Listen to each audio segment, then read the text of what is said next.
Right, good morning and welcome everybody. Thank you for waiting around with us for a little bit of an extended delay this morning, but we are here nonetheless for the Esports Spring Invitational powered by AVNG.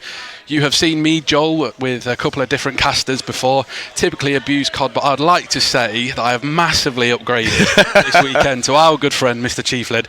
How are you, buddy? You right? All good. Yeah, it's good to be here, mate. Absolutely been waiting so long to get to a LAN event. I'm finally here. The venue is absolutely fantastic, isn't it? It's absolutely, the setup is brilliant. We've got, obviously we're in the main arena now. We've got loads of other rooms as well where most of the games are going on, but we're on the main stage here. And mate, looking forward to this. Should be a good weekend. Obviously a little bit of a different sort of aspect from what you'd be used to seeing, but this one is technically classed as a low div LAN. So it's an opportunity for people who aren't technically, I guess, at the top end of Call of Duty to get a chance to experience being in a LAN environment in a situation they possibly wouldn't have done so before.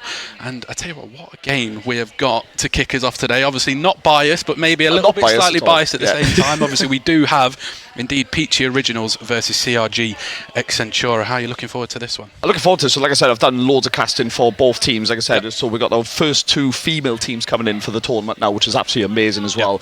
Like I said, I've done loads of casting for these for both these teams as well, across all the players, which is, and I tell you what, mate, this game is it's heating up to be a good one. I think it's good. I think we might go all the way as well with it, straight to map 3, I think. Yeah, and obviously just to touch on what you just said with 3 maps, obviously the group stage is a best of 3 sort of phase. So kicking us off, it is going to be a Scar hardpoint. We will take a quick look at the graphic momentarily so you guys can see it also, and it is going to be heading over to that Raid S&D as well. So the guys have actually had a little bit of knowledge for the past few days on which maps it is that they're going to be playing. So there's an opportunity for the scrims to get in and see how they're going to do, and it will be be all the way down, should we need it, to that exposure overload. Personally, I'm not a fan of the map set. I don't mind a Scar, but a Raid and an exposure, I'm not the biggest fan. How do you think he'll go? So we've seen Raid come in most of the Call of Duties coming in. It always comes into the map set, and then so that's going to be an interesting one because everybody's so used to it from the previous Call of Duties that we've been playing as well. But I think what I love about exposure, what I love about most of the maps at the moment coming in as well, especially on Overlord, is there's a lot of gaps where you can fall down, and and a lot of people don't want to fall down those gaps,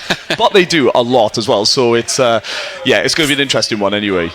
Yeah, and it's like we've touched on, obviously, straight away to kick us off today, we've got 2 female teams that are going to be up against each other, and I'm sure they've played each other on numerous of occasions, but what an opportunity it is for the girls to be able to get up and showcase their skills. And obviously Secura do some fantastic work with bringing these guys up and giving them an opportunity to do so, and being here at the same time. How good's this? I know, it's amazing, man. Like I said, I'm just in awe still at the moment. Even arriving here early in the morning after cheeky breakfast and coming in now, and I'm just, like I said, still looking around, still taking it all in and everything as well. It's absolutely fun. To be up here first with you as well, really happy with that. Yeah, obviously it's always a pleasure. Like you say, we've got an array of talent. You will be able to see the likes of Pablo and Major Chafin, who are to my left. They will be back on board with us. Obviously, I know a lot of people are out for them. Sadly, Abuse Cod is still here.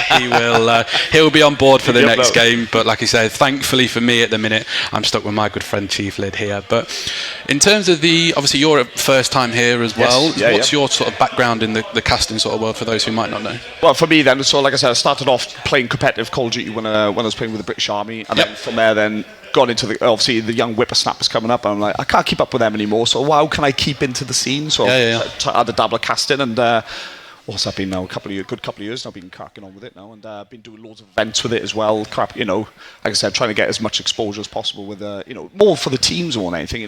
So I try to cast so much as you can in the week.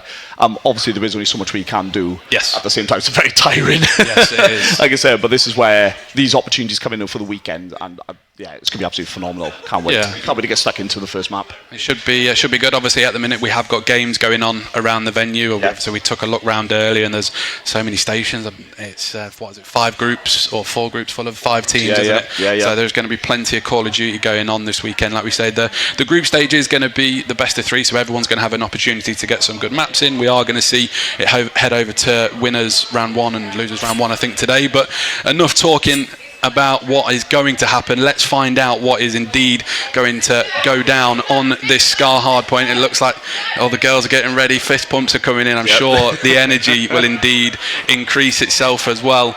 But let's get down into this Scar hardpoint. So obviously Scar hardpoint always comes into the map set, doesn't it? Always into the rotations. Everybody goes for a bit of Scar hardpoint. Everybody rocks it out. So we'll soon see now how these 2 teams get on with this one.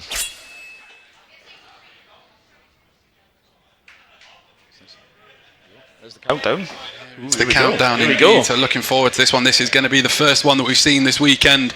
So we will, I believe, try and get as much information on who the Katana Land members are. I think the guys will be able to have a good overlay, so we can try and do our best. But you can see it is going to be over on CRG Centura to kick it off. It is going to be Natty that will find that all-important first kill, and that is going to be 3 dead in favour, and getting a couple dead straight off the bat is going to put you in good position, isn't it? 100%, yeah. Setting up that P1 up. It's still being contested at the moment, and like I said, even after 3 kills, and here comes, that's a lovely little pick on the wee Natty there as they do come in now, trying to contest it. We're just trying to keep tabs on it, but the kill feed is so good for CRG at the moment. So, as we probably all expected, I think everybody else in the venue has just seen, P1 has just been smoked by somebody, so I would envisage we're probably going to have a reset. I don't know. It looks to be that people are continuing maybe just to still play, but in terms of the game, not 100% sure. But CRG Centura, if we are going to continue on with this at the minute, they are ones who are massively in control against this Peachy, heading over on towards P2. It looks like Centura are going to be the ones that are on time. You've got Miss Attitude and Natty just going to try and hold any sort of wave coming through from Peachy, but a good start if you're CRG Centura fan. Oh, you're laughing anyway. Like I said, the kill feed is so good for them at the moment. Like I said, they're racking up those points now as we heading over. Well, let's say heading over. They're setting up for P2, and it already looks like as well. They're looking to try and set up and trying to hold them off now as Peachy EOG is trying to make a push, but at the same time though, they're trying to watch that mid it's looking even nice and early at this point now because they've got a nice little decent lead. They're looking to set up for P3 already. Yeah, it seems to be that, like you can see, the P2, it tends to be probably the more money hill on this Scar, but you've got to try and make sure you've got the sort of shot control. You can see the Peachy girls are going to break their way in for the last sort of 20 seconds or so. Maybe someone will try and hit towards Old, but it should be a case of we're focusing over towards this P3. But like you say, 66 playing, probably going to be 20 coming off of this P2, and like you say, a great start for CRG. Yeah, like I said, they're already set up for P3 now, but they are, like I said, Peachy just picking up the scraps of that P2, but they're still trying to battle through now. But we see Shanty's going to be a little bit of a nuisance. Oh, it's just been taken out there. I was just going to say, Shanty could be a nuisance as you come on the rotations, but now P3 has popped, and it is in the hands of CRG, and they are holding on at the moment. But you can see a big push coming in for Peachy. It's going to be a couple big kills for Shanty in the back, coming from that sort of top green area, flying in towards time is going to be Liv, going to try to take out one, not going to manage to do so. It's going to be an opportunity. Spawns going in favour of Peachy for the next rotation, but there's a chance with CRG to try and see if they can take any sort of scrap time here. But if you're the members, it's going to be a case of trying to maybe see if we can try and break it, see what's going to happen, and it is going to be a case CRG are going to break their way in, and you can see on your map Miss Attitude going to be making her way over to blue. So I was just trying to set up now for that P4 coming in now, but it looks like we were going to set up for it, but we're going to just take a little quick break now, tech break as we just be told there now, so we're just waiting out to see the outcome of that now as we just get prepared to get back into the map now, mate. But it's a great start for CRG though. Yeah, no, absolutely. I think there's just a couple of things that they're just going to be changing or trying to take away from the map, possibly to restart it. We will provide as much information as and when we find it out. But let's speak about that first sort of minute and a half. It was massively in favour of CRG Centura. It seemed to be the guns for them were a hell of a lot hotter to start off the day. I don't know if it's, and people always who have been here before might blame the PC. Or perhaps it was that smoke, mate. Yeah, someone vaping on the map like straight off the rip is not going to help anybody.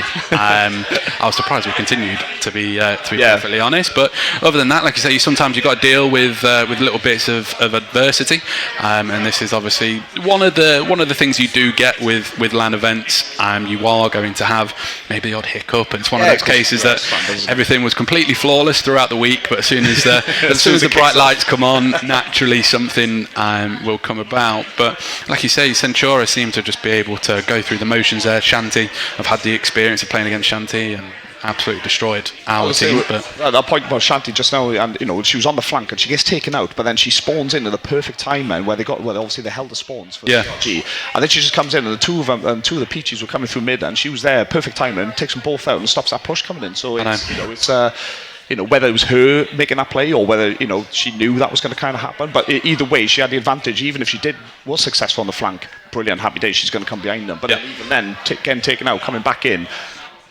so she's all over it. She doesn't mess about with it when it comes to it. So all of CRG, to be fair, like I said, they had a hefty lead in that start. So let's see now, this little break doesn't really take that trajectory away then that they want. Yeah, I was going to say, it can work two ways, can't it? If you're on the team of CRG Centura, you were up by sort of 80, you had rotation over towards P4, so it was a case of they're going to be the ones that are probably feeling a little bit aggrieved because they've got to go again. But at the same time, it can also work in your favour, the fact that you know that you can put the pressure on the other team, and you never know, you might even get a better result. But one thing I was speaking to the Peachy team last night. They are a team that have played with each other for so many years.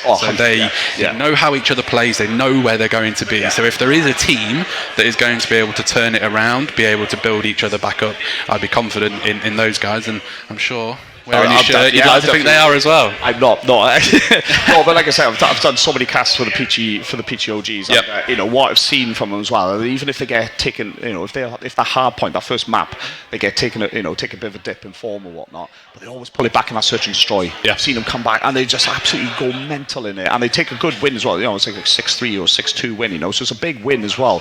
And then it's that momentum. Then can you carry that forward into Overload because you go back into the respawn map then? So if they can do that, then fantastic. Yeah, absolutely. So we're just going to take a quick break, guys, and we'll be back momentarily.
Right now when I run with people, look in the eye, now you can see the evil. What? This is the chop shop sequel. Tight like me grandmother girdle. Right now when I run with people, look in the eye, now you can see the evil.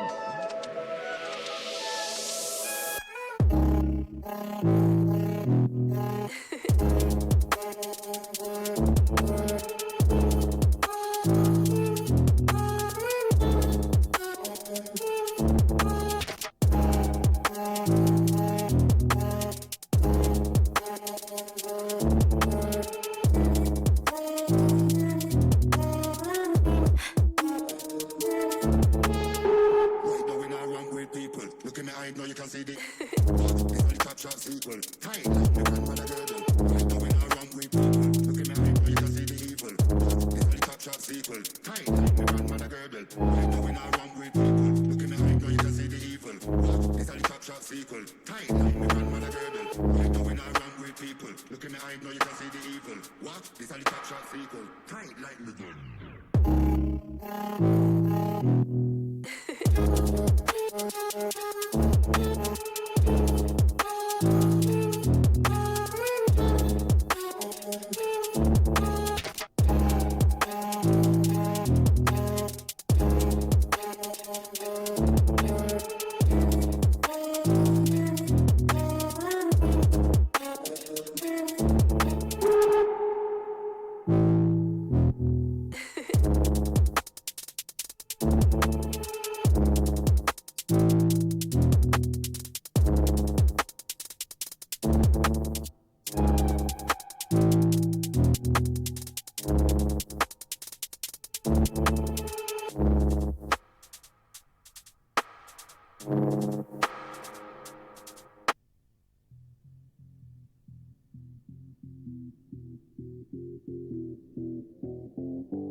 One more time. Let's go.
What's holding you down? I ain't like others. Don't let them hold your ground. I am in the summer sky. I am hearing all the lies. Don't turn your back on me. I'm here for you. I'll light your fire as the cold comes through. You'll be my passenger and I'll break through. I'll break through.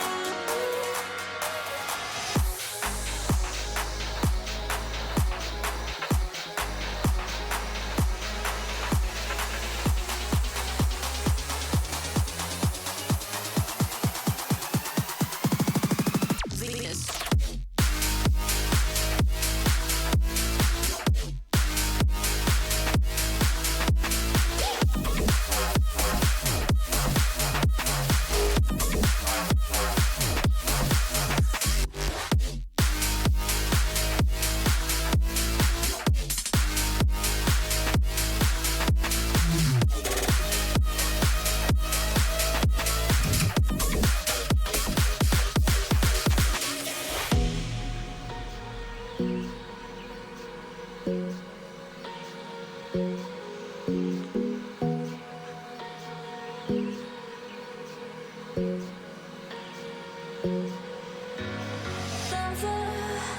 What's holding you down? I ain't like others. Don't let them hold your ground. I am in the summer sky. I am hearing all the lies.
Take me to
thereabouts annually with room to grow. You also get a number of classrooms with state-of-the-art PCs and the comfort of the gaming chair as well. But the pièce de résistance is the gaming arena. The esports arena itself is something to behold. So aside from broadcast quality cameras, which you don't really see very often at these kind of facilities, they've got room for spectator seating.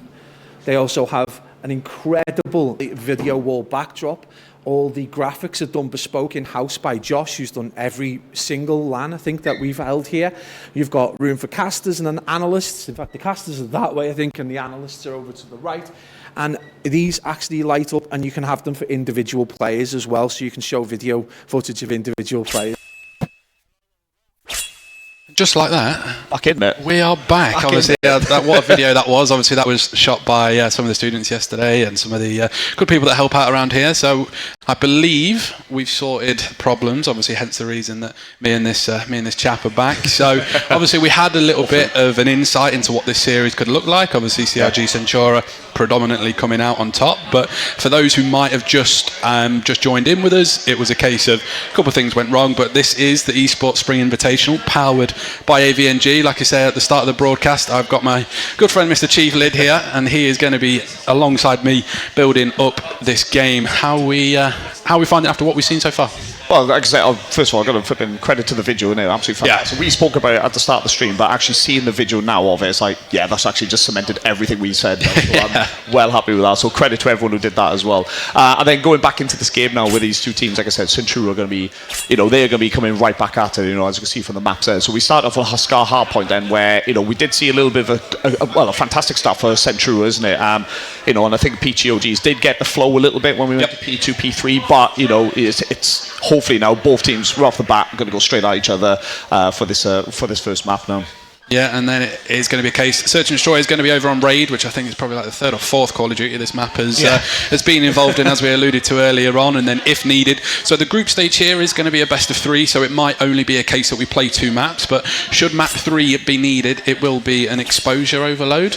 One like you mentioned earlier on, you can jump off a few areas. Sadly, I've done it myself as well. But looking forward to that one if we go that far. And well, as a caster as well, I always pick out those who do stack it off the map as well. So, you know, it's something that everyone likes to clip as well and showcase later on, have a bit of banter about it. But it's just one of those things there. But I do.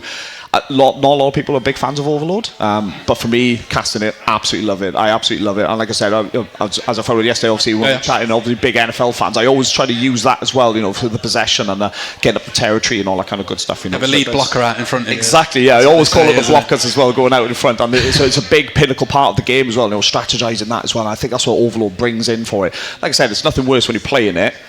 Obviously, that is like, this is the worst thing in the world sometimes, of some of the game, how the game can evolve and for you. But I mean, casting wise, I absolutely love it. Absolutely love it. And so I hope we get to see it. Yeah, hopefully so. And like you say, let's speak about obviously the 2 teams that we've got here this weekend. So for the first series, it is going to be an all-female series to start us off. And what an opportunity for the girls here, isn't it? Yeah, phenomenal. Yeah, like I said, PGOGs and then CRGX and True are coming in as well to kick us off on the main stage. They're all giving the thumbs up and the fist pumps, and I really love it. Absolutely love it.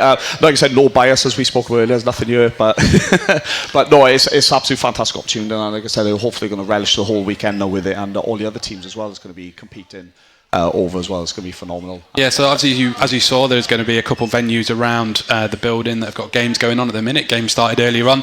We've seen some of the results come through already. A lot of 2-0s to start off the group phases. Yeah, quite a few. There's a few of them celebrating on the start. A few in area there, they're all celebrating their wins there. Yeah, there's a few coming through already. And I did pick up one game as well where it finished on Harper 250, 249. Oh. So so it's so already done. There was round 11 Search and Destroy as well in one of the games as well. So it's it's getting close. Well, fingers crossed. That's what we get to see on broadcast. Like I say, I can't imagine we're going to be a million miles away. It looks like everybody's just taking in the experience. A couple people taking selfies and pictures and stuff like that because they've got the crowd. And having a look, there is the Peachy Girls, a team that have played together for years and years. They know how each other are going to play fundamentally on board here with CRG X Centura. So this is Centura and Carolina Reapers Gaming coming together to put a team in for the event. So interesting to see. Obviously, obviously they were the ones who predominantly were in favour, I guess. And here is our magnificent crowd. You will see the boys in the background. They've got the Hawaii jerseys on. They're not going on holiday. They are actually a team, and I'm led to believe they've actually won a series so far this morning. They were happy about that one. But speaking about the event in general, obviously a 2-day event, group stages today, and then obviously heading off. I think we've got 2 playoff games at the end of the day when we get there. And then heading into sort of grand final Sunday. Looking forward to that one. I can't wait for that one, mate. Like I said, I'm gonna be on the desk for that one as well, hyping up that grand final, which I cannot wait for as well. It's gonna be phenomenal. But like I said, I'm looking forward to all these games. To be fair, we've got the best of 3s, as you said. Then we've got the 2 best of 5s, and that's where we're going to roll into that then for the playoffs, the knockouts then. You know what I mean? So it's going to be very, very interesting indeed going forward now. And we're about to hit off this one now, and here we go then. So like I said, Scar Hardpoint then to start us off then, mate. Do you reckon Centru then are going to have the good start as they did last time, or do you reckon PGOG is going to pick it up a bit now, knowing how well Centru had our start? I feel like it's a very confidence sort of map. It's a case of the Peachy girls will have seen how the team broke off as CRG initially, so they'll be trying to try and break that back, maybe try and play a little bit differently on a break off. But hopefully we don't see a nice little smoke thrown within the first 10 seconds of the match. That's always a fun start. When we see something like that. So you might see on the left hand side you've got Katana 5, 4, 6 and 7. They are Leia, Liv, Jazz and Rourke respectively. So there will be an overlay that will be chucked on, so you guys can see that. But on board with Natty at the minute, going to try and make a way through shop. Couple of Peachy members to try and contest with, going to try and get towards time, but Courtney will be the one that get the first kill on the board. And then Wee Natty there coming right through on the flank through shop, and it does get taken out there by Livy there coming through. Now it's a different start though to this game now. You can see him contesting it a lot more. Shanti they're just playing off it to make sure. And Miss Atu with a lovely double coming in. Oh, big R triple. Good start there from Miss Atu, like you say, on a 4 streak at the minute, going to try and break away in towards time by the looks of it. Shot control going in favour, and rotation over towards P2 looking like it's going to be in the CRG favour. We have got Jazz to be able to come through mid-cut, not going to manage to find anybody, and it is then going to be Rourke on top of top red, going to see if she can bring any of the CRG members, going to nearly take out Natty, but like I say, what a reversal. We've seen 20-9. Yeah, in favour of the OGs now. Yeah, like I said, they really have come back out on this one now, and like I said, they've got to battle out with this P2. They didn't do too well when we first off saw it, but they're going to try and contest it now and try and do something here. Get good kills coming in for them. It is indeed, and someone who has not yet actually died is still Miss Attitude on that 6 streak on board with her at the minute. And just as I say, that curse of the caster comes in as ever, and she will inevitably then fall. But a good chance for Peachy to try and extend this lead if they can do. Shanti going to try break away, not going to manage to do so, but really good hold to start off for Peachy.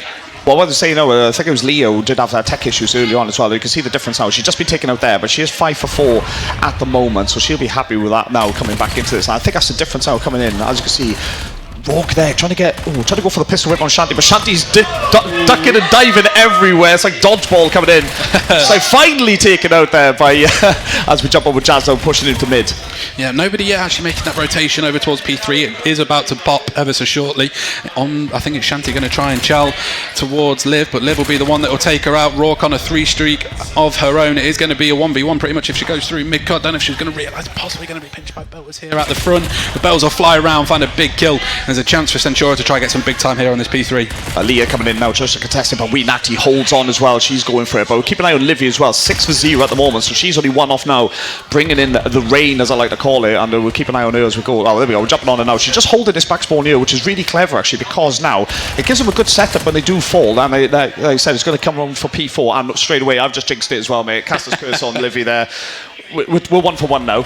Yeah, and albeit we have got Liv that's going to be trying to block those spawns, but will they read the spawn of Rourke coming through?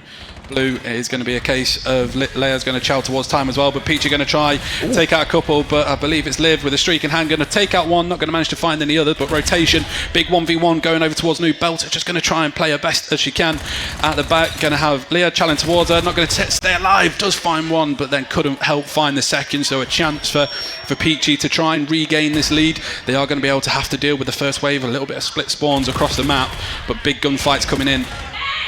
such a close game right now. Like Rourke now jumping into double figures in the kills. 11 for 7 at the moment, so we'll keep an eye on her. She keeps on going now. Shanti comes in with a great contestant, but taken out there by, I think it was that Jazz coming in there? I think it was anyway, but it's some good kills going down between both teams, and it's such a close game as well. Even we're nowhere near that 100-point mark now, even as we're going to P5, but you can see the OGs are racking up the score, and the kill feed is lovely as well. Absolutely, it's all peachy for that one now as they try to get set up, but they are still spawning in the back now of P4, so we'll see how they make the push up.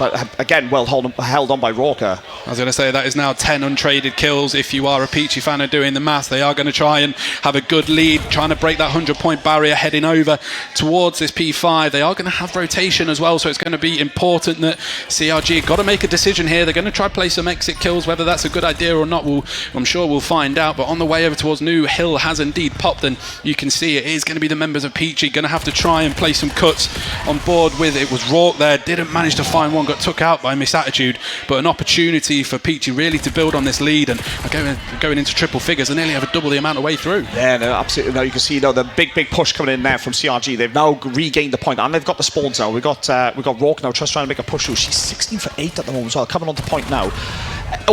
Team Nade coming in straight away. we love to see it, but we don't at the same time. And again, this gives a bit of a lifeline now to CRG to hold on to P5. Yeah, and say it's important that CRG try to block these back spawns so they don't get any sort of dodgy splits. They are having the plane spawn for Peachy at the minute, so it's a chance that someone's going to have to try and get out mid, sort of cut off the mid cross and get in towards shot, but coming off the top rope it's going to be one of the CRG members.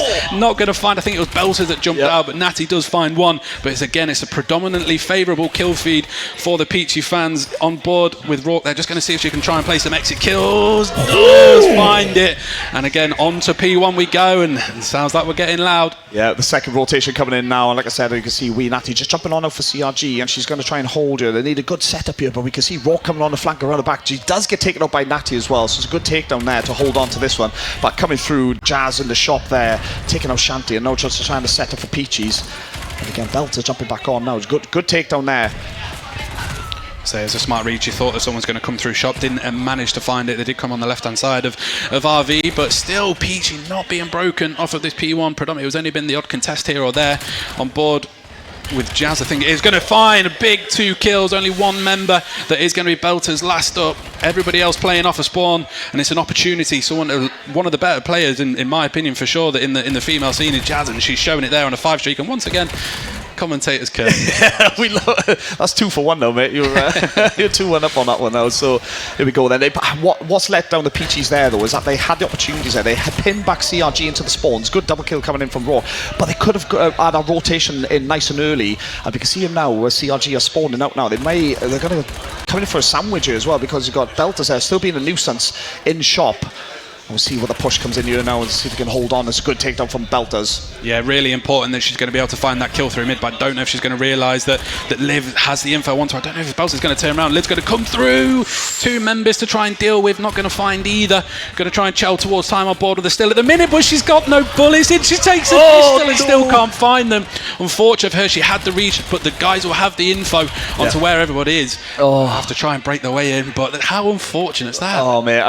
It's what we call dead man's click. It's it's what we call it, and unfortunately therefore Livy comes in, as like you said, it's that information then she can pass on to a teammate, so she comes sliding in, try to get the pistol whip, and it doesn't come in, and again, no, they're getting a good kill feed here for Peaches. I know they try to set up for P3, and they need a big hold here, because you can see now just under 40 points difference between these two. Belters picking up a lovely double there, and we can see them all trying to rack it up now. What I'm looking for, mate, is Rourke now at the moment, 3 off that dirty 30. I love to see it, mate. Yeah, and say Belters is huge here. She's going to try and push out a couple of their members to try and flip the spawns for New. Not going to manage to do so. You will see that number 7 in Shanti is going to be spawning out. Going to have to try and see if she can find anybody mid, but CRG finding a lot of time here, not going to be able to contest it. So maybe it's a case that Peachy are thinking, let's make sure we keep the spawns, let's think about P4, because it is one of the money hills on the map. Shanti will find one coming through mid, and like you say, it just seems to be Livy is not letting that top of the tank go, is she? No, she's definitely not. But you can see, CRG, what we saw in the first, when we first started off, where we had to go for tech issues. Now this is what they want, getting the trades, getting some big kills in,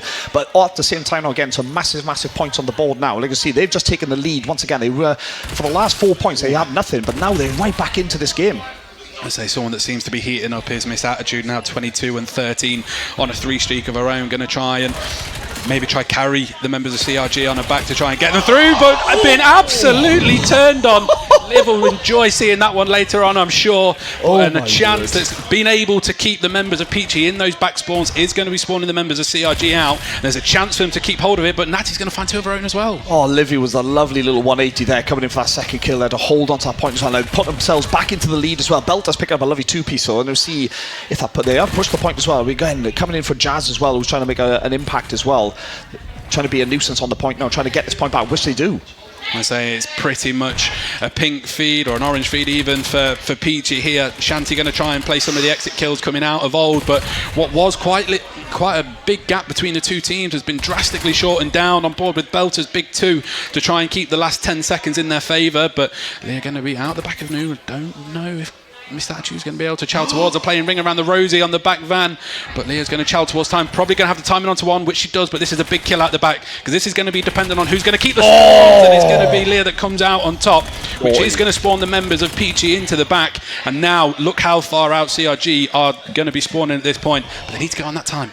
This is a lovely little breathing space for them now as well. If they can hold off the push for coming in from CRG, because they want to break 200 and more if they can now to try and take the win on that P1 on the third rotation of these maps now. Like I said, keep an eye on Belters as well. Like I said, it was a 4 off that dirty 30 as well, but she's getting some big kills in as well for the team. Yeah. Just to keep that. There's the rain, bringing in the rain there from Belters. Like I said, as she brings it in to push them off, and they do. They can get back on now, get some vital points in, and they want to break 200 here on this P5 as you get set for that P1, mate, on this third rotation is going to be big. Yeah, it's going to be one of those maps that could possibly be decided on that sort of P2 rotation. It's going to be Peachy going to try and fight for the last sort of 10 seconds on board with Liv. Not going to manage to find anybody, so it is going to be a lead change in favour of CRG.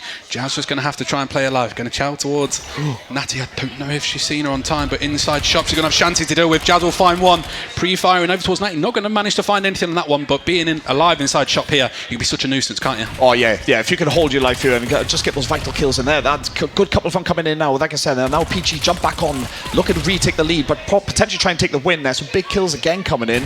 This is going to be big now. They have to be a big pusher from CRG. They take the point per person off it now and they jump back on it, but hopefully not one of the teams are going to panic mode where they just throw bodies onto the point all the time. And it's contested at the moment now. We're only 3 seconds in it.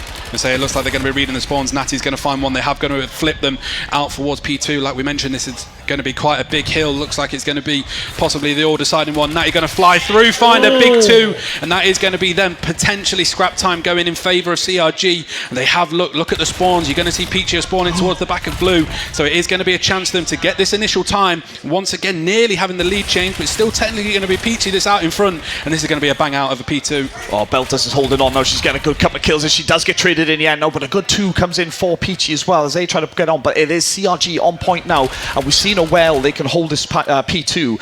Let's see if they can do that for the win.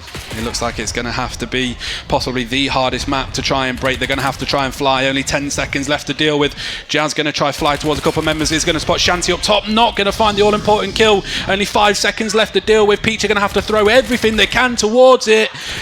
Need to get that Contested going to come in. Natty's on a 5. Peachy have broke their way in. Big 1v1, and it's going to be Shanty. I think it was that comes out on top, which is going to allow CRG to come back. And there's going to be a couple verbals being thrown over, but that is absolutely the map that we hoped that we saw, wasn't it? Oh, mate, that is exactly what we're after in this now. What a flying start that was, but for both teams as well. Like I said, we saw CRG do it at the very start before we had tech issues, and then PTOGs come out and do the same as well. But then you can see CRG getting into the flow, getting into the game again after the OGs did have a nice lead for themselves. And this is what we're after now with these two teams. I know, and like I say, we were alluding to the other maps that we'd seen around the venue today at 250, 249, and we nearly got there. What a contest that nearly was at the end. It was a big kill for one of the Peachy members on towards that P2, but it's such a hard hill to try and break. And when you're in that situation of you're down by sort of 20 points, and you know that the other team can win from there, you do sort of get in that mentality. You've just got to throw bodies towards it sometimes, don't you? Oh yeah, 100%. Like I said, that's where the panic moment sets in as well, especially when it's so close in the game.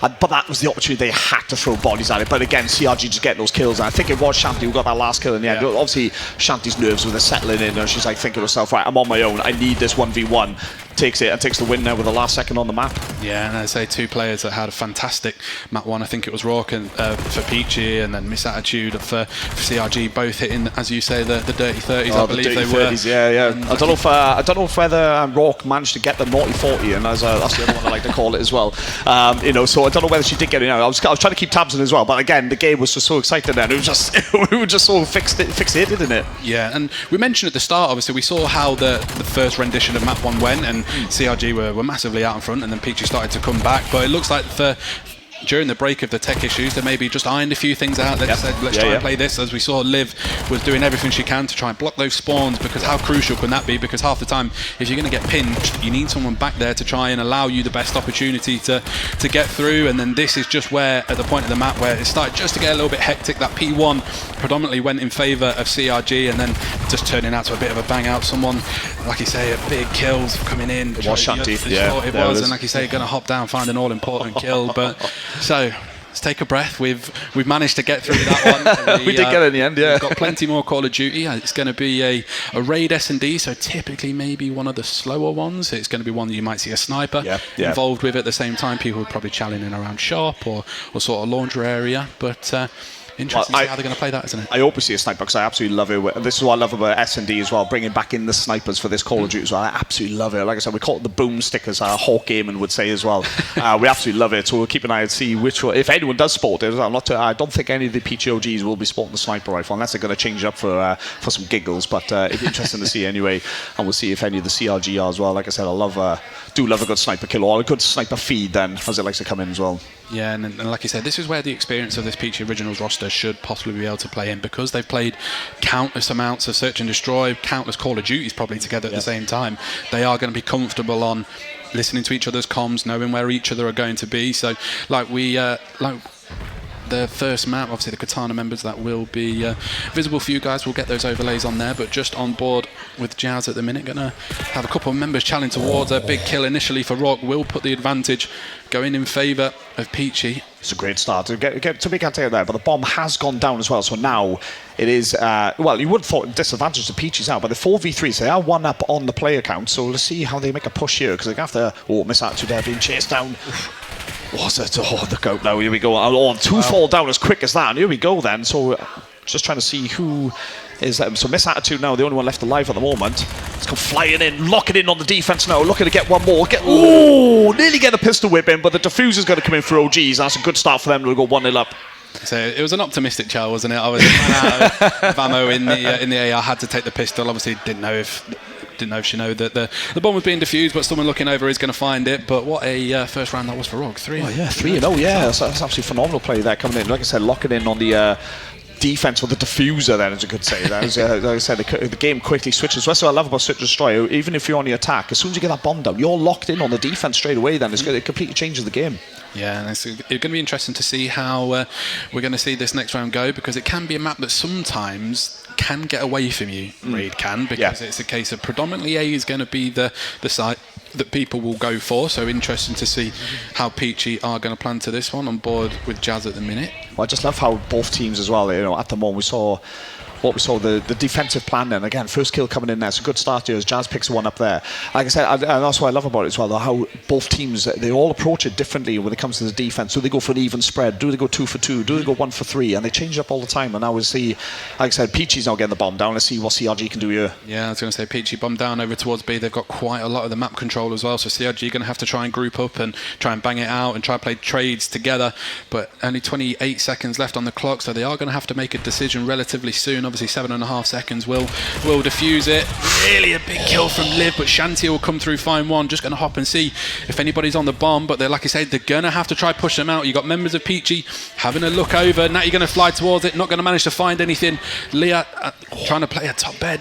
Shanty again, they'll pick up on the bomb, is going to take her out, and that is going to be the round for Peachy. I say nearly, if she hadn't checked it. Well, yeah, that could have been a different story altogether. A cheeky little, sort of a ninja diffuser, as I can call it, but with the other team still in play. So, but again, what another round here for the OGs. They'll be happy with this now.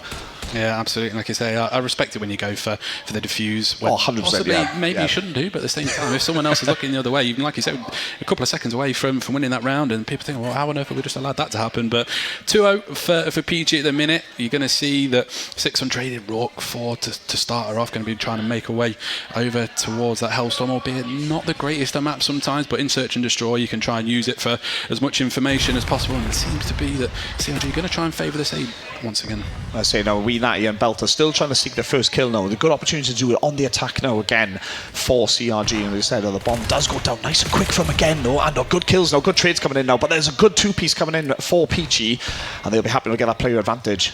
So that bomb is going to be down on towards A, so it's going to have to be a 3v2 retake in favour of Peachy, but Natty going to play her life in Laundry fantastically, and it is then going to drop down to 2v2. Big kill for Liv, going to take out Natty in top, but then Belters will fall as well, and Natty's going to be Leah that will find that one, and that is going to be another round in favour of Peachy, and it seems to be that they've got this one locked down at the minute. Yeah, it looks like they're running away with it now at the moment, 3-0 at the moment, but like I said, but this game can change so quickly, and like I said, it all depends now how the confidence can keep going now for the OGs to try and force that map 3 as they're looking to do on this one if they take the win. Oh, it's good. I'll tell you what, the two of them come together there. Great communications to call it out where Belters was to get that pick there, and then getting a nice easy defuse in. Yeah, so this is going to be a really important round if you're a member of CRG, because taking a round back at 3-1 is going to build some sort of confidence, but when you get into the 4s and the 5s, it becomes quite hard, doesn't it, to try and bring it back. But obviously we saw Peachy go to that B point last time. Going to be interesting to see how they're going to opt to try and play this one, but Peachy just seems to be finding those first bloods, don't they? Taking control of the site, getting the bomb down, playing fundamental, and seemingly it's working. Yeah, at the moment every round has gone to Peachy, you know, when it comes to how many players are on each team. Like I said, going to that 4v3 situation, which they're looking to do the same now, but CRG look like they've been a bit more aggressive this time. They're not sitting back. So look at the timing here on board with Shanti. He's going to find one, just about managed to do it. Then Natty will come through and find one of her own. Like I say, it's such an important map. There is going to be a double trade kill for Leah, even it up to 2-1, going in favour of CRG. I don't think the bomb was down, but a big round, like we say, for CRG here. They didn't allow it to go over towards, like you say, 4-0, and hopefully they'll try and build some momentum for themselves. I said they went really aggressive on that round, and I think, you know, we're looking over and we've seen them all having a chat with each other, and I think they just made that decision together. You know, let's go aggressive this round, and it's paid off for them highly now to make it 3-1. Yeah, all important kill from Shanti, wasn't it? Coming through the pool stairs, like I say, it looked a little bit ropey for a couple of seconds, nearly eluded her, but doesn't matter. She managed to find it. So 3-1 in favour of Peachy at the minute, so interesting to see how we're going to play out. Belters hasn't managed to get off the board at the minute, but trying to play fundamental. She has got the 2 plants, so she is the dedicated one to be able to try and get it down. And sacrificial lamb, we'll get the bomb and get taken out straight away, isn't it? Thankfully, when I play, I don't get that wrong. I tend to be the one that says, no, you do it. So smokes are going to be invested, and it looks like it's going to be spotted. Jazz not going to find one, doesn't matter, because you're going to help with the Liv coming through and finding 2, but then Jazz will be taken out by Shanti over towards top Laundry, so it's still going to be advantage in favour of Peachy. On board with Natty is going to spot one of the members coming through Kitchen.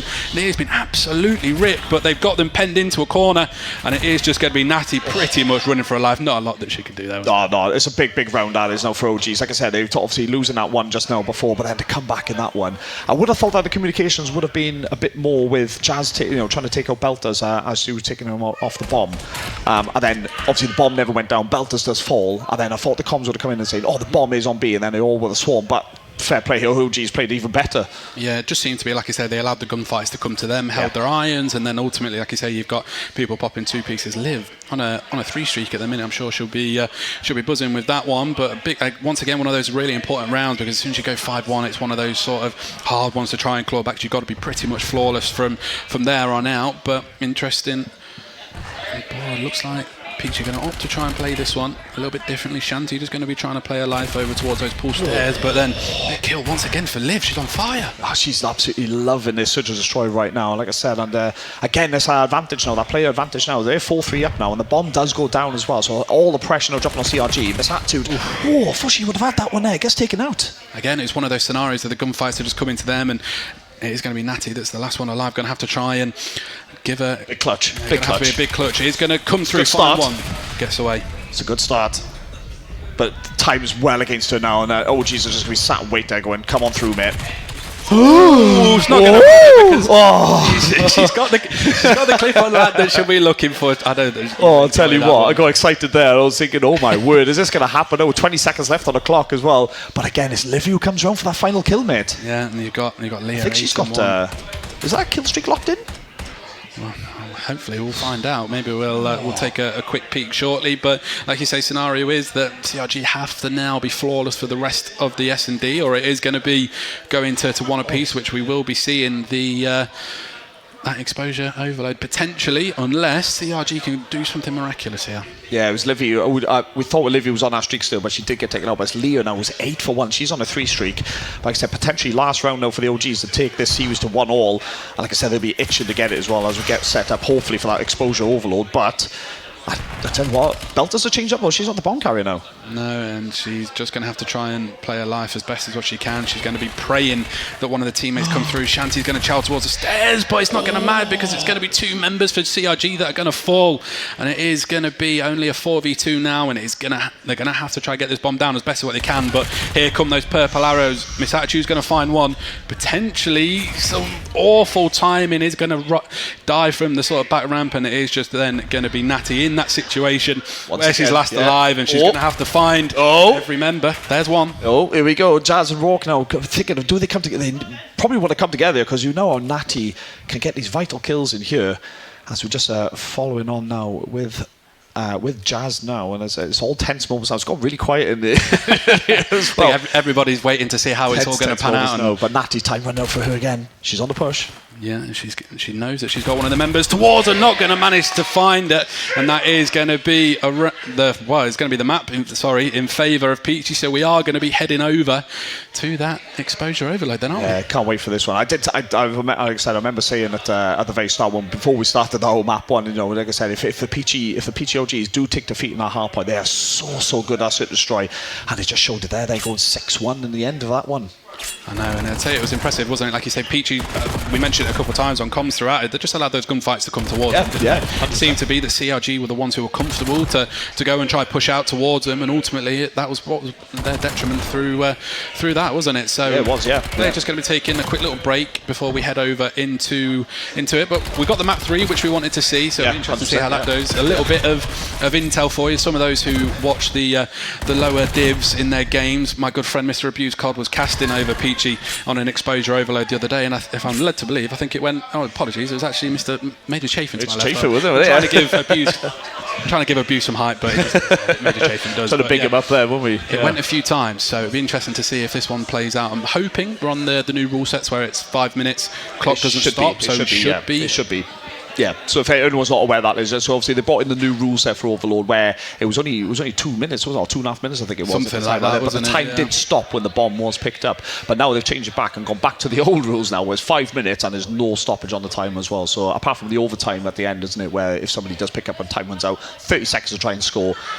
But it's an interesting one. Yeah, I couldn't imagine having 5 minutes and then it stopping the clock when you pick the ball up. You end up playing like 25-minute maps, don't you, at that point? But I much prefer it this way, like you say, because it gives a flow to it.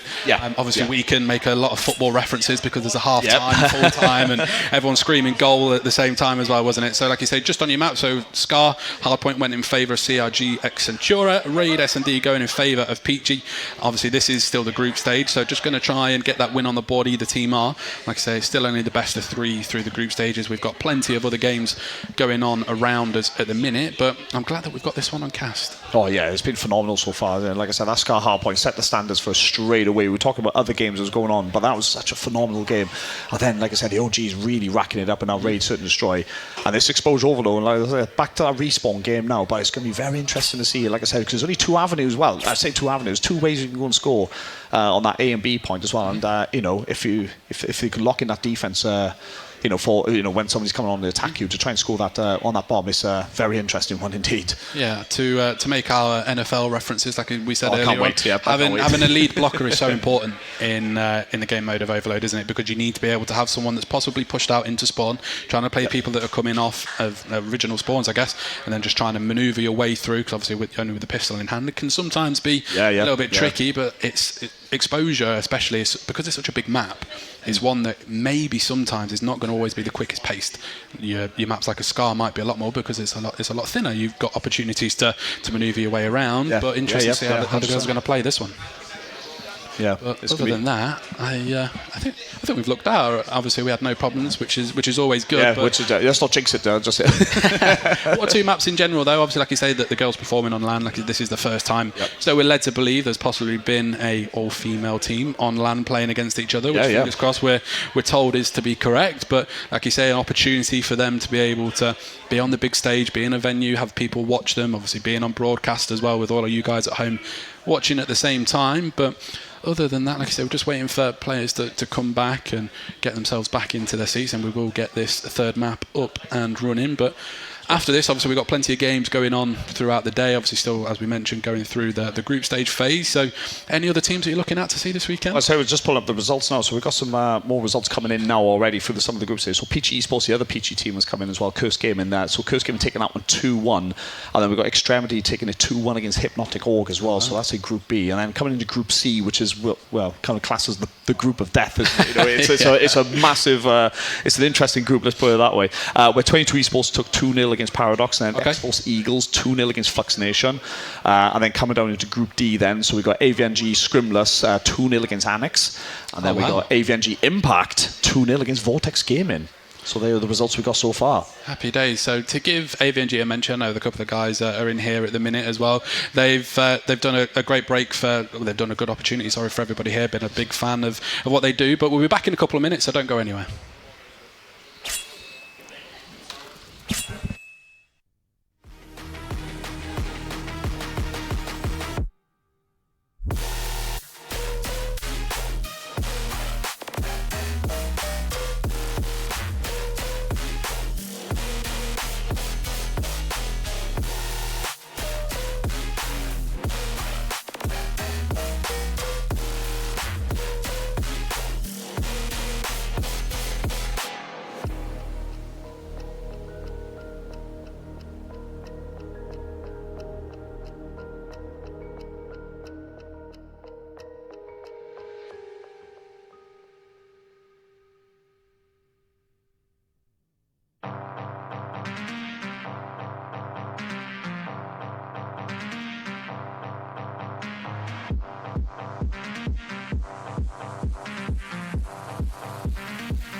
Eyes up.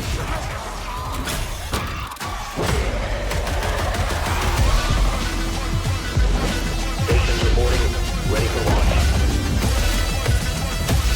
Ignition sequence start. 10, 9, 8, 7, 6, 5, 4, 3, 3, 3, 3.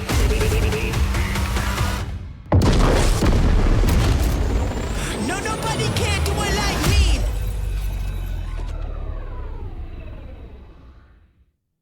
Peggy 18.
Right, and welcome back. So we are here at the ESHUB Spring Invitational, powered by AVNG. So interesting, we've got to see a couple of adverts there. Normally a little bit of insight into I know, man. They were absolutely banging as well. I was like looking at it. I was in awe a little bit as well. You can see some of the old maps coming back as well, being revamped a little bit as well, which is always the case as well. We love the retro maps, don't we? We love them all. Yeah, absolutely.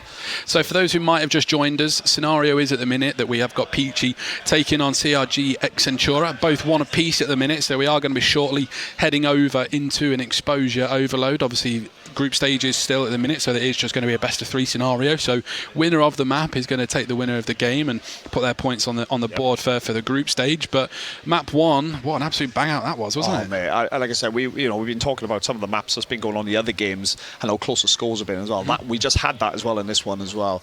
So it was an absolute cracking map, and then that search and destroy then for OGs. Yeah, completely role reversal, I guess, really, wasn't it? Something that was so close in the respawn initially was then completely blown wide open in that search and destroy. It's going to be Peachy that took it 6-1. Got Liv and Rourke having fantastic maps on the side of CRG. I'm sure Belters isn't going to be overly happy that I'm going to mention this, but didn't actually manage to get off the board. A little bit of a James Bond scenario, but look who's counting. So I'm sure they will be able to bring it back in this one, but let's find out how this one is going to plan out. Like I say, exposure overload, an opportunity for both teams to get some points on the board should they win this map, and interesting to see how this one goes, man. Yeah, I'm looking forward to this one now. Like I said, it's all but end all now. This is the map that both teams want to take that win, as you mentioned, mate. So it's going to be interesting to see how they do get on with this. And like I said, back in our respawn where we saw a fantastic hard point now, can they bring it into this overload as well? So we'll see how both teams get on here then. Yeah, absolutely. Like you see on the left-hand side, it's got some katana names, but the fantastic guys in the production will be able to overlay it just like that for you. And on the break-off, it is actually going to be Leah that is possibly going to jump off the map or something like that, possibly. But she did this in that middle bit, and she stacked it straight away. We were talking about how many times people do it. Oh, I just, yeah. So typical. As soon as you go on the break-off, possibly trying to hop up from P5, it absolutely isn't going to matter. But on board with Rourke at the minute. Going to try and get some trade kills onto Natty. Shadty will find one of her own, but 3 going down in favour. It's going to be Belters that's going to pick the ball up and make some progression over towards this 8 point. She's done really well. It's going to have to be huge from Jazz. Is going to find it just on the line. She's nearly managed to get it over, but they had 3 dead. How has she been able to get that far? She just went for it, mate. She just absolutely went for it. I don't think the OGs read it as well. Belter just picks up. She was gone, mate. And like I said, Jazz coming in with a massive kill at the end. And we've seen where Jazz has picked up now. And let's see what they make. Oh, the good opportunity here, though. Yeah, they need somebody to get outside of this P3 here, and like you say, to use that phrase that we mentioned a couple of times today, be that sort of lead blocker, and it looks like it's going to be Rourke that's going to be the one to try and do so. Sat inside P3 at the minute, couple of people flying towards her, was on a 6 streak, does inevitably fall, but Jazz is now going to get stopped on the line. We've seen 2 goal line clearances in the first minute and 20 seconds. And then again, that's what I'm saying, they panicked then as well. They could see how close the bomb was to the point as well, and they all just absolutely chucked themselves at it, trying to get it to score, and like I said, they all fall down, and now it's a good opportunity for CRG to go and score here. Look, here we go. I say that's going to be it. That is going to be a point going in favour of CRG here, because they are going to have Peachy coming off of spawn. Now this is where it's going to be important, because they've got an opportunity to try and relay this here. You've got the members of Peachy spawning over towards P5, so they need to have that mid control. Belters is going to be absolutely crucial. Yep, here we go again. Here comes Miss Attitude now. Belters just sat there. Can they? Oh, they take her the last minute, but where's Belters going to come in from now? Big gunfights. And that's going to be another point going potentially in favour, unless Livy's got something to say about it. Isn't going to matter, and it's going to be 2-0 in favour of CRG here. I tell you what, great start here for CRG. Like I said, both teams to and fro in at the very first couple of minutes, but now look at this now. You can see CRG are absolutely racking up the kills, and Shanti, they're going on a kill spree of 5 now. She's absolutely loving it. Just been taking out Caster's Curse. We love to see it. As they just try to set up now for number 3, but the big push is coming in from the OGs, and they just need to get a couple of more kills now. They need to count them down. Yeah, they need to get Leah sort of out in front. She is going to find one onto Belters. They're going to have a couple of members of CRG coming off a spawn, so ball going to be on P5 at the minute, possibly one of the trickier places to try and obtain the ball, but it's going to be a couple dead in favour of Peachy here, and they're going to try and wrap this ball mid-map. They need to get that people pushed out through P2. Going to have to try and get around, maybe taking a little bit longer as you're doing. You're trying to get them. If it was you try to throw them out there. There we go. They're going to go and score. Oh no way! He took the wrong angle there. Absolutely comes in around the side of it for some reason and gets taken out as well. Great, I tell you what, great defense from CRG, but OGs just needed to get there a little bit quicker there. They just seemed to be a little bit hesitant of going forward. I'm saying just like that, it's going to be a free run for Belters here again. She's got every single member, but a triple kill from Natty with the Hellstorm in hand is going to free up Belters to get across, and this time she isn't going to be stopped. Pistol still in hand, isn't going to matter, because it is going to be Leah that will take her out, and it is 3-0 at the minute for CRG here, and they just seem to have the answer to everything that Peachy are trying to throw to them at the minute, don't they? Oh my word, yeah, I'll tell you what, you can see where CRG want to make up from that 6-1 loss on Surgeon's Trial, and they're doing it well. Yeah, like I said, they've got a minute 25 on the clock now to get one more to end this game in half time to go 4-0 up, which is going to have to be a big half then for OGs. Yeah, it's going to have to be pretty monumental and flawless from there on out. But anyone who watched the CDO last night, so we were told this morning, I think one team was 5-1 up in the overload, and it did manage to come back, but trades coming in for both teams on P1 at the minute. Ball hasn't moved, but it's going to be Peachy that have got the number advantage, but Natty just going to play a fantastic off angle onto that AS&D. I'll tell you what, Natty's been absolutely naughty. 16 for 7 right now. Like I said, racking up those kill streak, getting in that triple kill with the Hellstorm as well. And Belters go, oh, hello. Oh, I'll tell you what, that could have gone either way there for a second, but here we go then, and Peachy's do pick up. Ooh. They need to take advantage of this now. Here comes Leah. She's just trying to bob him. Trying to duck everywhere, but Miss Attitude's not having none of it, and she holds off the attack there from Leah. And again, CRG looking out to finish off this half, but again, the push still coming in from the OGs, and here they go again, but they're taking out straight away though, mate. Yeah, and it's going to be, I'd say Rourke was just going to try and play the ball and play the time in. If you're CRG, you don't really have to play too much of the time, but a few windy shots there from Belters probably should have should have found that kill, but then it's going to be Leah that'll back off of one onto Shanti at the same time as well. So ball is going to be in the hand of CRG. Just going to try and back it up. Obviously they can't go too far because they will get a warning. The ball has to go forward, not allowed to take the ball into the back of spawn like we used to see at the start of the game, but that ball is extremely close to the spawn of CRG. Not going to matter. 3-0 half time. It's a great half. It's a great half for CRG. Absolutely taking full advantage. Like I said, it was to 2-0 in for the first couple of minutes, but then they managed to score 2 in really quick succession. That put a lot of pressure on the OGs, and then they got number 3. I think you can pretty much go as all she wrote there, but you know, second half coming in now, and I tend to find as well with Overlord, teams do better depending on what spawn side they've got as well. So I wonder now if OGs will do the same when they flip it up the spawns now and go from the other way.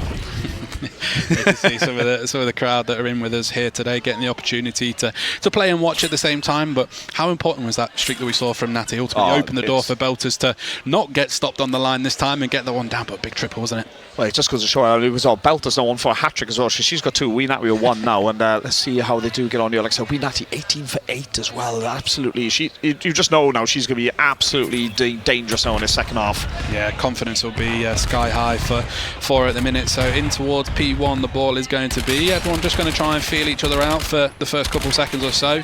It's going to be Misatu that will kick us off in the second half, but they're going to have to try and play something different here, Peachy, aren't they? They're going to have to completely flip what happened in that first half, but it seems to be that it's not going to be that way. No, it's not going to be easy as I think it is. Like I said, Natty getting back in on the kills again. They are still trying to push it. Oh, there it is. Misatu again with that defense. She's locking in on this defense today. And I tell you what, now she's on her 2 streak now. Can she build on this? As they look to push now already and make this one 4-0. Oh, big double kill coming in those belters, Misatu. And Natty is taking off, so 3 of them do 4, but still being held on by Shanti. Now she's going to just be a nuisance here and just run around. Opportunity here for a little bit now for OGs, but they need to get our possession or need to get our territory in now to try and push back the CRG.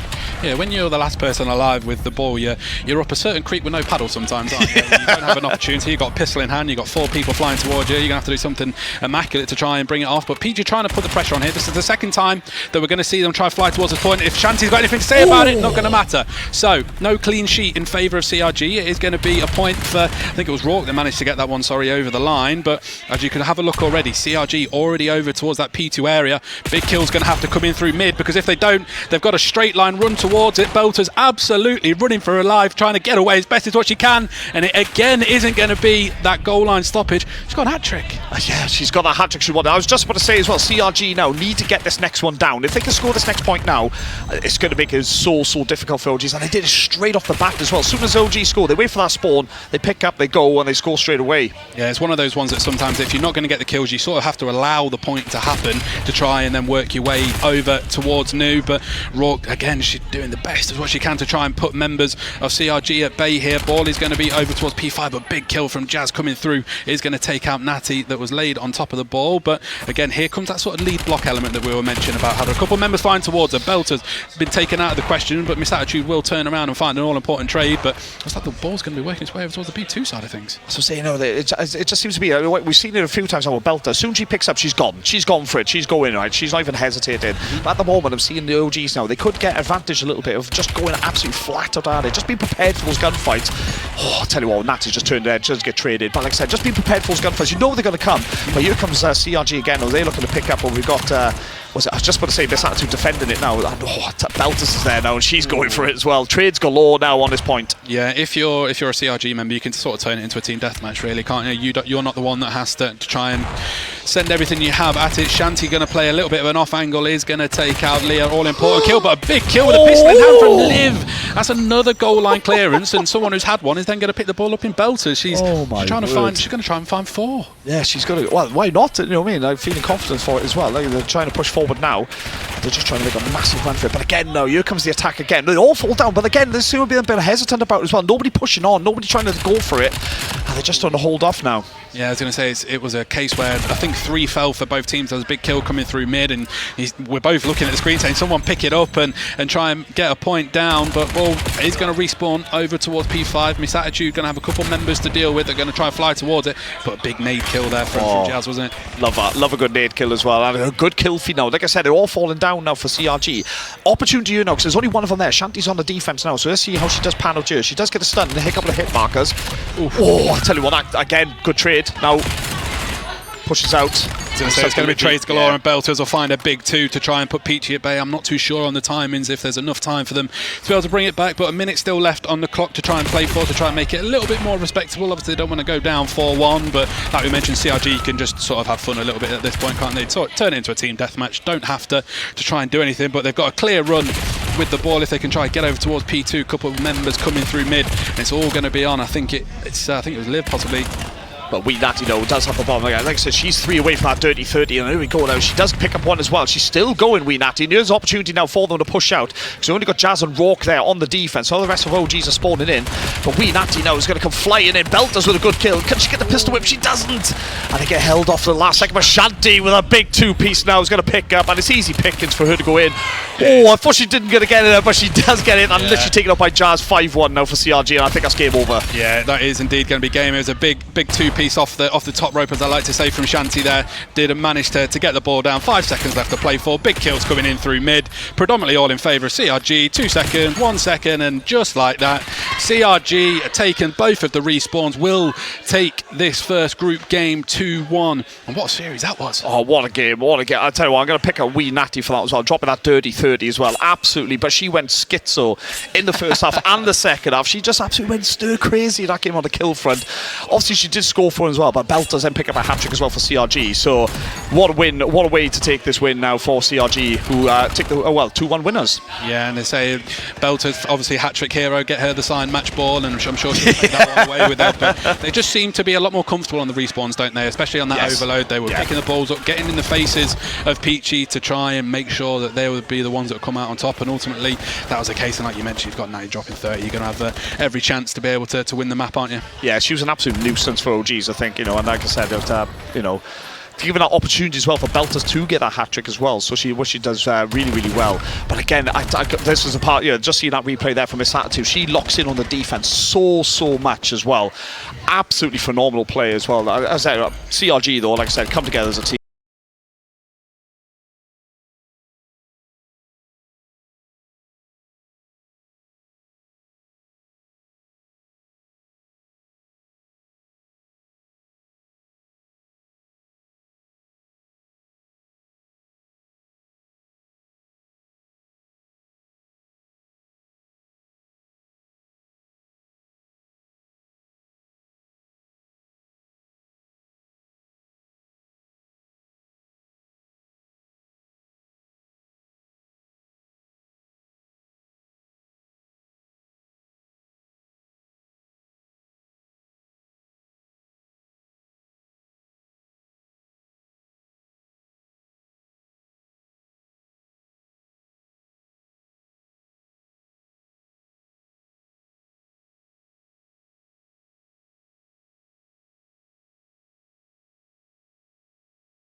the reason we wanted to do a low div LAN was to give opportunity, to players that may not have even attended a LAN event before, right? So give them a really sort of positive opportunity. And also, grassroots esports is passionate, right? You've seen the game there just between the two teams. It's neck and neck, and that's what you like to see as well. So I suppose two things, right? Give more opportunities to grassroots esports, make it more competitive, right? Ultimately, for the players that are attending, and give them a little bit of a fire to come back to future events and progress through the ranks, right? Everyone starts somewhere when it comes to Call of Duty, and hopefully we see some of these players progress into higher tier players. That's the goal. Absolutely, and we've obviously had game one.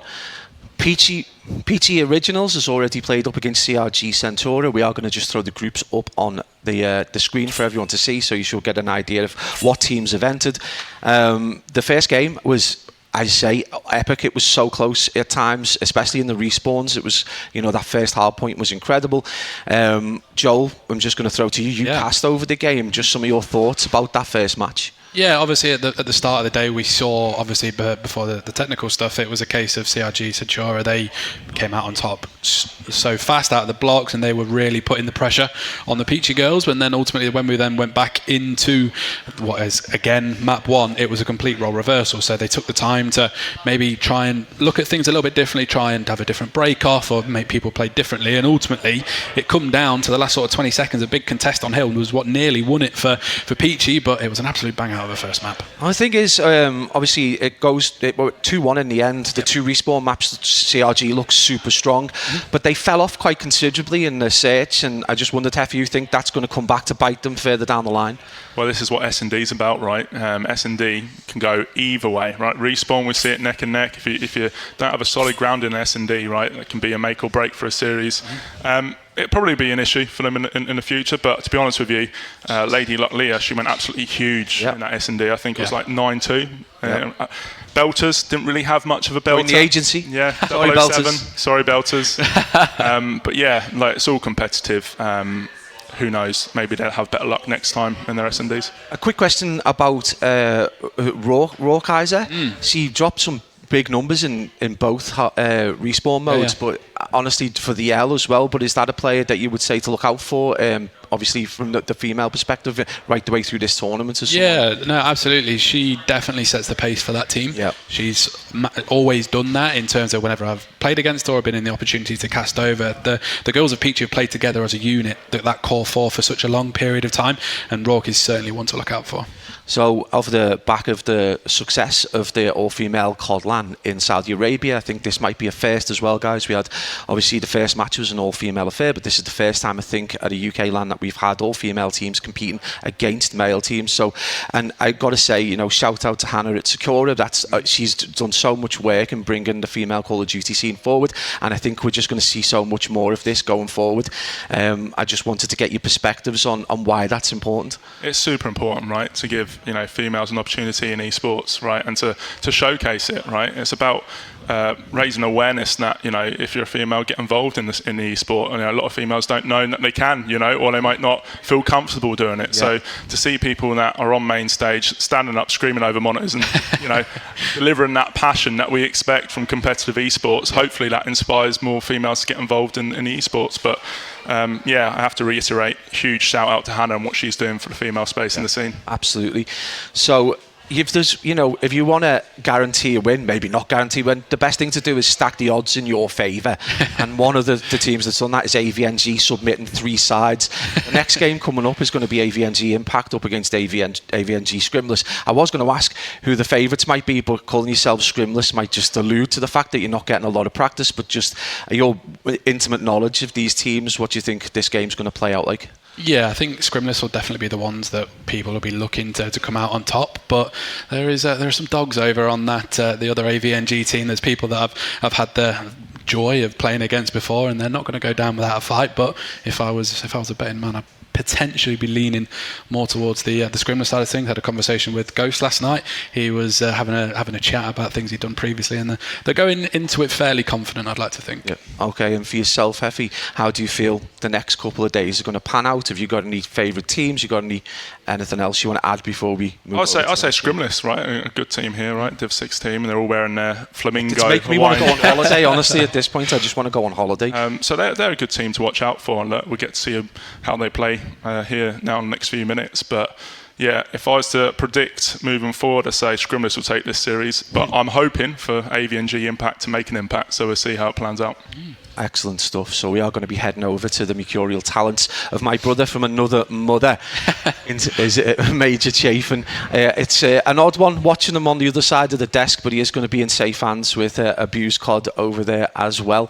And I just want to give a shout out to the LAN debut of Chief Lid. He has got to be the most incredible caster in the UK, and it's just nice to have him at LAN. But guys, we are going to pass you over. It is going to be Major Chafin and Abused Cod casting over AVNG Impact versus AVNG Scrimless. Cheers, Pabs. Yeah, I'm not going to lie, mate. I might need a few Scouse words thrown in just to make me feel at ease. Yeah, I will. I'll make you feel at home. But yeah, you've obviously hedged your bets with Avenge. Yeah. In terms on the of, shirt. Yeah, nice job, mate. Well done. Thank you. But yeah, this is kind of a bit of one where you can make an argument for both teams, really, isn't it? You've got the guys who, on paper, at least in terms of the division and kind of the ability they got on the team, you're going to say, yeah, they should look good. But then at the same time, we know this Avenge Impact team has been scrimming quite. Yeah, and we've already seen that once or twice today on some of the side stations in groups that have already been going on, that kind of those div locks that are kind of next to the sheets on the list of names that we see doesn't always apply in reality on a LAN situation where you're against them on the opposite side of the venue in this game or opposite of them in the side stations. Yeah, it's going to be interesting kind of how the matchup works. I mean, so we look at the maps now, we've got that Den Hardpoint map 1, a Colossus Search and a Scar. The map 1 I think is definitely going to kind of set the pace, I think, on this one. Obviously one player that I know because I've been absolutely slammed by multiple times is Sam on the side of Impact. Obviously that fast-paced SMG, it can really make a difference on a map like that Den Hardpoint, and I think if the guys of Avenge Impact are going to have some form of potential upset, if you call it that on paper, you're going to look to the subs to try and make an impact in that first half. Yeah, it's going to be a big battle between Sam and between Snacks on kind of the other side of things, with the sub in the hands of the Scrimless lads. But also Colossus SD going into that map number 2, it's again going to be quite a fast-paced map at times. You can fly out of P1 and fly towards that statue, and the aggression between Sam, and you've even got Lyra there as well, but you've also got that kind of balance of the stiffness and kind of the fundamentals of obviously Joel, and you've got Murky as well on that side. So it's going to be a real match-up, I think, between these two sides, and obviously they know each other. They're both AVNG teams, so it's going to be, you know, bragging rights as well. Yeah, I was saying we had Chantel shouting earlier across the stage, so I wonder if we'll get a little bit more in that one. But I do believe we are going to start loading into map 1 ever so shortly. But yeah, I think the first couple of hills on this one, I think, is probably going to be a taste of what kind of this Scrimless roster has got in their locker for this one. If it looks a bit ropey at the start, then you might potentially start to throw some question marks up. But yeah, if they come out hot, looking good, then it's just going to be a case of, right, okay, can Avenge Impact kind of keep up with the pace of what this team's likely to set? Yeah, definitely. The Scrimless side, I watched play Annex in one of the side stations earlier on while we had a few delays on the main stage, and they started off quite slow in that. They went down about 50, 60 quite early on, but they were able to retrace that. Obviously, Scar Hardpoint's maybe one you can chain the hills a little bit easier than the Den Hardpoint, but it's also kind of, I think it's going to favour that Scrimless team a little bit more, knowing that they've got the subs. They've got Robbo and Snacks on those subs, I think, for the most part. So you might see the third AR here and there for a few of the hills, but it's going to be one hell of a game. Yeah, and obviously I believe it was the Avenge Impact team when they played Vortex. They were down quite a considerable amount and obviously managed to come back. So they do have that ability to kind of hit the regain if they need to. But yeah, we'll see how that one goes. We are just going to wait a little bit longer, guys, before logging into that first map. But either way, I think it's going to be... I mean, we've got a shout out as well, the shirts of Scribblers. Yeah, hopefully we do get to see the face cams of the players very shortly, and the cameras are on the teams. But yeah, you've got the very serious side of Impact with the typical gaming rosters, and then you've got the phenomenal shirts of AVNG Scribblers. So yeah, it looks as though we might actually be getting into this one, map number 1. But I mean, already best of 3s. There's going to be teams that are going to kind of have hiccups, and it's kind of after the first 2 series, if you're still struggling a little bit, that's when you're like, right, okay, the next series 3 and 4 is kind of where your money starts to kind of get shown, really, I suppose. But the guys of Impact and Scrimless both currently 1-0, I believe, both of these guys. So this is important. They're fighting for top of the group at the minute, with both teams winning that opening match at 9 o'clock this morning on some of the side stations. So the team here is going to take a 2-0 advantage. As Robbo's going to be the first one here. Lobs a nade nice and high up in the sky, hoping it's going to land onto Murky, and it does exactly that. There's 2 dead already. Make that 3, and it is going to be Katana Land 1. That is going to be Sam, last one alive. It's 4 dead off the break match. Yeah, you're looking for, again, already a good start for the guys of Scrimless, so it's just whether a case of what the breaks are going to look like for Impact. Joel's going to be over towards the top side of blue. You've got, again, pretty much every lane on lockdown here from Impact, and yeah, there's not a kill on the board. No, with only 20 seconds left, it's going to be looking kind of this rotation, but he's going to be shut down straight away. Katana Land 5 is JV, Katana Land 7 is going to be Snacks, but so far, Scrimless, they might be Scrimless, but they've only had one death across the first 10 seconds. I've heard my first dead as well. Yeah, hopefully we get him every single kill now, but yeah, Lyra's going to get himself on towards the scrap time. Scrimless going to be ahead of the game though, ready towards P2, but that flood all the way through around Dojo is going to be what they're trying to pick up, and it's actually going to be, I think it's JV and Katana Land 5 that you guys see on your screen that's going to try and pick it up. A couple fall down again, so you're still looking at a bit of a break around the back, but nobody's going to get round, and unfortunately now you've already got the time ticking away as Scrimless push this lead out even more. Yeah, I mean, JV only had 9 bullets left in his gun there. It's not going to be able to do the job, but a 6-1 start from him, and on the other side of things, the 2 ARs on that Impact side yet to get a kill, so he's able, with the help of Ghost, to shut them down. You can kind of see the back spawns now are going to be in favour of Impact, so kind of just buying their time, keep trading these kills, and the time will remain white, but it's going to be Robbo pinching the front of that hill, picks up a big 2, looking for the third, onto Joel, into Sofa, snaps onto his head, but Joel with some clean shots that gets his first of the game. Yeah, and even though they're kind of spawning in the back now, it's a case of 20 seconds left, and you've still got 3 players from Scrimless just lurking around the scrap time. Nice shots coming through though from Sam as he looks to try and ramp up a bit more in kills, but you've got one lone player in Murky pushed up towards Dojo. She will fall, and now already again it's just going to be those pink arrows of Scrimless pretty much ready to go. They're going to try and fly through the front with a couple of kills from Lyro, but again it just gets an instant reply from Snaz. 6-3, pretty strong start from him, and again this lead's going to push out even more. Yeah, I think something to kind of mention is that this AVNG Impact team are kind of the opposite of Scrimless, because they are Scrim much, or Scrim more maybe is a better way of saying it. They've put the effort in over the last couple months knowing that this LAN was coming up, and it had been paying off. They played well when they kind of scrimmed us the other night, and I know they've been taking maps off of some of the Div 7 teams that we see here at the event, but so far you're kind of not seeing that, and Scrimless are just shutting them down, and Ghost has actually earned a Hellstorm off the first 2 hills as well, so that could be crucial going into the rotation later on P3, P4, and there's now a combined 10, make it 11, might be 12 streak, and it won't be, finally. Katana Land 1, that is X-Sam, for the first time on PC as well, he's a console player. Yeah, so unfortunately when you've got 2 kills between Joel and Mel combined, it's just, even how many times you can rotate and try and play for spawns, if you're not getting kills on the map, you're going to struggle to get any sort of time on the hill, and they are going to have the first player on towards the hill, I believe, in Joel, so a big gunfight's coming up. I don't know if he's going to read that one player is going to be coming over from tiles, and you've got a big gunfight going out in the back. Snaz plays his life pretty well.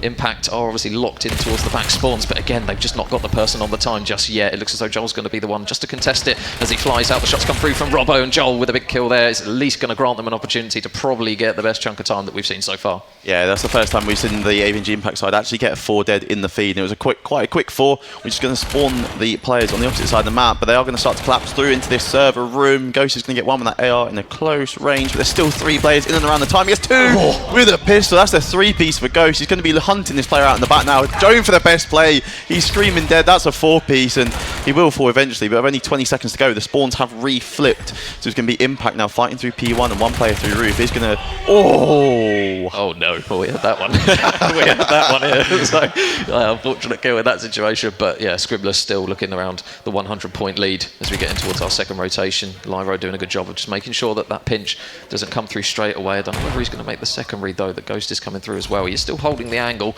and Avenge Impact again. They are set up on the hill. It's going to be a big gunfight up against Lyro, and a big kill from Lyro. Meanwhile, a gunfight over towards the front of the hill as well, and it looks as though there's going to be an opportunity for them to break onto the hill once again, courtesy of a couple of picks. JV with 2, Joel with an important kill though. Yeah, I mean, when you're 2 ARs on one side are combined for 24 and then the other side are combined for 5, it is going to be an uphill battle. It's one that they're kind of keeping around that 100-point deficit, but they do start need to close this down. They don't want to give up another 30 seconds on P1, because this is a hill that you want to try and keep a bit scrappy, don't want to give up too much time, and it's only 100 points now needed if you're Scrimless, so you're going to be looking to try and put them in that 100-point club. Yep, so you've got 1 man soaking time, 1 man over towards that kind of couches area, but again, it's another 3 dead here for Impact, and with 20 seconds left, you've got to start looking towards that rotation again.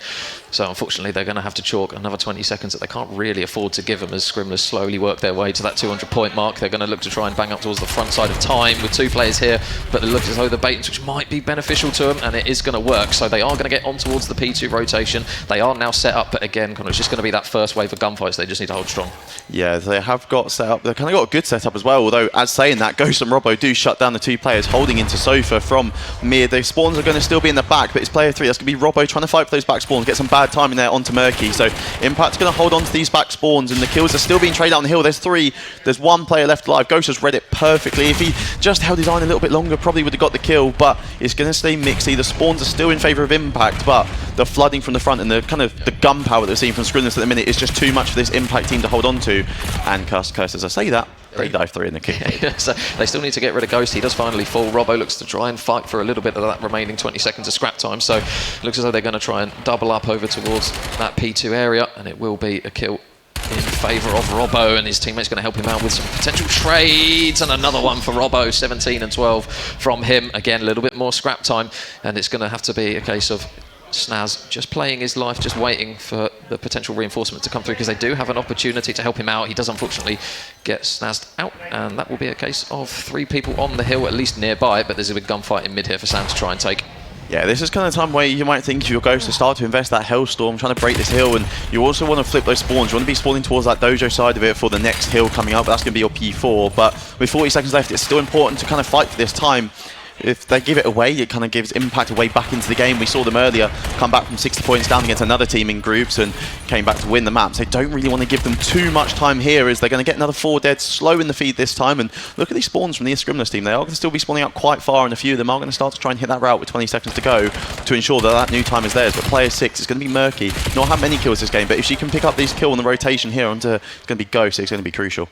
Yeah, Murky is playing her life, and obviously there's some weird spawns coming through. Some players spawning right towards the bottom left of the mini-map, so Murky's going to have to go really, really big in the back here. You've got 1 player from Tiles and 1 deep in the map, and Mel going to wait for the Chow, but can't win that gunfight again, as her struggles unfortunately do continue. The Chows towards the front side of the time now are going to have to be Impact, as they now spawn up over towards P2, and this is going to have to be pretty much all or nothing here on this break. They've got to try and coordinate. A nice nade, though, comes straight through from Jolt. He's going to open up the door to potentially a couple more kills, and they do go in favour of Avenge Impact, and it will be a case of everyone's dropping on the side of Scrimless, and they are in the time, but they've got it again. They've just got to try and hold it, Con, and they pretty much need a damn near perfect hard point from this point out.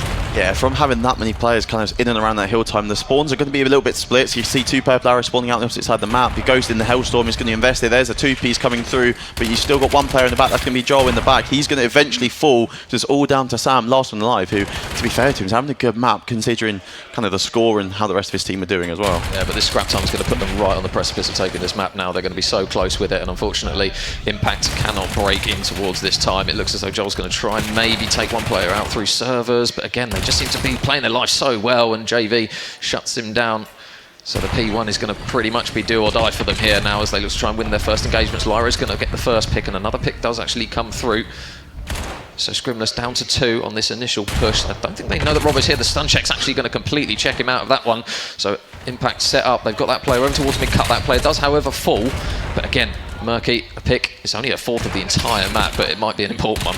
Yeah, I mean, Scrimless here are kind of just trying to fight for this P1. With only 14 seconds needed for the win, that means Impact have to keep flooding this time and not give up any P1 control. And Lyro through mid-cut is going to be crucial here. He does eventually find 1 onto Robbo, and a second one in the back there onto Snacks, but he's going to fall. And like I was just saying, though, they're going to have to keep fighting for this P1 time right until that timer goes. With only 10 seconds that is needed, they cannot afford to give this up. And currently it's white. It's not being contested by either team, but with those kills coming through in the feed now, with 5 seconds left to go, it is looking like Scrimless are going to take the map on this P1 unless Murky can go God mode. Yep, it looks as though that is done and dusted. Nobody can touch, and it's a map that, I'll tell you what, with the way the kills were going, Connor, when you're down kind of around 100 points, that could have been a lot more brutal than you think. So yeah, it's one that, as difficult as it is, you've got to try and take a positive in that they made it semi-competitive in that one, only down by 100 with even the slaying struggles that were on the side of Impact. But yeah, it's a case of Scrimless, as expected, look pretty good on respawns. Yeah, they do, and it's going to be kind of the S&D you want Impact. They want to try and get the reps in. Let's try again, shall we? They've had the reps, both of these teams, in the S&Ds, but it's going to Colossus. It's going to be another mixy map, and kind of Sam was warmed up with that sub in that map. You saw him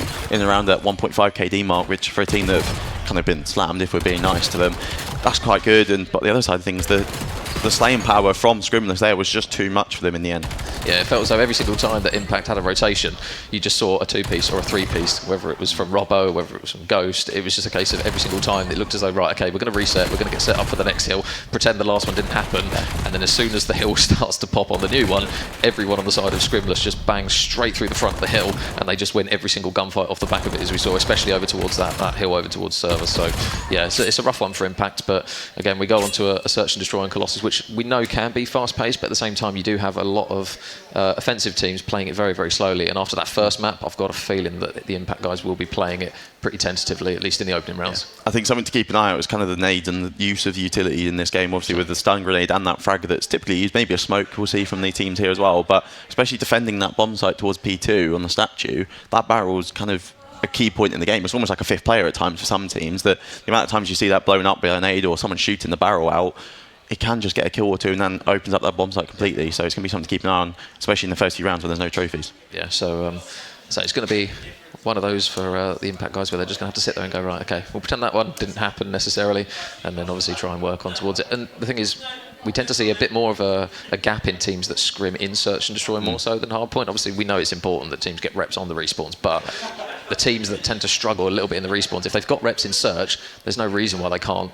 We're going to say Neslo it, but it's not obviously the best of three. But there is an opportunity for at least the guys of Impact, off the back of scrims, hopefully, that they've done their S&D reps and they weren't lazy like us 90s babies where we didn't do any search reps. But something I think, if they do take this map 2, the map 3 is wide open. It's not like he's going to go back to Scrimless being dominant in that Overload, because they don't really have many reps in Overload, knowing that a lot about that team, that the Overload is going to be that kind of game mode where it's going to be 50-50 for them, depending on who shows up on the day. Whereas I know Impact, they've played lots of leagues this season, they've done loads of scrims, so that Overload could be crucial. But before we do think about an Overload, they do need to win this Colossus. Yep. So I think the first few rounds, again, kind of what we talked about on the hard point, I think if the guys from Impact do start maybe falling, say 2-3 down on this one, then it might potentially be a bit doom and gloom for them here. So it's going to be an important start for them. They are going to be on the offense in this opening round. It looks as though A is going to be the communications, and as you mentioned, Connor, you're looking towards kind of those nades, those tacticals, those gunfights over towards that statue area can be really all important here, and somehow he's still not dead on the time, and it will be a case that they do at least get oh no, it wasn't a trade, it was a team kill, so 3v3. Yeah, Robbo was the one that actually traded him out there, but I don't know how Snacks was alive for so long in that tunnel. But again, that's kind of the mixy part, isn't it? Even on the defensive side, you've got Snacks just sprinting through the middle of the map, trying to get into that bottom tunnel and get the control of it. Whereas on the other side, AVG Impact are kind of playing for that top P1 control, looking to go from there. But they are looking and waiting kind of for a pick and some more info, and maybe they're going to get it here with player 6 and 7 through tunnel. Yeah, so I don't think we've seen the smoke as of yet to maybe try and get that bomb down. Number 4, and Sam's going to fly straight in towards the P2. He's going to try and take the Chow out the back here, and nice work. He clears that lane out, gives them an opportunity to try and get this bomb down. But the thing that Avenge Impact are going to potentially be a little bit paranoid about is these two players, and they are going to meet over towards the B-bomb site. The first kill comes through. Robbo gets 2, though, makes it a 1 versus 1. Robbo against Sam. Yeah, 2 subs, both maybe here and they are in the pocket, could help either team here, but Sam is going to retrieve the bomb. He's going to be kind of playing Ring of Roses with Robbo here, so it's all going to come down to timing really, with 15 seconds to go. Robbo has the heady advantage, a 1 versus 3 and a team kill in the round, so he's done it all that round. Yeah, anything that moves he kills. Yeah, nice work there from Scrimless, but yeah, having those players in towards that kind of that tunnel area, just you could see that Impact had a lot of control over towards the top of P1. You could see they wanted to try and get the bomb down, but until you clear that lane out or somebody's got 100% knowledge that nobody's going to be there, it's just always a risky gunfight to potentially even try and take or try and get the bomb down, because if that player that is watching it dies, whoever's obviously stuck on bomb is just a free kill. So first round on the board for Scrimless, and it's going to be their turn to attack now. Yeah, it's all about timing, isn't it? If Robbo was 1 second quicker or 1 second slower, maybe he loses that gunfight to Sam, or vice versa, and they didn't actually know that the bomb was down on those 2 kills that they got through into blue there. But we're going to see another P1 push from the offensive side off the break, and it's going to be player 2 Murky. There's one of those players that's pushed up towards statue, but she's not quite as aggressive as Sam. She's playing a bit of a creddy corner, as we're seeing a double chow from that ARs there down onto Laro, and he's going to get first blooded, and kind of seeing a purple wall build up on the map now. Is Murky going to be spotted? She is. 4 versus 1 now. Smoke invested, but Sam's got a lot of work to do it. Yeah, he's at P2. He's a one-man army, but you've got 2 more players over towards that B site, so just lurking for the time being to see if there's going to be a pick that they potentially give him here. So that number 6, who I believe is going to be JV, is now going to start to wrap, and potentially with timing here, because nobody's pinched him as of yet. He's probably not going to make this read. The player's going to late hit, and it's going to be a case that Avenge Scrimless take that second round. And if we're comparing the rounds, Connor, it was a very, very convincing offensive round there. I don't think it looked as though there was any real struggles in that one for Scrimless. No, and something that I think is a good thing from the Scrimless side, because obviously their confidence is going to be there from Map 1. We had a few dead, and we saw them getting a bit loud, and a couple 2-3 pieces that even in a 1 versus 3 there, when they know where the info is onto Sam, they didn't just get aggressive and go 1 by 1, and they waited, bide their time, get that bomb down, playing together, and they're not trying to give away easy rounds and let them even in this. So Robbo, 4 in a row now for him, and we'll see what Impact decide to try and do at their second try at an offensive round here. So still waiting.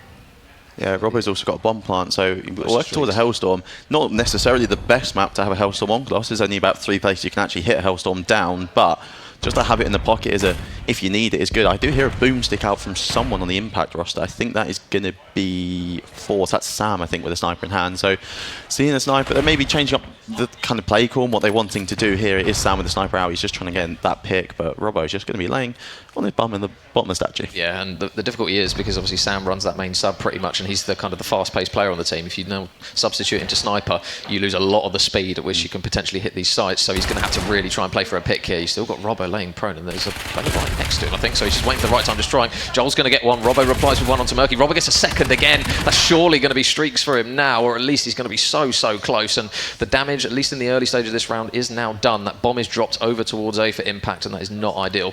No, especially when you've got one player that has only got a sniper in his hand. He's not been able to find one of the dead bodies and pick up a weapon. So they're going to have to double chow this, and he's going to have to really hope that Lyra has got his back in this situation. And I like this play from Scrimless, where they're kind of just giving up P2 control, although there is Lyra getting one onto Robbo, and the bomb will be reclaimed. 2 versus 2, make that a 1 versus 2. Sniper in hand, not ideal with only 10 seconds left, and need to plant the bomb as well to extend that time. He will find an AR, is going to fall though, and again, Scrimless kind of carrying on that dominance that we have seen so far in the series. And this is the kind of the scoreline that you start to think, right, okay, you need a round now if you're Impact. Obviously, they've tried 2 completely different strats when it came to the offense. They played one that was relatively quick, but obviously got picked apart quite early, and then now they've tried to slow it down. But again, Robbo with a big 2-piece just made that round, and especially in the latter side, so more difficult because you don't have the numbers, and like you say, that last person who's alive has a sniper in hand. So it's this is going to be a very important round here now for Impact. Yeah, I mean, Robbo did fall there. It's interesting to see if he actually did get the Hellstorm before he was forward, maybe in some assists, and he did 150 score for a Hellstorm in this game, which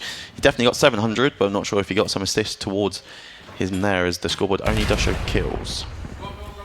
Well, it's going straight towards A, and surely Sam's going to spot at least a couple. Sam gets one, and Mel actually gets the second before the trade comes through from Ghost. So it looks as though Sam's already trying to push this player out towards P4. He does get tagged, and he is going to back up a little bit. So there's info that he's going to be around this statue area.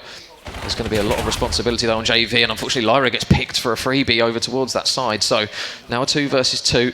You can see that Joel's going to be holding that full pinch if they decide to try and make a wrap over towards the B site, and it looks as though they might be trying to group up here, and the next gunfight is going to be the all-important one. Yeah, I do love this play from Joel, just kind of playing the credit spot and seeing if there's any tweaking from the Scrimless team, trying to get round that P3 and trying to get into that tunnel pressure, which we know we've seen them do a few times already in this map. It's actually going to be a 2v2. Opposite sides almost. That's going to give the info out, as you're going to see Snacks getting shot in the back, or JV, sorry, getting shot in the back there, and Ghost will fall.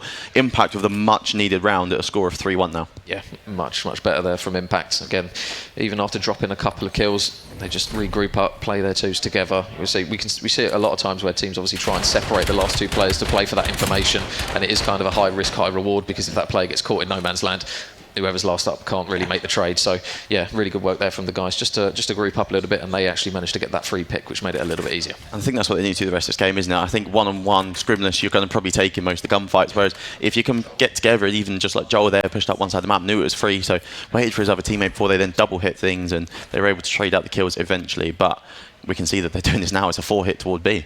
Well, they've just got to be careful here, because you've got 2 ARs, or maybe, I don't know, Robbo might be laying prone with the sub. Yeah, he is. So they've just got to check this corner. The stun info is surely going to be there. That one's close right here. Mel's going to swing it out, and the nade is perfect there from JV. The trade comes through quickly though from Joel. They are a little bit stranded in towards that tunnel area. It looks as though number 5 there in Ghost is going to be wrapping round towards P4, so they've got to be careful of him on the late pinch. If they decide to try and wrap this back, they've got to have a little bit of a spidey sense that somebody's going to be lurking here, and Ghost is going to have the next important gunfight. Spots one in the back, spots both of them actually, but unfortunately he makes both of them pretty much one shot, I believe, but doesn't get any kill. Yeah, and it gives the option now for AVNG Impact to kind of do what they want. They got control of their spawn again, so they know there's no more players pushed out. Do they want to try and retake it to B, or as they're winning now, they got that P1 control. It's now going to be going towards that A side. It's going to be JV left in a 1 versus 3. We saw Robbo do it in the opening round. It's now going to be up to his compadre to have a go, but with bomb down, 40 seconds to go, and he's in a bit of a bad spot, but does have kind of the favourable weapon to do it from this side. But AVNG Impact aren't going to give him anything. They know where he is. They kind of got him pinned into that one corner of the map, and he's already wasted 15 seconds of the clock. Yeah, this is just the fundamentals really from Impact. Don't overpeak anything. You've got the numbers. He's got no time to work with here, so it looks as though he's just going to see if he can get a freebie from anyone as he tries to slide side to side. Lyro just tagging him up, just making sure that he knows here. They are actually going to fly at him here eventually, and unfortunately he's run out of bullets with all the shooting that's been going on, and AVNG Impact will take that round and make it 2-3. So good back-to-back rounds here from Impact. Yeah, and I mean, if they get the next one, all of a sudden it's back in the game, isn't it, for them? 3 apiece, and with 3 in the bounce, you're going to be looking at there, the momentum's in their favour. Maybe the Scrimless boys just need to kind of reset, go back to one of the play calls they had earlier in the game and just try and repeat what they were doing, get that aggression on them, get Robbo through tunnel, get Snaps through tunnel, and trying to take the gunfights to them rather than maybe sitting back, which they did in the first few rounds and it worked.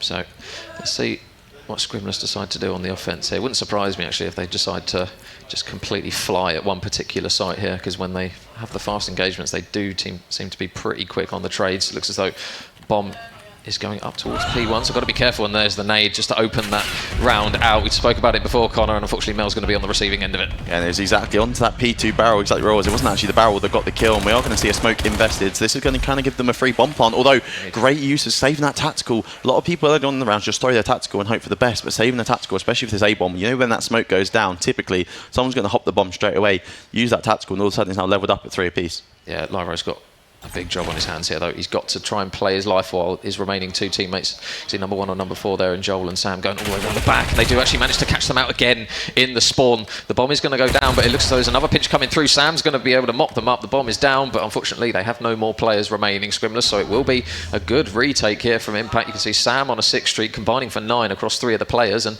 Impact looking good. Yeah, and that's what we just spoke about at the start of the round, wasn't it? If they can get this one, all of a sudden 3 apiece. Robbo, who was 6-0 at the start of the game with that bomb plant, he's now not had a kill in the last 4 rounds. And the AVNG Impact team is just starting to grow into the game. It's took them a map and a half, but they're there now and 3 rounds away from forcing a map 3. So 3 apiece.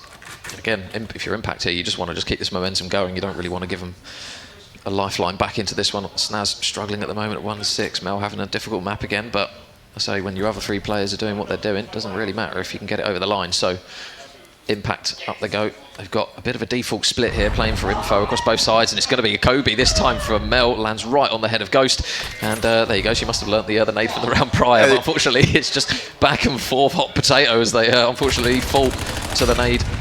Yeah, and it's one of those things, the trophies, you only got 2 per team, so depending on where your players are playing who have that trophy in hand, you might not always have it at your feet, and those nades are so important, where a lot of people use lightweight, especially on a map like Colossus, where you want to have that bit of aggression, ability to get moving, as Robbo isn't going to be moving, he's going to be sat in the corner, he gets the first one and down to 12 HP, the players aren't challenging them because they know the rest of these purple arrows are going to hunt them out, and in the pack, all 3 of them slide out at the same time, a dolphin dive from one of them, don't know if it was him that got the kill in the end, but Scrimless with a much needed win to kind of stop that momentum from Impact and take them 2 away. Yeah, it was a bit of a kick in the teeth there when they got that first pick, and then unfortunately I think it was Lyro that got caught out with the nade on the other side of things just to even it back up again. But yeah, Robbo, big plays there, playing his life in towards tunnel. It just makes such a difference when you don't just kind of re-chow something after that first pick, does the smart thing, gets his pick, get out to his life, and then obviously the remaining 2 teammates just help him out. I think one thing's unfortunate if you're the Impact guys there, where you have Robbo down to 12 HP, 1 more bullet would have killed him, then a 2v2, does Scrimless do that double chow? Probably not, because both the players are 100 HP and they're on that defensive side, not wanting to give any rounds away. But now going back to B again, look at this, going to be another 4 here, out of here, it's only going to be player 1, that's Joel, deep, the smoke grenade invested, but I think they're going to hit this through tunnel. Yeah, I know this play cool, I've played with them too much. This is the bait play over towards B. They haven't actually over-committed Impact, they've still only got Joel over towards that B site, so just playing a little bit of info at A. They are backed up, and unfortunately though Joel gets picked over towards B, and that is going to instantly just cause at least one of those players to wrap back. It's going to be Sam. They are falling. I believe there was a pick actually that came through though from Sam, so it is going to be an opportunity to maybe regain on this round here, but the next kill is going to be the all-important one.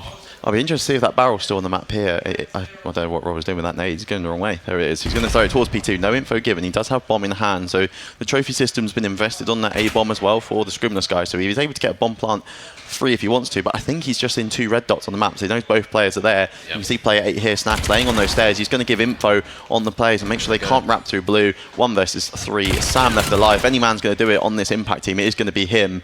He gets the first pick. Bomb is still not down just yet, but 20 seconds on the clock. They're going to have to do it soon. I think because he was weak, that Robbo decided, actually, no, I'm not going to play this. I'm going to potentially just get my gun out and make sure that I can play the trade. But yeah, that crew's potentially going to be all important, but it's just a case of when you use it on this map, because when you're in a 1v2, you don't really want to get caught with something while you're mid-streak here. So 35 seconds left to work with. Sam's got to get a pick here. Both players going towards this, and if he decides to stick this bomb, there is an opportunity for him to get it done here. So he's going to, unfortunately though, get pinched on the back of the bomb site. Nice work there, and it will be another round on the board for Scrimless. Yeah, definitely now 5-3 for them, 1 round away, but the Hellstorm is in Sam's pocket, so you're thinking that Sam's probably going to try and invest it here, but as we know, trying to use a Hellstorm on Colossus can be one of 2 things. You're either going to get 3 kills with it, or you're going to get nothing, and barely any info. Sometimes even hard to see the red dots of the Hellstorm and knowing where the enemy players are, even through the Hellstorm, and so much of the map is a building. Yep. So, again, still an opportunity to use it here for Sam. And obviously with it being 3-5 now, you're pretty much banking on the fact that he's going to try and use it at some point. But one thing he's got to be careful of doing, and his teammates have got to keep an eye on him for, is if he uses it, which it looks as though he is, his teammates have got to make sure that he obviously cannot get picked. And the nade there from Joel is actually going to open up the site. Those players are going to be over towards that A site, one in towards B. I don't know whether the streak's actually coming. It is now. The streak is in, and there's forced 2 of the players into P1 and 1 player all the way in the back left, so who might actually fall here, depending on where Sam chooses to kind of bend that Hellstorm. He can bend it through the top of the tower onto Statue. It's not actually being good for any, but it did force the AVNG players on Scrimless to back up and kind of reposition, making sure they don't give away their life to the Hellstorm. But look at this pinch coming in from that 7. That's going to be Robbo. No players, red Robbo here. He's going to get 1 freebie there onto Sam. That's a big kill as well, not only to level it up to 3 apiece, but shutting down kind of the star man on this impact roster. He's got there's another one in tunnel as well for him in the form of Lyro, and Robbo just mops every single player up. So now Joel going to be the last man in the 1v2. The information is now there for them, and he looks good for his money here. Robbo's just challenging everything. He's so weak, so they're just going to run at him, and that is going to be the map sorted and the series sorted. Look at those shirts. Scrimless, yeah, look at that. Absolutely beautiful. If you want any of these guys, just have a search on Amazon, you'll find them. Yeah, we can find the links for you, but Robbo there, 13-4 to end things off. A cracking map from him, and we kind of spoke about that sub pressure going into P1 and tunnel a lot, and I think Robbo got 13 kills. How many of them in tunnel? 8 maybe kills were in tunnel there, so kind of goes to show that getting a sub pushed out and into that middle of the map is really going to give you some control. Because the thing is, when Sam called the streak in as well, there was a bit of hesitation to actually push up the B site, so they didn't actually gain a huge amount of map control through the streak, which is, if you're not going to get a kill, that's what you've got to try and prioritise, at least bottleneck the players in positions where you can either get the bomb down or get the kills for them, and unfortunately it just didn't pay off for them in that situation. They did obviously have that big regain in the middle of the map, and we obviously saw them get 3 rounds pretty much back to back at the same time. It looked as though Scrimless, really good adaptions. Obviously Robbo just mopping players up left, right and centre as he finished on the 7 streak in the end of it, and when you've got a player doing that in search and destroy, just getting you kind of opening picks or 2 pieces, it's just so big for your team. Yeah, exactly. And I mean, Scrimless now go 2-0 in groups, Impact 1-1, but remember the top 4 teams do still make playoffs, which we will see later on today with a couple of the early playoff bracket rounds where we do go to those best of 5. So Scrimless put themselves in a good position to now try and make that winners bracket and give them some more confidence, whereas Impact, you know, tough one for them to take, but they've got their momentum of that one earlier on. They lost this one, okay, yeah, they might come into it kind of thinking that. I mean, Joel was literally paid for both of these teams to be in here, so yeah. So obviously the guys on the desk are more than capable of breaking that one down, so we'll throw it back to Pabs and the guys to kind of pull apart that map and see what their thoughts are.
sequel. Tight like my grandmother girdle. Going around with people. Look in the eye, now you can see the evil. What? This are the top shot sequel. Tight like my grandmother girdle.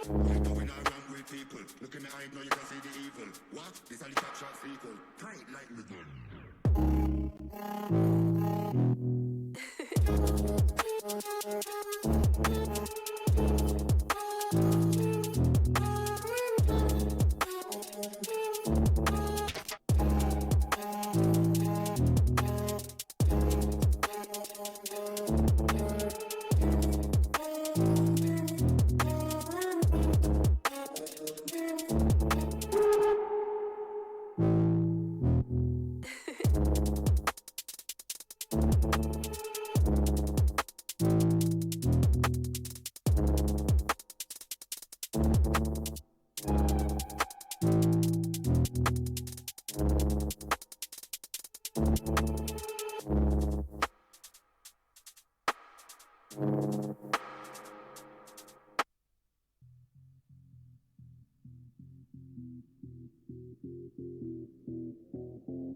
Eyes up.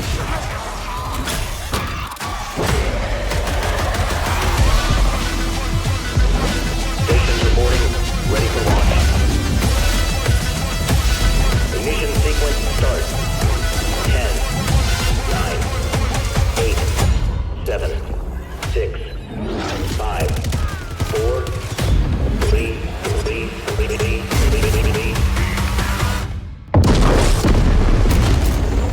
No, nobody can do it like me.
And we're back. The ESHUB Spring Invitational, powered by AVNG, is well underway. Our second game on main stage complete.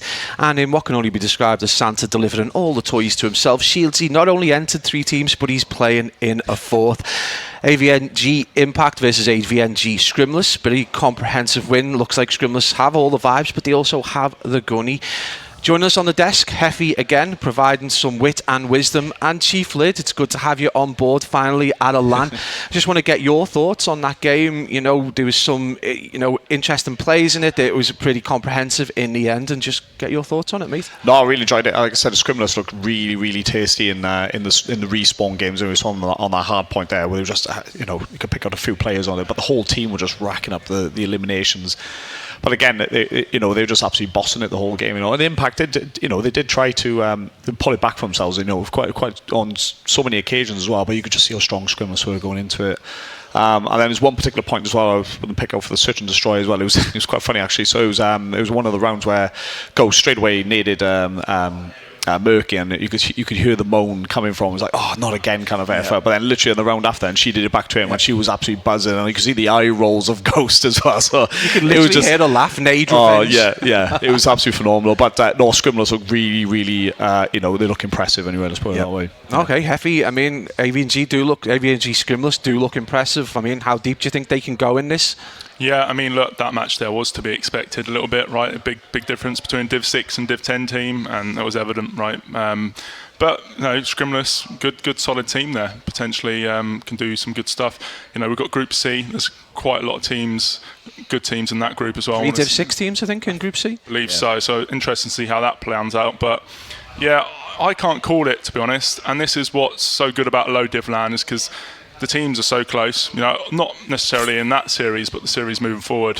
Yeah, there you go. Well, we've got the groups on screen now, and I was talking to you earlier on, Chief. You've been looking at how the brackets, the groups are panning out, and just any key standouts for you at the minute. Like I said, looking at the Group C again, X-Force Eagles are looking very, very good at the moment. They're 3-0, as you can see on the groups there. So that's going to be, for anyone to try and keep up with them now. We'll see what our next game does. I won't steal Heffy's chips, who's coming up next. But so it'd be interesting to see how these two teams go on then, and then who, if anyone, could take a victory against the Eagles then, so it'd be interesting. But then at the moment, there's a few teams running around at the moment. You've got the Scrimless now going 2-0.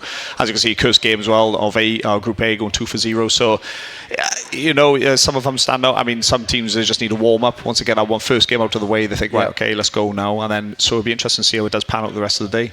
One of the things that's really stood out for me is that obviously when we do kind of the high end of Call of Duty, you don't see a lot of org owners playing, and this time we've got like 4 or 5 org runners. You know, the delusion is strong. The next game up is actually going to be a bit of a throwback for me. Probably some of the first teams I ever cast over. Flux Esports up against 22 Esports, the Teddy Bears. I absolutely love that. Both logos are fantastic, by the way. Just wanted to get your thoughts, Heavy, coming into this game. Flux have been an org that have been around for so long, and 22 as well. Just I'm excited for it, right? At 22 Esports, they've been around for ages. You know, an old school org, and Flux Nation have as well. I don't know who's going to take it. I want to support 22 Esports because, you know the owners a bit more, and they've been about for ages. But yeah, if I was to pin my master, say 22 Esports take the win. But we'll just have to wait and see. Chief, let's put you on the spot. Like I said, I know Flux Nation, like I said, is due for one at the moment, but they're looking for their first win now, and what a team to do it against as well, if they can do it against 22 now. And we know how strong both teams can be, so just to tip the scales, I'll go for Flux. Nice. I'm not going to call it. I'm going to leave a quandary. We are going to hand it over to the. We were going to hand it over to the incredible talents of Joel and Abuse, but we're just going to be a few seconds while the guys still trying to prepare themselves. Group plays really all day. It's a really nice opportunity. So obviously in some LAN scenarios you can get kind of like 2 and done, and it can be a bit of a short day for teams who paid money. This time ESHUB, Johnny, always thinking about the teams and the players' opportunity to play 4 games, and I think that's probably one of the standout factors of this. So if you're watching this at home, one reason if you haven't been able to make it to this LAN is definitely get down, because you're not going to waste your money. You're going to have a good day's Call of Duty, and that's on purpose as well. Yeah, no, 100%, right? So I mean, your challenger events, you turn up, it's double elimination, straight into the bracket, lose 2 games and you've gone home, right? And that's really expensive for a weekend, just to turn up, lose 2 games and go home. So this is why we've done this. We've got the group stages, 20 teams, we've kept it a lower amount of teams, so there's more games for people to play, group stages and then into double elimination, so you get more game time, right? LANs are expensive, we get it, right? Yeah, absolutely. We're going to just hand over to a quick break while the guys of Flux Nation and 22 Esports get themselves prepared. We will be back, and likely we will be throwing it over to Joel and Abuse for the casting.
And welcome back, everybody. Thank you for putting up with us for that short intermission break. As you can see, I don't know whether it's sadly or not, I am here with my good friend, Mr. Abuse. How are we? I'm doing well, mate. Off the back of a nice little game with the AVB Derby here. Looking forward to another one. And with my good friend. Thank you very much, mate. Right, so as the guys mentioned on the desk earlier on, we have got Flux Nation taking on 22 Esports. Any intel from you on these two? I mean, Flux Nation cast them a little bit in Div 8, played against a lot of these players in Div 8 last season, and we obviously know a lot about this 22 Esports. A lot of these players have been around the scene a lot, and we've even got top 3 Saudi LAN Megano spawning in. We do. As I say, it's what a way to be able to come back and going back to back on LAN to LAN and trying to get at least a top 3. I'm sure will be the minimum expectation that she'd want to have in her back pocket. So having a look at the maps that we are going to be seeing, still in the group stage, so it is going to still be that sort of best of 3. So heading off to Black Heart, which is going to be map 1, and Exposure S&D, a bit of a slower one. So what is going to be fast-paced map 1 is then going to be a hell of a lot slower on map 2, and then should we need it, it will be a den overload. Yeah, you're probably going to see a lot of 3 SMGs at Black Heart at times, whereas Exposure you're probably going to see 3 or 4 ARs. So it's going to be literally quite polar opposites, and no sub players are going to have to get used to that, putting out that AR, and vice versa with the AR having to get maybe put out sub at times on the Black Card. But I think with these two teams, with it, Group C, we've called it the Group of Death. You've got 3 teams that kind of that Div 6, 7 kind of quota there. So I think it's going to be a real bang out of a map 1, and it kind of should set the pace here. We've got Flux, who have only yet played the one team in Group C so far, and they lost 2-0 to the X-Force Eagles, who are currently 3-0 unbeaten, whereas 22 Esports just off the back of a 6-0 loss in S&D, Joe. You had to get that one in, didn't you? I was going to say, you can't just leave it there, can they? I'm sure they'll be looking to leave it there, but off into map 1 we indeed are going to go. So again, for those who might be asking questions, obviously there is no NPC. We are still playing on the old meta, so it will be M15 and Dravex that are running round on this map. I imagine it's going to be an extremely mixy P1, but how crucial are rotations on this one? Yeah, I mean, it's one of those things. It's one of the maps where you can just chain hills so much. The spawns can flip kind of back and forth, and so will the hills. So you're kind of going from one side of the map back to the other side, back to the other side, and so on and so on as the map goes on. But P1 is going to be right in the middle of the map, so there's not going to be too much rotating going off just the bat yet. But 22 Esports already with the first 2 kills, one with a nade, and we've got Robbo spawning into lobby, which isn't Robbo. That's actually going to be Kai, but the Battle.net has not been logged out, so you are going to see every player is on the correct account, apart from number 4 is Kai, not Robbo. Yeah, no, which is good. And like you say, it looked like it was going to be a strong. Speaking about Kai, he's going to actually fall off the map. Trades coming in for both teams. Advantage in favour of Flux at the minute. Roland going to try to come out of dubs, not manage to find anybody because V-Rage will come through, find one instantly, then trade it out. Hunter just going to try to be a bit of a nuisance, playing a little bit of an off angle, quite smart. Members of 22 trying to play through Dub's side, but they are being gunned down by the members of Flux at the minute. Yeah, it's going to be these crucial spawns now and the kills for Hunter. Playing that kind of credit spot is now 4-1. He's already going to start playing in towards that initial time. So you're still spawning 22 out all the way at the back behind that P5 hill as well. So who that was? It was Lenny on the time, just kind of slowing them down, putting bullets into a few different players, getting those stuns and A's and kind of soaking all the utils, which they might not have as many for this rotation. Yeah, I was going to say, so it looks like it's going to be rotation in favour of Flux at the minute. Deeks hasn't managed to get himself off the board yet, but Hunter on a 5 streak at the minute. He's just going to be checking through long. He's going to have one, which is going to be Meg coming out of P1. Will be taken down. Just going to try to play his life. 2 people stacked on time, but 22 going to try and play through. Couple kills nearly in the back, going to be for V-Raid, but he has got the help of Hunter. But are they going to read Deeks in the back here? Yeah, you still got the spawns coming out for 22, although you've got 2 players sat deep in the back here. You've got Meg and Deeks, who are just kind of biding their time, waiting for a double charge. Lenny with a 2-piece with a knife. Looking for the collapse now on the front of the hill is going to be Roland. He's able to pick up one. Onto that's going to be Kai, but bullet. So many bullets being shot there. No kills coming through. 22, 15 seconds left. They're kind of on this old time, but it's going to be looking player 1, player 7 on that new rotation now. It's going to be Meg on her own, all by herself. Going to be shot in the back by Hunter, and not only a Flux taking almost a 50-point lead and going a lot of scrap time with old Hunter. Almost 10-1. He's also got this rotation for new, and the initial time will be contested, but those back spawns now are going to be flipped as soon as I say the Flux have them. Yeah, it's going to be V-Rage going to chow towards time, not going to be able to find one. So it is going to be a chance for 22 Esports to try and claw some time back. But Hunter, as we mentioned, he is going to have that streak and it is going to be invested onto this P3. Still, even though he's died, it's still going to be coming through. So they're going to have to try and pick someone out the back. But it's actually going to be a team kill. So he's managed to find at least one, but they are going to have spawns going in the back for Flux. It's going to be a case of they're going to have to hit through the front if you're 22, and you have to try and hold the back as best as what you can for Flux Nation.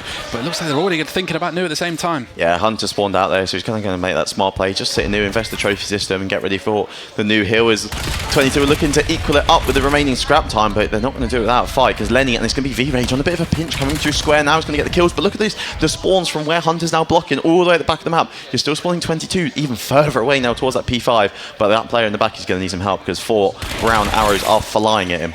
Yeah, I was going to say, if you can try and get some form of mid-control, you'd normally be good for 1 or 2 trying to come through P1, but it's not going to matter. Hunter still inside P2, just going to try and play his life as best as what he can.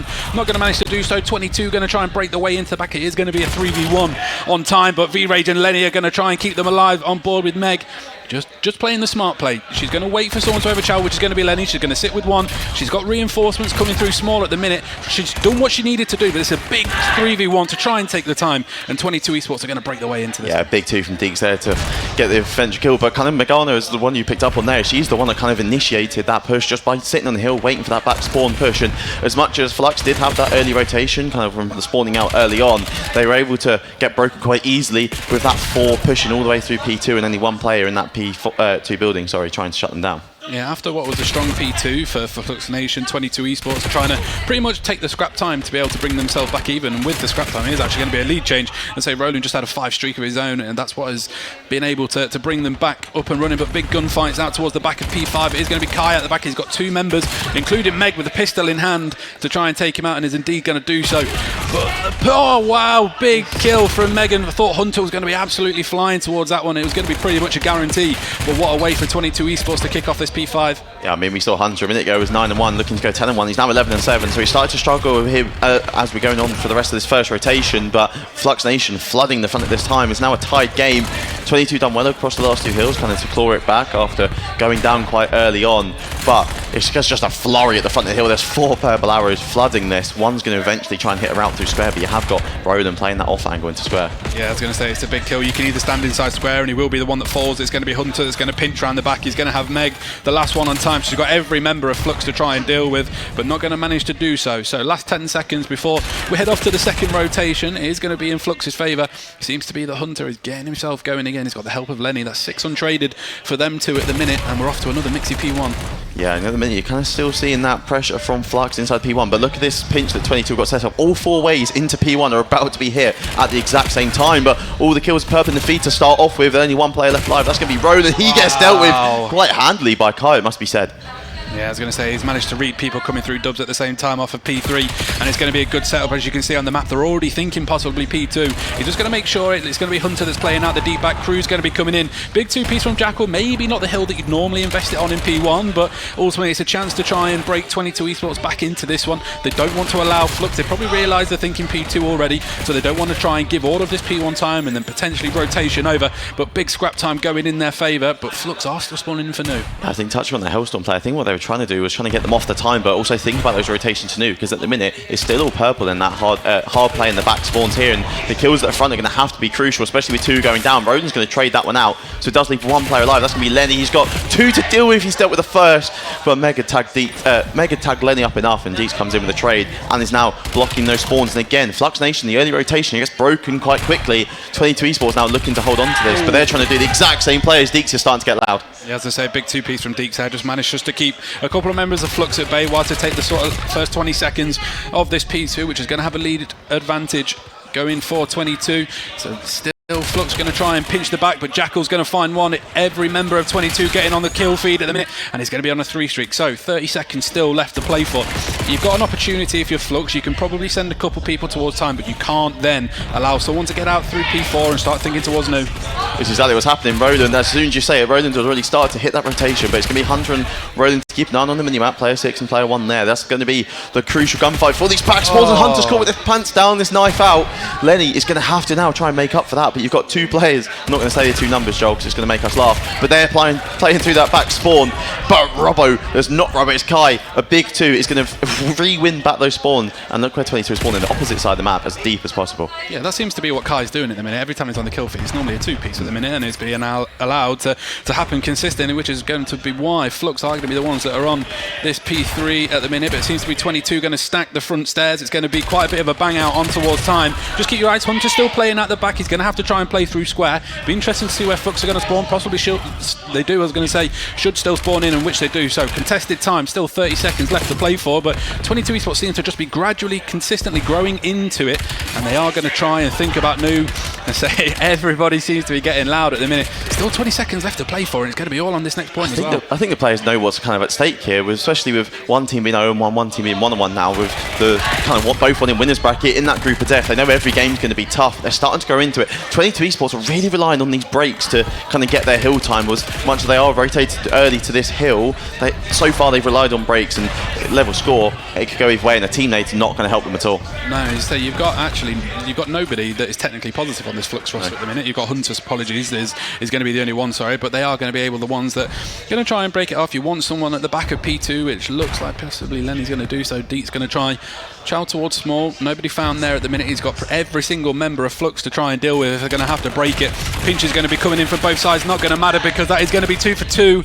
Still 2 to play for both teams. Lenny's going to find one. Out the back is going to be Meg. Meg's going to still find one. So chances are a big nade from Jackal, but it's still nobody on that time, and it's going to just be another bang out. Yeah, the split spawn's coming in now as well. You've got player 8, that's Deeks, but you've got player 2 as V-Ray just spawned right on top of him towards that tractor on opposite sides, and there's a big 3. He's got a bit loud there after that one. It's only 15 now for New, but they've reinstated that 40-50 point lead they had on the first rotation that kind of got squandered by the end of it. But Flux Nation, a big P5 here. I was going to say, we've seen 22 esports come back 2 or 3 times already. What's the 4th time? And just to start it off, as soon as I say it, Jackal will find a way to do it, but is going to be the one that is taken out. So they are going to be spawning still out in the back. So it's going to be a chance for Flux to try and keep as much time that they can do on here. They can still win from here, but a big 2-piece from Meg coming through P3. He's going to have 22 esports. Going to have to pretty much try and headbang the front of time. But a double nade kill from Kai there as well. We mentioned finding another 2-piece, and 22 esports have got the opportunity to claw some time back here. Yeah, you're going to be looking for the trophy systems probably be invested into this hill if there are any, especially with kind of the crucial point for 22. They can't give up too much time, especially when they're not having these back spawns. They need to keep flooding the front, trying to get through that square part of the map to kind of get the purple arrows off a time. But when V-Ray just popping 2 pieces like that down long with the Jackal, the Jackal? Wrong game, that's last game. The Dravek, I can kind of see why ARs want that ban. So a big kill from Meg there, so there's going to be a chance for 22 to try and mop up this last 10 seconds. As soon as I say it, Caster's curse even maybe. And it's going to be Kai finding another 2-streak, rolling a Lancer back with 2 of his own. Only 19 seconds required if you are a member of Flux, so it's going to be into P1. Typically you wouldn't imagine for them to come out on here, because it's it's the one that you'll contest, possibly both on the hill, but everybody seems to just be trying to headbang towards it. Keep your eyes on, look at this, look at Lenny. He's got 2 members going to spawn in front of him. He's got 1. He's going to have to make Jackal to make a decision. He's been taken off of time because he's got Meg with 1 kill on to a team and another one to somebody else. Yeah, and the kills are, it's only about 4 or 5 kills in it in Flux Nations. They are outslaying the 22 esports teams. You're kind of seeing they're the ones now, apart from Jackal, that are all negative, but only 12 seconds is needed. They can keep flooding it. Meg with a big 4 on this hill now. She did get one onto her teammate, but she's made up for that. And look at these spawns now. Flux Nation on the opposite side of the map. They're going to have to flood through this P1 zone, which they could still win off of, but they're splitting their spawns. They're trying to hit either side of the map and win those P2 spawns. And Lenny, here's a huge one in the back. Meg, does trade it out though. I was concerned because 2 of them were looking over towards that P4. They weren't reading anybody coming through long, but eventually it was Meg that came out on top of that gunfight. Only 12 seconds, but have a look at your map. It is going to be, I think it was Kai that was just inside P2 actually, but 22 are going to try and get in. I imagine it's going to be another bang out on with Hunter. Doesn't manage to come out on top of that one. So let's take a pause. We're going to have sort of 10 seconds or so before the next gunfight's over towards the new hill is going to come in. Big gunfight over towards P4. Kai will come out on top of that one against Meg. Just needs to play his life out out here and be a bit of a nuisance, doesn't he? Yeah, he tries to be a bit of a nuisance using the advanced Omni movement, trying to wall bounce, get line of sight, but it's not happening. Lenny chows around the corner, 3 people there. It's another wave down. 22 Esports can win it off at this time still. Flux Nation going to have to flood the front, but look at this from Jackal. A smart play, trying to pinch through mid, gets the first one. He's going to push these players back off the kills, but he's not missed his last few shots onto Kai there, who's just going to get in and contest. That's all Flux need to do. But look at the split spawn as well from Jackal on the opposite side of the map. Joe, I don't know what's going on. I was going to say, Jackal just needs to be smart here because there's 18 seconds still to play for, so as long as it doesn't go past 12, they are going to be able to go over towards Nu. But as we just say that, Flux can still try and break in towards it, and now they can't, so they're running over towards Nu. Only 5 seconds left to play for. 22 Esports going to have a massive comeback here, and they're going to come out on top of it. How on earth have Flux Nation allowed that to happen? I have no idea, but I can see looking over at the players there, they like that one. A good, what's it, that 60-point comeback at the end on the last couple of hills. And I think this is kind of what we're saying about this group of C being the group of death when we did the group draw the other week. Straight away, you can see why these two teams are coming out and a hot. Yeah. That's my word. So we're trying to both get our words back at here, but let's talk about moments of that. How important on that P2 was Jackal inside P1. We've had Meg pistol whip. I think it was 3 people inside P1 at the same time. They had people coming through long to think of Nu. All they've done is just put 2 people inside Hill and say, look, if you want to come and challenge, feel free, but we're going to kill every single one of you. Yeah, and it was all down to those P2 spawns. Flux Nation for the first 35 seconds of that final P1 had those P2 spawns, but as soon as Meg popped that 2-piece with a pistol into P1, it flipped the spawns on the other way, and then from there they kind of really had no way in because every single push they had, even if they got the first kill, it was just traded out very efficiently by the 22 Esports guys. And both of these teams have kind of spent a lot of time together. I know there's a few different additions, but for the core of these teams have played together long enough now, they kind of trust each other and know what they're doing, as we've seen all the 22 players kind of watching it back. Yeah, it'd be interesting to have heard the comms from 22 there, because they know that they were chasing the game. You're in a position where you don't give up rotation towards Nu, and like you say, we're going to stack time, we're going to allow the gunfights to come to us. So is it a case of someone is taking control and say, let's all calm down, make sure we're looking here? Because they managed to do that completely flawlessly, which we're seeing on screen here at the minute. They were down sort of 20 points or so, and that's exactly what we like to see. That's the members of 22 Esports giving it some to Flux, but if I was in their same situation, I'd have done the exact same. Yeah, and I think Flux Nation probably would have given it back to them if it was them that came out on top in the end. So both teams there looking good, and it really sets us up for this exposure S&D, although we might see a bit of a change of pace. We know Black Heart very quick, typically have maybe 3 subs out on the map, whereas exposure S&D, you're probably looking at 3 or 4 ARs. Yeah, maybe 1 sniper, 3 ARs or something like that. Obviously, you know how it is to be a sniper on exposure, don't you? So if there's any new spots, feel free to take them on. And well, no, exposure's not even in the rotation anymore, actually, is it? But like you say, it'd be interesting. This is a map where you probably expecting someone to scam to be able to get you up and running and have that sort of numerical advantage.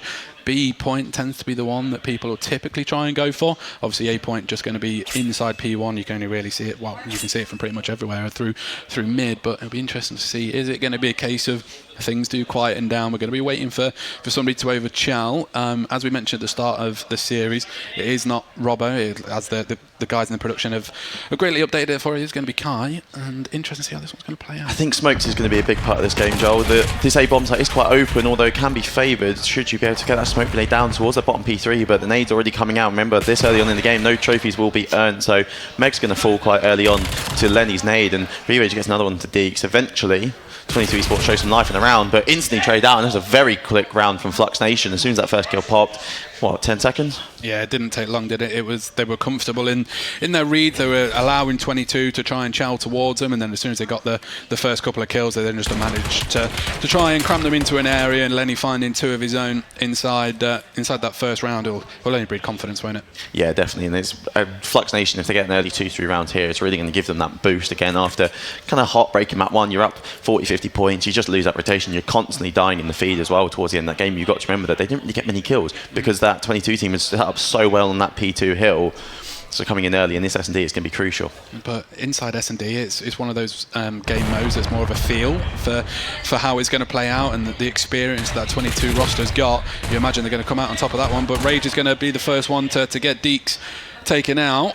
Meg just going to try and back up. I don't know if she's had any sort of read onto them, but just going to try and regroup, because they are down one player, but it looks to be that Flux are just again going to see if anyone from 22 just going to overchild and try and get that numerical advantage once again.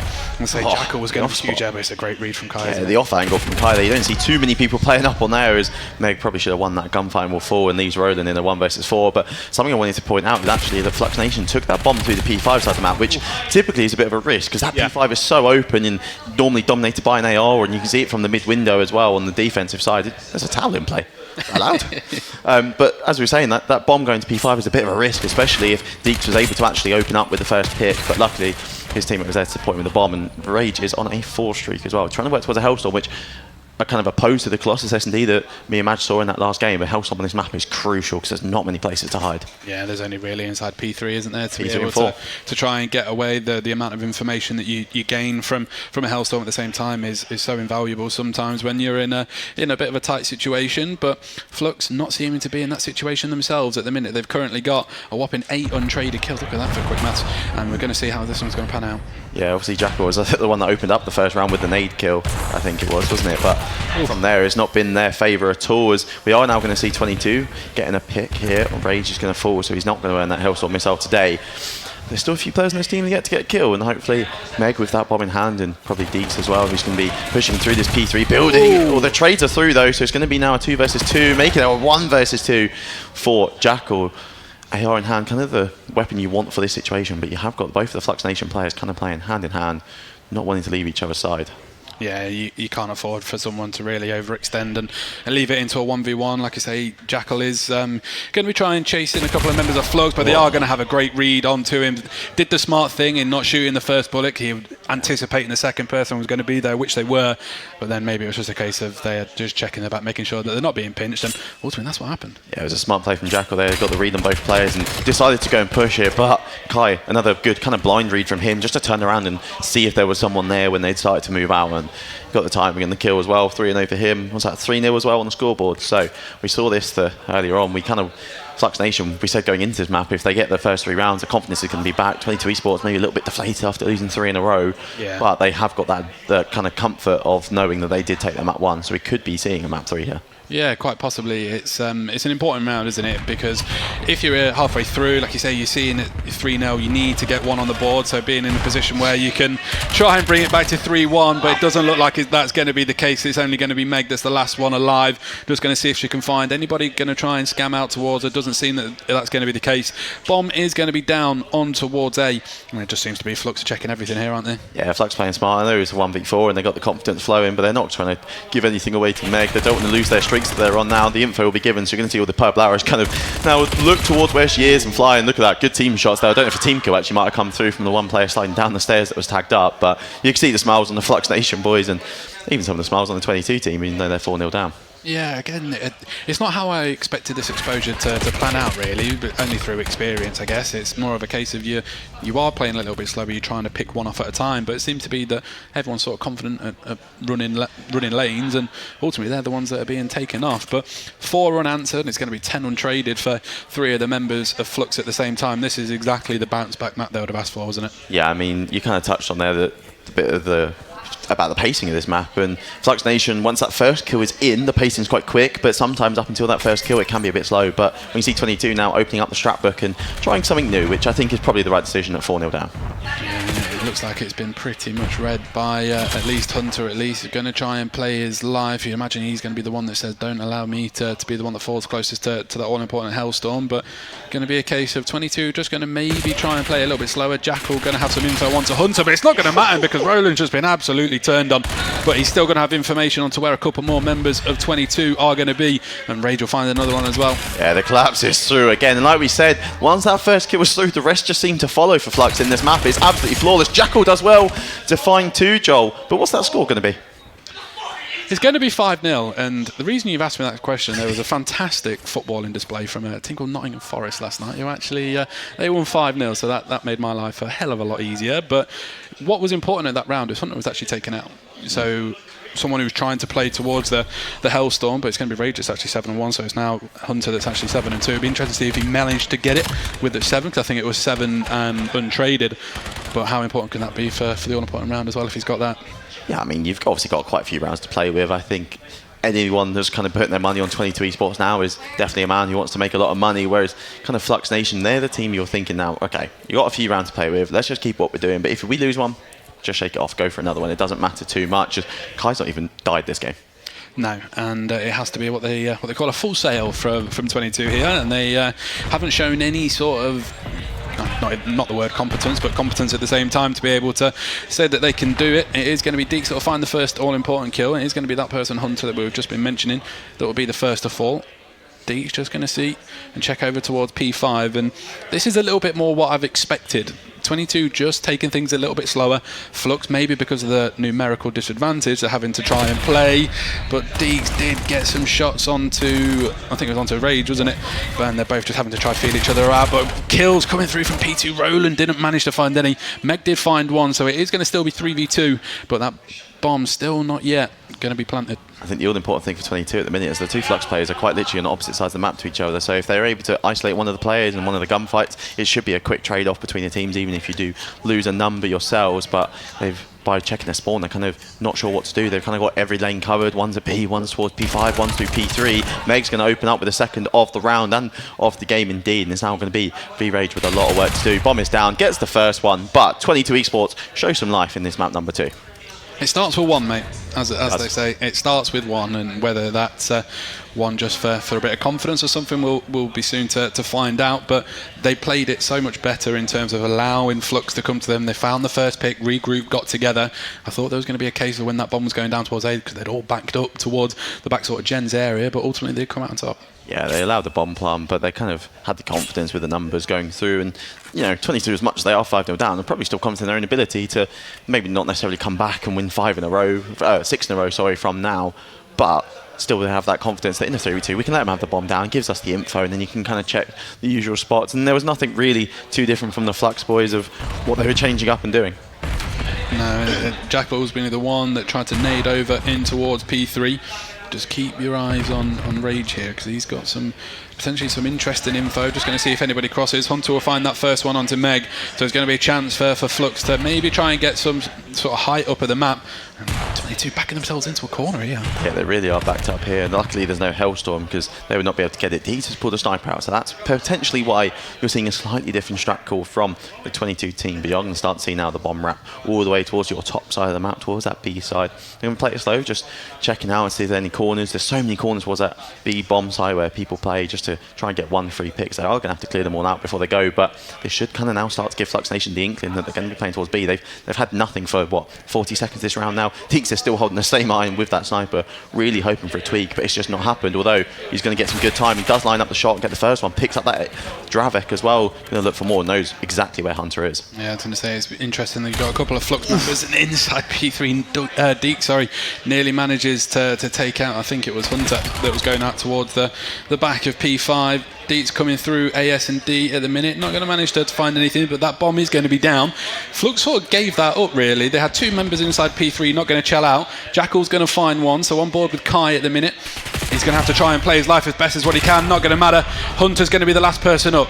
So if he manages to take out the final 2 members, that will be the round, but he's got a decision to make. Only 13 seconds left on the clock. Going to have someone challenge towards him. Okay, here we go, potentially, here we go.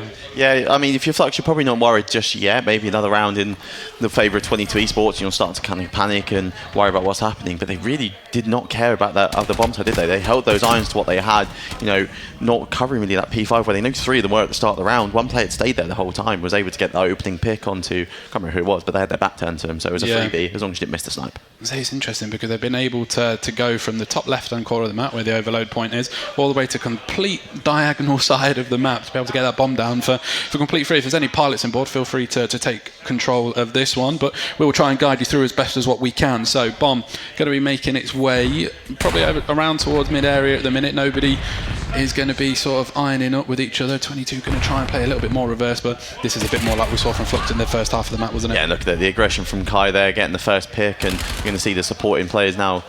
Roland gives away his info to where he is by shooting a little bit too soon. Going to use that Semtex to try and get one onto the bomb side, but it's going to have to be a big retake from 22 Esports. They do have control of their whole spawn. There is no one threatening kind of their spawn with a pinch going through, and it's going to be 4 from the front, but Roland's going to be in a lot of hell here and somehow doesn't get the one, and just like that, 1 kill comes through, opens up the round, and the rest all follow quite soon. And Flux Nation with a pretty convincing S&D. Yeah, sorry, I was just taking a look. It looks like someone's having a bit of an issue with the controller, so there might be a little bit of a VAR potentially going on in this final round. Who knows? We'll find out and let you guys know as soon as possible. But in that last round, I like what Flux did there. They basically took it to 22, didn't they? Say, look, we're going to completely chow this B point out, and whether you decide to come and challenge us is up to you. We're going to back ourselves to be able to do this one, and importantly for them, they came out on top of it. But there was a chance for 22, wasn't there? Just for a couple of rounds, but ultimately it was shot off quite convincingly. Yeah, I mean, that's kind of what you wanted to see, though. Flux Nation, it worked so well for them in the opening couple of rounds. They kind of slowed it down and kind of played into 22's favour, didn't they, by taking those gunfights one-on-one, playing at the back of the map rather than just flying at them. And someone like Hunter, who had a good map 1 with that sub in hand, popping 2 or 3 pieces, was able to then replicate that again in the S&D in a slightly different way, because Black Kite and Exposure are 2 very different maps. But yeah, definitely. And like you say, Flux Nation obviously going 5-0 up. Like I mentioned, halfway through that map, it was exactly the bounce back that they had asked for, wasn't it? Obviously, after a closely contested first map, things we thought were going to slow down didn't for the majority of it, but it will be a den overload, one that you can be a little bit mixy on once again. But again, how important on overload is it having someone being out in front, killing people off of spawn?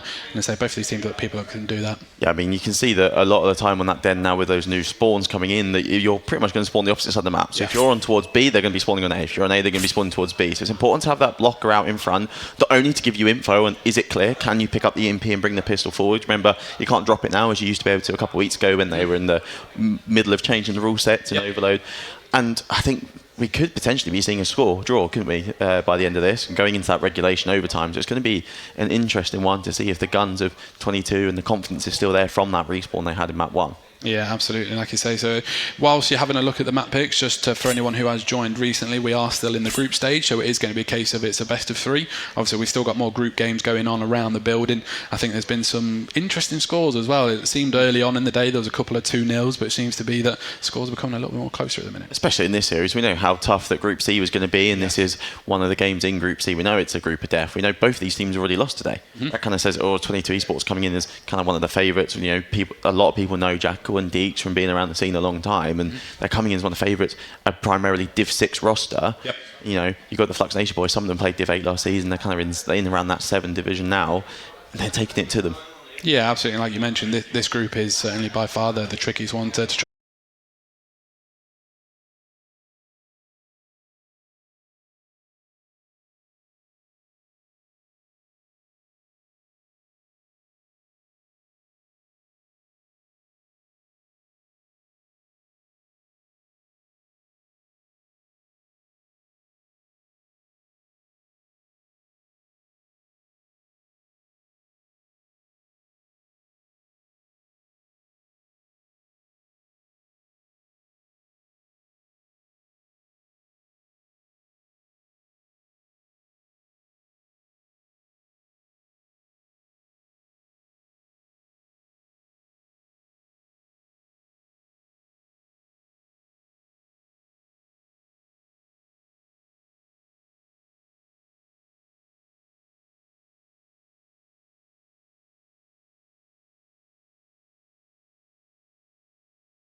Right, guys, indeed, welcome back. So we have had a little bit of controversy, some might say. So there was a controller issue, so we're told, in that final round, which Flux Nation did come out on top. So we are going to actually be heading back to Exposure. They are, by the sounds of it, possibly in the game already. I'm not 100% sure, but I can see people talking. So we will find out who wins, because someone's probably going to jump up by the time that we found out. But it is technically now back to 5-2 for Flux Nation. 22 Esports going to have to try and continue through the full sale. I've just seen some from fist bumps, so I'm not sure if people were possibly screaming about something else. No idea. But we'll be heading, hopefully, into the map shortly. But yeah, a little bit of a controller issue. How's that going to throw you off? Yeah, I mean, it could be one of those things for 22 that gives you a little bit of a break, a little bit of time to talk about what happened and what they can do right, especially with that last round being a very quick collapse again, whereas Flux Nation maybe a little bit checked out by what happened. Obviously, they just won the map, they're happy, they're ready for map 3, and then all of a sudden having to replay the last round, so... Yeah, I don't know if I was a member of Flux Nation, I'd probably feel a little bit aggrieved if it's a controller thing. Depends how early you alert everybody, but nonetheless we like to see the sportsmanship side of things at the same time. So Flux can, like I say, if they take this first round, they will technically then still again win the series and will be heading off to that Den overload. But they were 5-0 up. 22 Esports have won the 2 rounds prior to that, so the full sale is still on the cards, wasn't it? Yeah, there's been a 5-10 minute pause in what the players from that end of that final round up until where we are now, and some of the players that I know have been watching over kind of, you can see they're locked into firing range. Some of the others are just taking 5-10 minutes just for themselves, having a little respite before we carry on the series. But we can still see players just having a little chat to each other, a few headsets off, so I'm not exactly sure what we are waiting on just yet, but I don't think they're talking about strat plays. No, and like I say, you know as much as what we do. Like I say, I think we're still waiting for a couple of people possibly to get ready. Not too sure. It looked like they were actually in a round when we first came back. So I don't know if they maybe thought that was the round, but I'm hoping that we're gonna see one. But like I say, we should find out shortly what the plan is going to be. Right. Okay. So we're being told. I think there was a round which we are going to see come back through on. Can I make a prediction? The round on replay is going to be won by Flux Nation. Do you reckon? Yeah. What gives that away? Because none of the players are playing right now and they were 1 round away from winning. I say, if you're a betting man, you'd imagine that would be the case. So this is going to be the all-important, what seems to be final round for Flux Nation. So it was going to be a case of the members of 22 had the bomb in hand. They had to try and get their way down. Nobody is going to fall instantly, which straight away we thought we'd seen a couple of times. Big kills. There was actually a team kill inside of P3, which is going to be V-Rage onto Lenny, but then did take Mega at the same time. So don't worry too much about which side people's are on. And like you say, it's a 1v3 that I think it was Kai that's left in here, isn't it? And somehow I must have pulled it off. Yeah, I mean 1v3s. Oh no. Right, I'm confused. I've got no idea. Well, someone's won. It looks like it's Flux Nation, so they're going to again take the series 6-2. So don't worry too much. No, that's not Flux Nation. The game. That's Ed Magano under Flux Nation. Oh, I don't know. No idea. Someone's won. Or someone hasn't. I don't know. Well, regardless, I think we're still going to be going to Den because everyone's still sat in the seat. So I'm going to take your. It's 5-3. No, there we go. Okay. Lovely. It's 5-3. We do. Players helped us out. It was flipped the other way around. So we are again going to have to apologise. We are just going to flick to another break just while we can sort the graphic side of things out. So don't go anywhere, and we'll be back shortly.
Eyes up.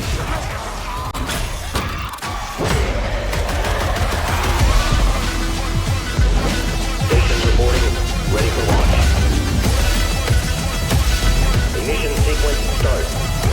10, 9, 8, 7, 6, 5, 4, 3, 3, 3, 3, 3.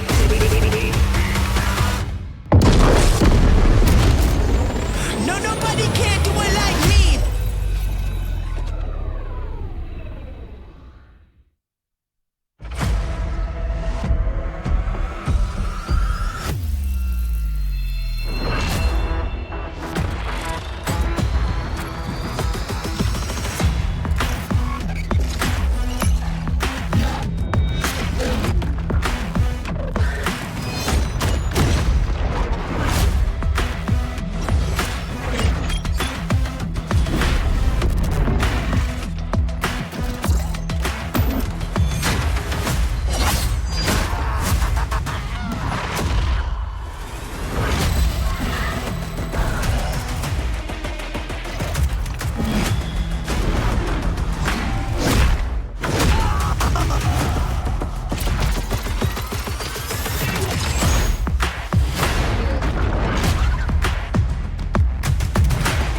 Right.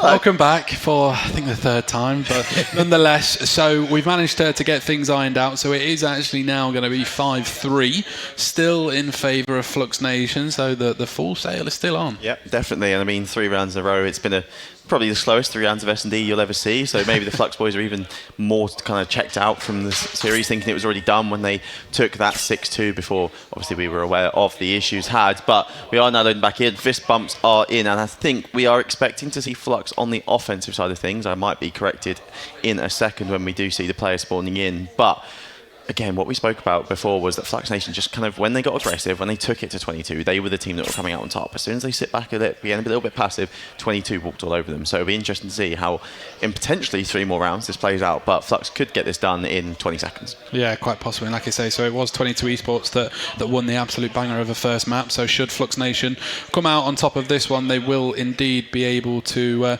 take this map and extend us off to the third map, which is a Den Overload. Otherwise, we will see 22 Esports possibly continue on the barrage. So you see on the screen, still 5-3 in their favour, and nobody wants to be the first one to die in this, do they? No, especially if you are 22, where your back is against the wall, and it has been for some time, to be fair, in this map number 2. Remember, it is only a best of 3. 22 Esports luckily did win map number 1 for them, so they will not be losing the series off this map should it go Flux Nation's way. But it will be a map 3 that's forced, and first blood is in, second blood is in as well. Deeks and Meg both full, trying to get that bomb worked up on towards A-bomb. Roland going to invest the smoke grenade after getting the kill, just to kind of Houdini in the smoke, trying to play his life. But look how Flux Nation are playing, Joel. Yeah, I was going to say, Jackal's just found a little bit of info, I think it was, into Lenny that was top of P3. It looks like Roland just going to be trying to play his way round the back. He's going to manage to take out one, gets away with his life. So, bomb still not planted at the minute, but it is going to be 2v2, and is Kai going to be flown at by Jackal? And from being in a 4v2, it's actually 2v1 now in favour of 22 Esports. Yeah, the boys have done well there. Jackal, with that Houdini play in the smoke, has kind of been able to get away and fool the Flux Nation players, but as we say that, Jackal is then the 1-2-4, and it's going to be Roland versus Lenny in that 1 versus 1. Bomb is currently down with 14 seconds on the clock. Roland has to make a decision. He's going to make it quick, and here is the gunfight. Wow. He comes out on top, and 22 Esports now 5-4. 4 rounds on the bounce, Joel. A Flux Nation in their own heads. I don't know, and if they are, you can't blame them. Like I say, they were cruising for the majority of it, and they've just allowed 22 Esports to come back into it. There's no way you've got bomb down and you've got info onto it, you've got a 4v2, etc. So you know all you need to do is even just run around in pairs, and you're going to be able to trade at least one of the kills. But how important was Roland playing his life at find a kill, get out, find a kill, get out? Yeah, that's kind of the man if they do win this map and go on to win this series. If they do win this map, he's going to be the star man from kind of just that 1 round has almost won them the map potentially. But we are going to see Flux Nation go back to what was working so well for them at the start of this map number 2 before the resets. Yeah, it's interesting from 22 here, because they're allowing themselves to possibly get a little bit aggressive. Gunfights coming in. Rage is going to find one. Trade, I imagine, will come in, but it's not going to matter, because I think it was Deeks that actually went for the melee instead. But then this time, I was going to say, Mega, I think it has as well. So it's going to all be on Jackal to try and deal with all 4 members of Flux Nation. It would be something, a miracle to come back from this, wouldn't it? Yeah, the info is given out as well, and Flux Nation doing well to compose themselves into that round. And what did we say before going into this? If Flux Nation, get aggressive on towards 22, it is going to be a pretty easy call as to what's going to happen if they get aggression every single round. That kind of worked, and 22 weren't able to deal with the pressure of particularly Hunter and Lenny. Yeah, I was going to say that's the round that they needed. I thought 22 maybe just got a little bit too aggressive going over towards Solar. Probably didn't need to send both of them. Maybe just having one and allowing someone to manoeuvre their way through mid would have been a better option. But albeit that's coming from someone who didn't even make losers whatever Div 9. Trying to get my words out is that bad. I think you can double up in towards that corner of it, but you had Roland on the top of the solar panels with a sub in hand as well. So as soon as he spotted an AR, he can't chow the AR to try and win that gunfight. He's tagged up then with that sub in hand, has to drop down into the corner, which his teammate was, but because he dropped down into that corner, it kind of gave away too much information to the other team, and then that meant 2 of them fell, and Flux Nation again with that aggression into that corner, double chowed it out as a team. I mean, one person sprinted past both players and just kept on going. He didn't turn around to try and help and just trust his teammates with that, and it worked out for them in the end. But yeah, we are going to be heading to that map number 3. I'm in a little bit of disbelief. I mean, we've just had 20 minutes where people could go to the toilet, and somehow out of nowhere, 3 people have now gone for a toilet break. So for everyone who wasn't here at the start, these are the maps. So we're still in the group stage, so it is going to be still the best of 3. So Blackheart was an absolute banger of a map, and that was indeed taken by 22 Esports. So it'll be good for you to have a look back at that one. And then, as we just witnessed, Flux Nation came out on top of that exposure. And then let's have another quick chat about Den Overload. Bit of a bang out map in some areas, isn't it? Yeah, I mean, the spawns are kind of what you'll be looking for a lot throughout this map, is where are the teams spawning, where is the pressure from the team that are trying to be on the offensive and doing that. But on the defensive side, you don't really want to do anything apart from wrap your own spawn. You need to make sure you clear out your spawn, particularly if you're spawning towards that back of P2, if you're on that side of the map. If you don't clear out your spawn and the players just stand there, you're going to be spawning quite far away from the point. You're going to be put in a spawn trap, and you can quite easily see 3-4 captures within a minute. Yeah, quite easily, and like I say, it's good for confidence as well, isn't it? With Overloader, because if you get to 3-4-0 up, etc., it's quite hard to bottle it, but there's always an opportunity there for the team to come back and do so, because as you mentioned, you can get the relays going and those numbers can whittle away quite quickly. But if we speak about this group again, as we've got it up here in front of us at the minute, X-Force Eagles 4-0 at the minute. Yeah, X-Force Eagles have played 4 games. All of their group games have already been played out. They beat both these teams that we're seeing in this game, but they've also beat the other 2 teams in this group, which is AVG, X-Venom and Paradox. So they've come out at 8-0 map count as well. So kind of off to just this alone, they're kind of looking now your favourites for the event. Obviously, not every group is finished, and this group, these 2 teams only played 1 and 2 games respectively. So that team are looking hot, and something that we're going to hopefully see them on the main stage later on today. Yeah, I envisage we will do. It looks like everybody is indeed back in the seat, so not going to be a million miles away from heading off into this map 3. If you were leaning which way would you go? You haven't got a clue what I've just said, do you? Yep. You said who would I hedge my bets on? I don't know if Flux can keep that aggression up that the 22 Esports can handle, but then we kind of saw what 22 Esports did when they got set up, didn't they? They kept them at bay for 70 seconds across P1 and P2 on the exposure, or the black card, sorry, and the hardpoint map number 1. So long ago, I can't even remember what the map was called. I say, you're all right. No, I'm not actually. Thanks for asking. No, it's all right. You've got to check on everybody nowadays, don't you? So let's head off into this map 3, having a nice picturesque view of Den. I didn't realise there was that many buildings in the background, but there you go. The more you know. That's why my frames drop on Den.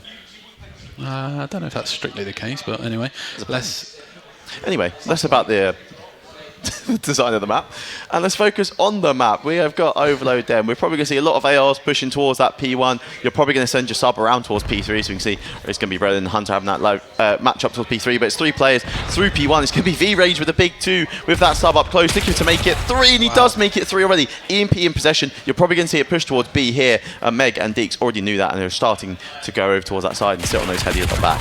Yeah, so it's optimistic from Lenny, thinking he could just bomb pretty much halfway across the map to go over towards that B point, but there's a chance here, if 22 Esports can get someone out in front, pick a couple of people, the Flux coming off of spawn, they might have a pretty good chance to go over towards A. But this is what Overload tends to be. It tends to be pretty much like a 4v4 TDM. It looks like it's going to be Flux predominantly, coming out on top of that one. It was a big gunfight from Hunter inside P2. Did actually manage to find out 2, and they've got a relatively good chance to get over towards the B point of 22 Esports. It was going to be, I think it was Meg that was going to be the one to try and stop them initially, but didn't manage to do so. But that ball is just going to be on outer tiles at the minute, and that is going to be all 4 members of Flux that will fall. Yeah, I mean, we spoke about coming into the Overload that kind of getting the ball out of P1 is kind of your first battle on a lot of the maps, and they've got it out of P1. You can now see it's just back and forth, isn't it? They've decided where to go to. 4 dead coming through every time that the team with the ball start to push up, but obviously the player with the ball in hand only has got a pistol. As soon as they start to push up, all of a sudden they get pushed back, and then you kind of see a bit of back and forth for a minute and a half in.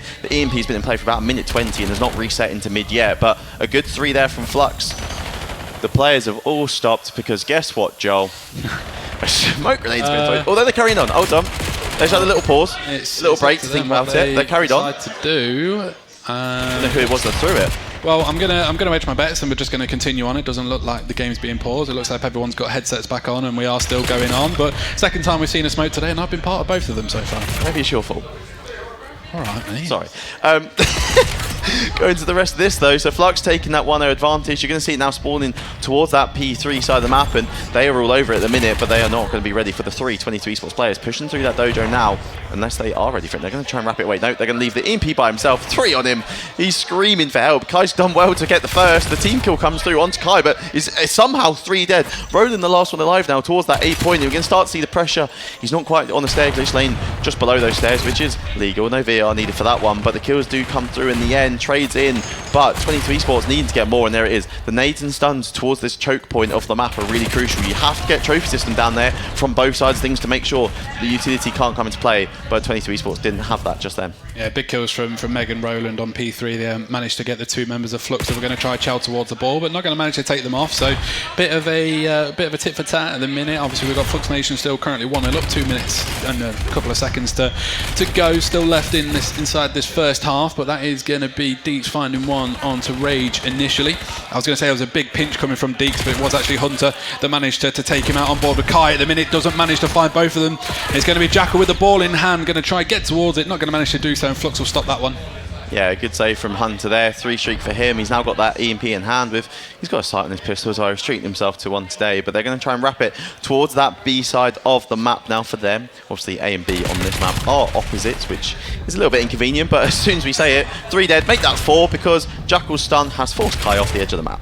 I say this is going to be big for Meg here. She was going to be able to push out onto a couple of members of 22 through P2, but with the help of Deeks she's going to be able to do so, but it's going to be Kai that will find a big 3-piece to keep all members of 22 esports at bay and keep the lead in their favour. So they're going to have a chance to try wrap it over towards P3, opting against it because they have got that lead blocker out through P2 at the minute. And to say Meg is going to be the only one that's going to have any sort of info onto someone, will find one coming through P1. So Meg, opportunities for her to try and pinch. Big kill needed from Deeks here. Ultimately does so and is going to play his life. Yeah, and that's a good kill from Meg there. Made them worry about that pinch, which then forced all the players to kind of move away from the EMP and kind of bodyguarding him. So with 45 seconds left, the bomb is down in the 22 esports spawn. It looks like it might actually be they're playing for a reset here as there's no one in a position to pick it up, which could be a bit risky, especially these 2 players fall. But I think that EMP timer is going to reset and currently going to the side of the map where no player is. So you can see a big flurry of purple arrows going through sofas towards the other side of the map.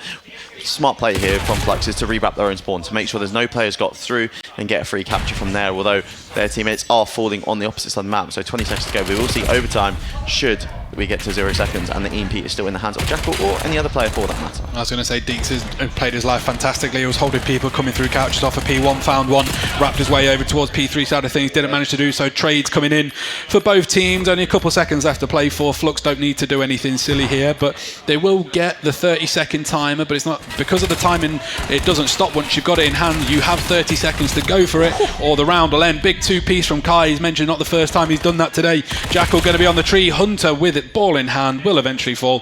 1-0 half time. I mean, that for a round that was so back and forth, I'm quite surprised it's 1-0. Both defensives have been very strong for the 2 teams here, but it's going to be, again, trying to get that EMP out of P1. Will we see it come out of P1 in the first 10 seconds and kind of Rage pushing up, but was able to get that 2-piece to enable that to happen, or are we going to see a bit more of a stalemate opening to our round number 2? I was going to say, it was an interesting more TDM sort of base, wasn't it? That first half, obviously Flux were the ones that came out on top scoreline wise, but both teams had chances to do it, just couldn't find that 4 dead, could they? No. And that's what it all comes down to, is biding that time, getting the 4 kills, which both teams were able to do in their own spawns, but trying to get to where they also have a spawn, it wasn't quite favourable. But I would argue now that Flux Nation are probably on the good side as well, so they were able to do that on the bad side. The spawn trap does seem to be a lot worse when you're trying to attack towards the P2 side of things rather than the opposite way round. But again, it's going to be pressure through mid. Look at this pinch coming in from Roland as well, so they didn't read that this time. It didn't happen in that first round. No one pinched through P2, so they didn't watch it, and he's able to open things up here, and it's making the Flux Nation players panic. Yeah, as I say, huge from Roland, just going to pick up any gun that he can find. He's going to have a member Flux to try and deal with, does inevitably do so. Rage did actually find 2 prior to it, but nonetheless Roland will take a couple members of Flux out. Problem with that side of things, they are going to spawn still relatively close, not going to spawn in Narnia. Having a look, you've got Hunter coming through mid-cut from P3. Going to try and find Deeks, not going to manage to do so, and he's going to be taken out by Roland. So there's a chance for 22 to get on the ball here, but Flux just going to try and play a little bit stiffer to try to deal with him. Just to know why Kai is holding a pistol at this range. I mean, with that kind of a trigger finger, I can understand why, but normally you see him just hold 9 with his primary weapon here, so I don't know what's gone on there necessarily, but you can see Jackal with that EMP in hand was really just trying to finesse his way through, trying to go to the top window and out through the back door, but it's not going to happen quite yet, although this EMP is in a really bad spot still with your Flux. You are going to be spawning close onto it towards that back dragon side of your spawn, but it's just anyone's game still. It's really back and forth. The EMP's out again, and this is what we saw last time. If this player falls to the EMP right on the point, it could have been dangerous, but eventually Flux Nation do regain control of their spawn. It's just Jackal they've got to deal with now, and a good off angle. Yeah, smart from Jackal there, managed to find 2, as you just mentioned, tried to nade over towards Kai. Not going to manage to do so. Deeks will have him to try and deal with, just hopping and weaving, bobbing every side. Somehow we've not had a kill yet between those two. Finding towards Tin is going to be Lenny, did find one onto Roland just prior to it, so there's going to be a chance to Flux to get on the ball again. Couple members of 22 to try and deal with once again. Jackal on board with him at the minute, just going to have to try and play a little bit stiffer. Outer is going to be Hunter. Hunter will find that one. Rage will find one at the same time as well. And there's a really good chance that Flux can try and get through. Big 4 streak for Hunter. And it's going to be Kai that's going to run towards it. 2-0 up, just under 3 to go. Yeah, I think something that's important to point out, as much as Flux Nation have done well there to keep getting the kills, and this is kind of the spawn trap now we spoke about, another 3-piece. They're going to be spawning towards that deep A point based off this player in sofas, but they've got to keep an eye on Roland on the map. He is often, wow, that's an awkward gunfight. Roland's often hitting pinches, so Flux Nation do need to keep an eye on their back, but as I'm kind of talking about the good things that Roland's doing on the map, Flux Nation get their 3rd capture, but they do give up map control. 22 have complete control of it now, and maybe a bit of trash talking coming through here has kind of made them forget that they're still in the map with 2 minutes to go. It's still doable if you're 22, especially when you've got already player 7. That's going to be Meg, push out the spawn, get one. The Flux Nation, a goal line save. Yeah, I was going to say it was a good goal line one. They 22, all 4 of them spawned over that side of the map, but because of the timer for the countdown, they didn't manage to pick it up quick enough. You had 3 members of Flux having to try pinch their way through P2, but didn't manage to find a point. Did 22 Esports. Roland Outer is going to be taken down by Kai and Lenny at the same time. Jackal, the only one alive, trying to play his life as best as what he can. Will find 2. Just have a look at that spawn of 22 Esports though, because you've got 2 of the members of Flux just taking out anybody in their sight at the minute. So 22 Esports have a chance to try and get themselves on the board, but another goal line clearance. Hunter with 2. He stopped both of the players from getting the capture through with a minute 30 left. How crucial could that prove to be? Roland again playing an off angle. We're going to see Kai. He has earned a Hellstorm from all of the 2 and 3 pieces, and that capture he has got as well in this game. 1 minute 20 on the clock. Your players are spawning so deep now. You're going to get 2, 3 with the Hellstorm. Rage gets the 4th onto Deeks as well. 22 Esports are not looking good here in this map number 3. No, it's going to be a tough ask, isn't it? Only just under a minute 15 left to go in the second half. Lenny is going to be taken out by Roland, and Deeks will find one at the same time as well. So Hunter, just with a ball in hand at the minute, isn't going to have to over-chouse. He knows the more time that he can waste here, the better opportunity that Flux will have to try and keep a clean sheet inevitably, and then take out the couple members of 22 coming their way. So Kai playing another off angle. It's going to be a double nade kill for Kai there, so did turn into a 3-piece of his own. 45 seconds left to play for, and dare I say this one's pretty much over, isn't it? Pretty much. The timer will pause if a capture comes through for 22 Esports. When you've got Lenny pushed out on one side of your spawn, you've got Kai doing what he's doing. 32 and 18 now. He is not slowing down in the slightest, and again, it's that aggression, isn't it, that 22 have not been able to keep up for across the last 2 maps, as well as they played towards the end of that black cart with 23 seconds left on the clock. You kind of think, without it being flawless from 22, it's going to be game, shot and match. Yeah, it just seems to be Flux have got the answer to everything thrown at them. A minute. Hunter finding another 3 streak of his own. Couple seconds left to play for. He's took his headset off because he already knows that it's going to be done. There may be an opportunity for 22 with the last couple seconds to try and get a point on the board, but not if Kai's got anything to say about it, because he's going to sit inside and find another 3-piece. He's had more 3-pieces than their captures in that game, I think. I think that something to note actually going into this, that both teams, 22 we've seen them go 1-1 before this game. Flux had only played one team, and it's the team that are currently sat 4-0 in their group. So we didn't really know what to expect of this Flux Nation team coming into it, whether they've only played the one game. We had a little bit more influence to 22, but I mean, 22 now, 1-2, you're probably starting that losers bracket. Your next match is probably quite crucial for a bit of confidence going into it. And for a team that, a few of us last night in the pub were talking about probably pushing on towards later into Sunday. It's not a good start for them. Yeah, you're sort of playing for that second spot between these two, aren't you? Because you've already got X-Force Eagles that have gone through already unbeaten, so these two teams will be certainly trying to get themselves into the winners side of things. They don't want to have to pretty much play a one and done, and then that'll be them done for the weekend. But you mentioned it a couple of times, the aggressiveness of the aggression even of Flux Nation here through this. They just seem to be able, regardless of whose gun it was, what gun it was, they found the answer. Yeah, it was just constant 2-3 pieces, wasn't it? Their defense was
Right now we not wrong with people. Look in the eye, now you can see the. This is the top shot sequel. Tight like the grandmother girdle. Right now we not wrong with people. Look in the eye, now you can see the evil. This is the top shot sequel. Tight like the grandmother girdle. Right now we not wrong with people. Look in the eye, now you can see the evil. This is the top shot sequel. Tight like the grandmother girdle. Right now we not wrong with people. Look in the eye, now you can see the evil. What? This is the top shot sequel. Tight like the gun.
And we are back midway through the Saturday that is the ESHUB Spring Invitational, powered by AVNG. We've seen some bangers already. We just watched Flux Esports in a back and forth performance against 22 Esports.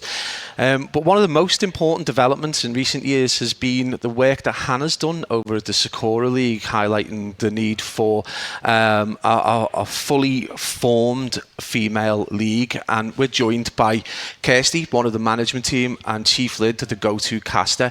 I guess it seems like a daft question. You women, ladies, been playing Call of Duty since it's released, but it's the most important development has been the Sakura League and been able to highlight that recently. Obviously, the Saudi all-female COD LAN, probably every single member, if not all of them, probably competed or been as part of that Sakura League. So how important and what are the key factors, and where do you see it developing going down the line? I mean, ideally, we just want to see it get bigger. The coming season that we've got starting on Monday has the most teams that we've ever had spawning in. We've got 23 all-female teams coming in, which we're super excited about. We hope to see that obviously continue and get bigger. We have a lot of new girls coming in, a lot of the kind of OGs, if you like the Peachy girls, like a lot of the girls you've seen here play today. And a lot of new talent that is exciting to watch. So we just want to see that kind of expand and build as much as we can. Yeah, I think as well that obviously the Sakura is a league that's controlled and organised entirely by women for women. But one thing, obviously, as casters and kind of people in the scene, is we've just wanted to see that develop into a more mixed. So lands like this is just a great opportunity to see how far the women in COD have come in terms of their capabilities, and I guess you want to see more of that as well. Absolutely. I mean, shout out to Megan being on 22 Esports, Murky being on the Avenge team. They're girls that spawn in with us all the time, and they're playing with the guys and showing that they can kind of show up and compete just as well as they can.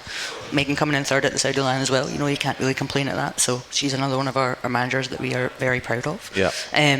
But yeah, no, it's been exciting. It's been a good weekend to see the girls kind of compete and show that they can shoot their guns just as well. Yeah, absolutely. Else, they've definitely got the gunny. I mean, I've got no hope, but if you've been casting over the Sakura League for some time, I mean, I guess you're best placed to be able to see, is there any differences? If there isn't differences, like, what are your thoughts on the way it's developed and where you think it's going to head? Well, I think it's just been absolutely phenomenal. I've seen loads of games, within the males, and you see lots of people, with getting loads of plays in this team, but then you watch when you do the females league, then it's no different. You see phenomenal plays. The girls who stand up as well. Then it's just brilliant to watch. So it's phenomenal. Absolutely. Yeah, absolutely, Chief. I think if you can just swap headsets, that would be grand. You guys can see on the stream the next season of Sakura.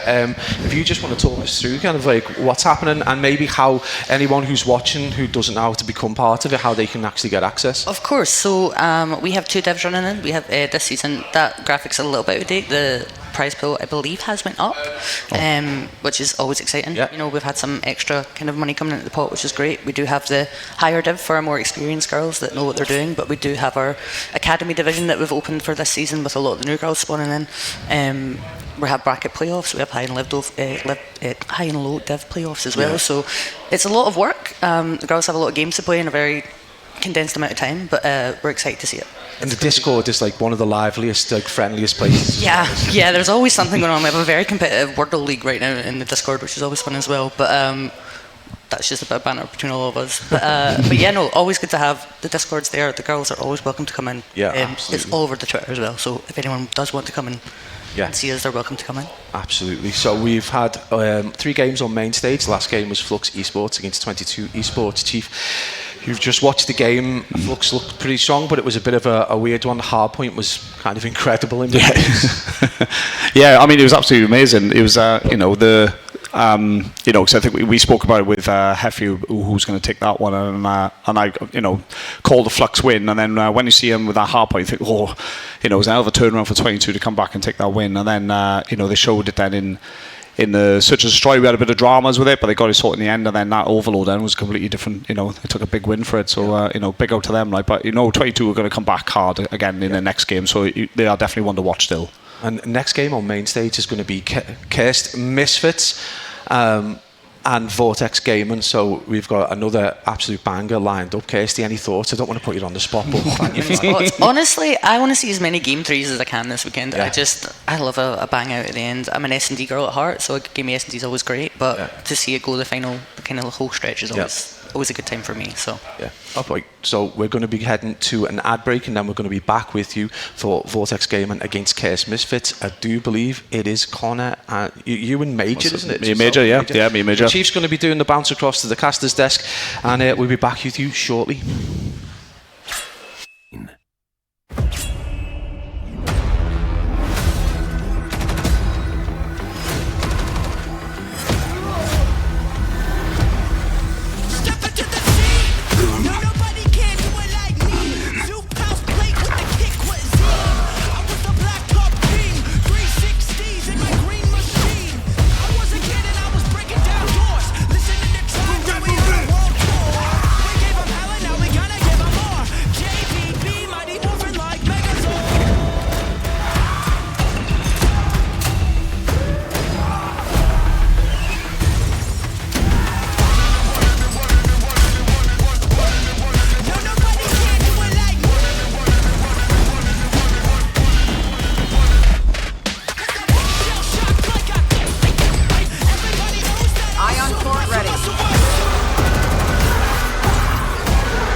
Eyes up.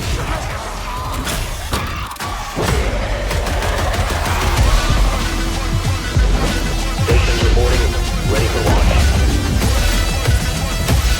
Ignition sequence start. 10, 9, 8, 7, 6, 5, 4, 3, 3.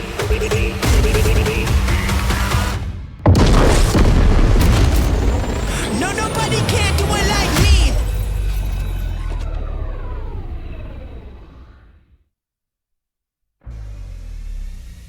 I get those goosebumps every time. Oh, I need the high. unbelievable. Oh, go on, add another fuse, my friend. Oh my God, take a bow. Come on, Curse. Do them all. Oh my God, please. Have him. Come on, Curse. Oh my God, let's go. Very long range shell there. Ben goes through this. Gets all three again. Find Lola! Find information. There it is, Megan! Megan! Red Coop like a book! Move in, he goes. Oh my God, Fuse might go masks here. He has one kill to get. Pulls the knife out. Fuse, let's go! Oh my God! And 25, he's been. Oh, have another one. Go on. Oh! Timing of his life to get a free 2-piece as well. The next one's in. 2, there you go. 3 in a row. Ben. He wants the 4th. And he's got it.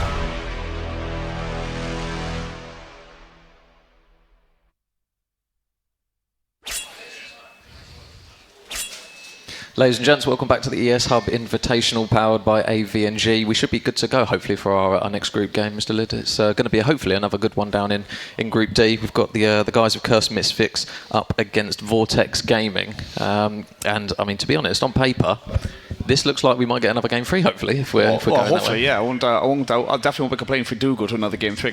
I do love a bit of overload. But, like I said, on paper, both teams are 1-for-1 in the group at the moment. So, there's a lot to play for now into this game to try and progress now. Yeah, and the Vortex Gaming guys, obviously, while we look at the maps, Colossus, Scar, and then Exposure for that map 3, but Vortex off the back of quite a big win as well against the AVNG Scrimless team, who are touted to be the team to beat on that side of it. Obviously, we saw them on main stage earlier. Vortex obviously did a really good job in pretty much 2-0ing them on that one, so they're coming off of quite a strong wave in that sense, and they're going to be looking now to bounce into this one where we can potentially get quite mixy on a map 1 on a Colossus, where your subs can go a little bit crazy on them. So be interesting to see how that map 1 starts, especially. be really interesting to see how they get on with that one. Like I said, but again, it's that Colossus hard point, you know, and that Colossus map can go either way as well. And like I said, if you do get that kill streak in, which is great to get a Hellstorm, but again, it's such a difficult map to bring it in, and it feels like a waste in as such, you know, compared to the other the other maps where they're very open. So it'd be interesting to see which one does, you know, take this first map, because I think that will kind of set the tone going into map 2 and 3. Well, map 2 anyway for definite, but you know, again, we've seen so many teams now today where they take the hard point very, very well, but then they lose the S&D, you know, because it completely slows down for them. So it'd be interesting anyway, and like I said, I want to see the Overload. I definitely want to, so hopefully we will. Yeah, and I think that map 1 as well, Colossus, it can really punish teams that don't do the fundamentals. It's a map, if you don't block certain parts of the map, when you're trying to hold a hill, it can, especially that P3, you can just get sandwiched on both sides, and it's just really difficult to kind of accumulate any sort of points. So you're kind of looking towards potentially those players that, as we kind of call them, as like dirty work players, where they might not necessarily get huge numbers of engagements, but they're doing the work to enable the rest of the players to kind of to go and do the damage around them, essentially. Yeah, I mean, you know, you see them a few times as well. I've seen a few players doing that, which is quite interesting. You know, where they making that movement to get a bit of map awareness and a player awareness and sacrifice themselves for the other players to come in and then get those eliminations to open it up, like I said, open up that avenue for them. So you know, like I said, Colossus is it's going to be a tricky one. It's going to be an interesting one. Yeah, so it looks as though we are pretty much ready to go. Obviously, that P1, for anyone who draws the short straw and doesn't have flak jacket, usually you're anticipating about 55,000 grenades landing on your face on that one. But as you guys can see, there are quite a lot of the Katana land numbered players, so we'll do our best to get an overlay on towards that one. I'm already ready for map 3. I'm saying overload instead, mate. But yeah, we're already there. We're already on one blow. Here we go then. So it's a cracking start here so far for Curse Misfits on the kill feed though, and they're going to get the points nice and early. But here comes Katana land 2 in a moment, contesting the point. Does get taken out though. Yeah, so we expect a little bit of back and forth on the P1. The more important play is that rotation towards P2, and already a couple of kills there from Jimmy Butler, going to at least enable Vortex just to control that side of the map, but they've got to try and push through. You can see that the guys at Curse Misfits, they're pretty much locked in towards that P2 side. They've now got a little bit of time going on the hill, and it's going to be down to Vortex to try and get up the map. But you've got Tolson, who's currently 4-0 at the moment, and on the flip side, Tesco still waiting for his first kill. Yeah, so Tesco's going to be pushing through and tunnel now. Well, maybe even to hold up now. We're trying to hold this P2 now because Vortex are there. They're getting the scraps now on that P1 at the moment, so we'll see how they do fan out if anything as well, to just stop Curse Misfits coming and make a push now. But let's see how his P2 pop in.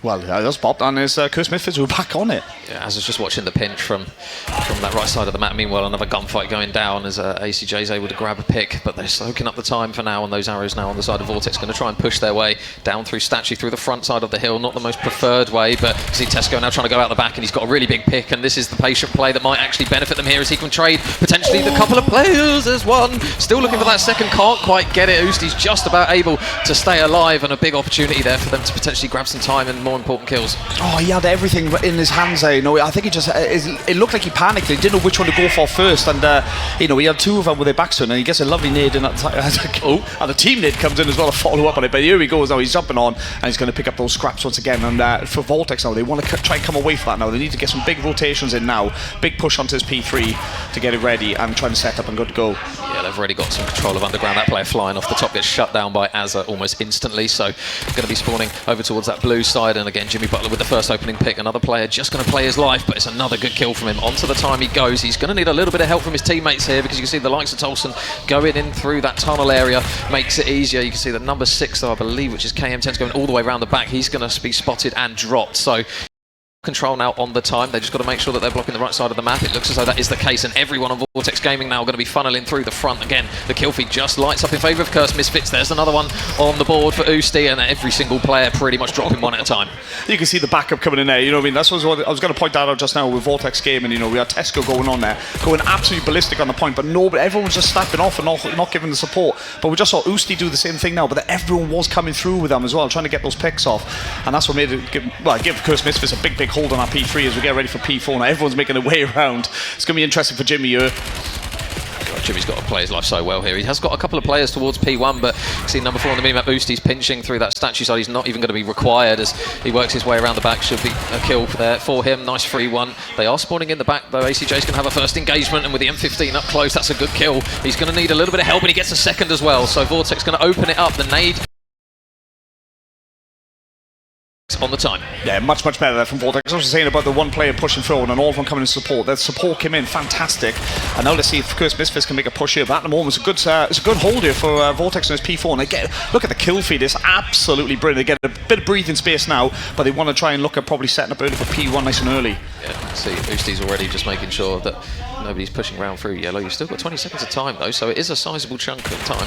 They've just got to try and win the gunfight, so nice win there from ACJ. Again, 3 in a row for him as he looks to try and get a little bit more fired up into this one. But Vortex off the back of that P4 pretty much bring it back to evens. Cursed Misfits going to be ready for the P1. It's more of a question of A, have they got any trophies? B, can they stay alive with them? Well, they're pushing on now. You can see both teams are ready to come in for opposite entrances as nearly the team hit marker. They're coming in as well. But here we go. Now they come in, but the nades, I know Cursed Misfits have all been taken out, and a good opportunity once again now for Vortex to get in there and get set up now. Next wave of kills is going to be big. I think it's Kai again that's just soaking up the time. Just going to drop out and get back in as he waits for those tacticals just to land. Tesco's going to look to try and help him out, but Usti again with another big 2-piece. Nice couple of kills. The trade's looking to try and come through here, and Azza's not quite going to get that other player. Last one over towards statue side will be Tolson. But again, Vortex just still playing time. ACJ's going to fall on the time though. They've got to be careful of those players looking to try and push through, because that's where you anticipate Cursed Misfits are going to go. Yeah, I thought Jay could have held off a little bit there. He was on a streak of 5. I thought he could have held off just a little bit. I know because we spoke earlier about the Hellstorm not having his full effect as it could do in other maps, but I just thought he could have held on. Probably got a good couple more seconds while watching them all push up through that mid. But here we go there. And P2 now is looking busy already, and it's not even popped. Ooh. Okay, a little bit of panic there from Usti, but he manages to get it over the line. And again, Kai's going to be in the time, but he's got teammates playing the back spawn, so first kill comes through. There's going to be a second as well for Vortex, so that makes this push just a little bit more difficult here. Azza's going to fall as well, so those players now going to find it difficult bottlenecking through the front. Are they going to try and push up through P1? It looks like that's the case. Usti's in, up he goes down towards the front side, on the side door, sorry, of the hill, and out the back he goes, but big one-on-one gunfight. He's got a little bit of backup though. And that is Jimmy Butler with a 3-piece, so mopping up absolutely everything. Vortex looking good on the P2, and again with 30 seconds, they've got to keep trying to get to the time, but by the time they've hit the route, you've probably got, what, 15, 20 seconds left? Yeah, I mean, the kill feed at the moment is all... Look at this now, Jimmy Butler on number 6 streak. Here we go. It takes him out. Uzi comes flying across there. Tesco takes him out. But you can see there, like I said, they found their flow. It looks like they're now warmed up and they're good to go. Well, I say good to go now. They're reaching up a good 30-second lead here and more, holding on to this P2. And I tell you what, you can see the movement of Jay coming over to P3 now. He's going to get a support maybe from Tesco if he can hold his life here, as he's just having a bit of a battle there, and he does get taken out by Towson. Yeah, I think it was a combined 17, maybe 18 across the players. You can still see that they've got 16 between 3 of them at the moment. Cursed Misfits have just completely hit a wall in terms of kills. Vortex have rotated. You can see the players just checking, making sure that they've got both sides covered. I think it's ACJ again just holding a bit of a pinch, but he might go down here actually. That's a nice bit of work there from Usti, taking a route. You've still got a couple more players as, Jimmy goes down right potentially when that cruise was going to be in his pocket here. So Cursed Misfits do get back inside the time, and it's going to be down to Vortex again to try and just headbutt their way through the front, maybe, if they've got the time. I said Cursed Misfits will put a big push on that point. They're onto it. They've done well to get onto it as well. Now, can they hold it to try and bring the scores back to within a good less than 10 seconds as well? And so far, so good for them. They need to just get back on it now. But we have got KM10 now coming across. Takes a 1. Oh, he'd be happy with that. I'll be happy with that. Yep, you take that, didn't you? So Vortex pushing that lead out again, just by around 50 points if they do manage to secure the remaining scrap time. Big gunfights on new, and again, it just seems that Cursed Misfits maybe just rotating ever so slightly late, and we're kind of mixing that up with the fact that they're just not winning the original engagements. Tesco lighting up another player, and you just look at the kill feed every single time. It's Vortex Gaming, and again, all the kills coming through. They've still got Usti in the back to deal with, as they aren't going to be spawning in that preferred close spawn, and Usti with a big 2, but again, they need to get in, and they need to reinforce those couple of kills quick. I tell you what, some fantastic trades coming in at the moment. Big double kills for people as well. They just can't follow up on the 3rd. Oh, there it is again. There's a Jimmy again following up. He's on a 3-piece now. So to see if he can hold on here with Vortex. He's getting battled at number 4 for him now. He's loving it. He's absolutely loving this game. Nearly dropped. He's 2 away from that dirty 30, mate. There it is. One more. Go on. Oh, it feels horrible taking it away from you, mate. Jimmy's just absolutely lighting it up. 5 in a row for him again. And with 20 seconds, Vortex are going to surpass that 200-point mark, which is not what you want to see if you're a Cursed Misfits fan. And with that scrap time, do they try and push it? It looks as though they are going to try and at least stop the rot for now, but 10 seconds doesn't look great. You've got a big one-on-one over towards the new side of hill, and it might actually be Azza that gets a bit of good timing onto a CJ, and it's actually going to be CJ that wins it, and meanwhile Tolson still on that old hill, but it looks as though Vortex ready for the P1. I'm literally focused on Jimmy now. Yeah, there it is, there we go. We got the dirty 30, he's going to be happy with that now. He probably could get more as well. He will no doubt get more as well. It's a good pick coming in there from Yasu. I know they put Usti's straight on there though. He's not messing about now. Is he trying to pull us back for Cursed? Well, again, are there any trophies in the time? If not, it's going to be difficult here for Usti to stay alive. He's just going to wait for a couple of plays. There's the first. He does a little bit of good work there to get it, but again, it's going to be Vortex back on it, so they're going to have to try and just bundle their way in towards the time. But one thing that they've got to be careful is if they just overcommit to it and just allow Vortex to try and push through. There's a couple of kills going in their favour, but they do reply with 2. A second and a third drop, but you've still got Tolson inside the time. Jimmy's going to try and fly in. If anyone's going to have a gunfight win, it's going to be Jimmy, and there it is again. They finally cut him down. As with 15 seconds left, you're looking to Vortex Gaming and looking to play the slow play, but they do again get on the scrap time, and that 10 seconds now is going to put them to 220. You can see that Cursed Misfits realise they have to pretty much fight for everything, but they're sacrificing a P2 rotation at it. Yeah, I thought they could have gone sooner. The 3 of them just still they were spawning right next to it, and they waited for people to come off that P1, but they didn't. But now they have gone back onto the point now. Only one of Vortex were pushing the point, so they've got it in there now, and they need a big hold here to try and push that 200 if they can. Going to try and headbutt through the front here. Jimmy, again, tip of the spear. He's just waiting for the first opportunity to chow. They win a gunfight, and that's 2 down. Usti, though, how many can he get? Oh, he shots into the second. The pistol's not good enough. A big 2-piece manages to stay alive, does Tesco, and that's massive for Vortex, because they can still win off this hill. You're looking now towards Cursed Misfits. They've got to try and compose themselves and work a push.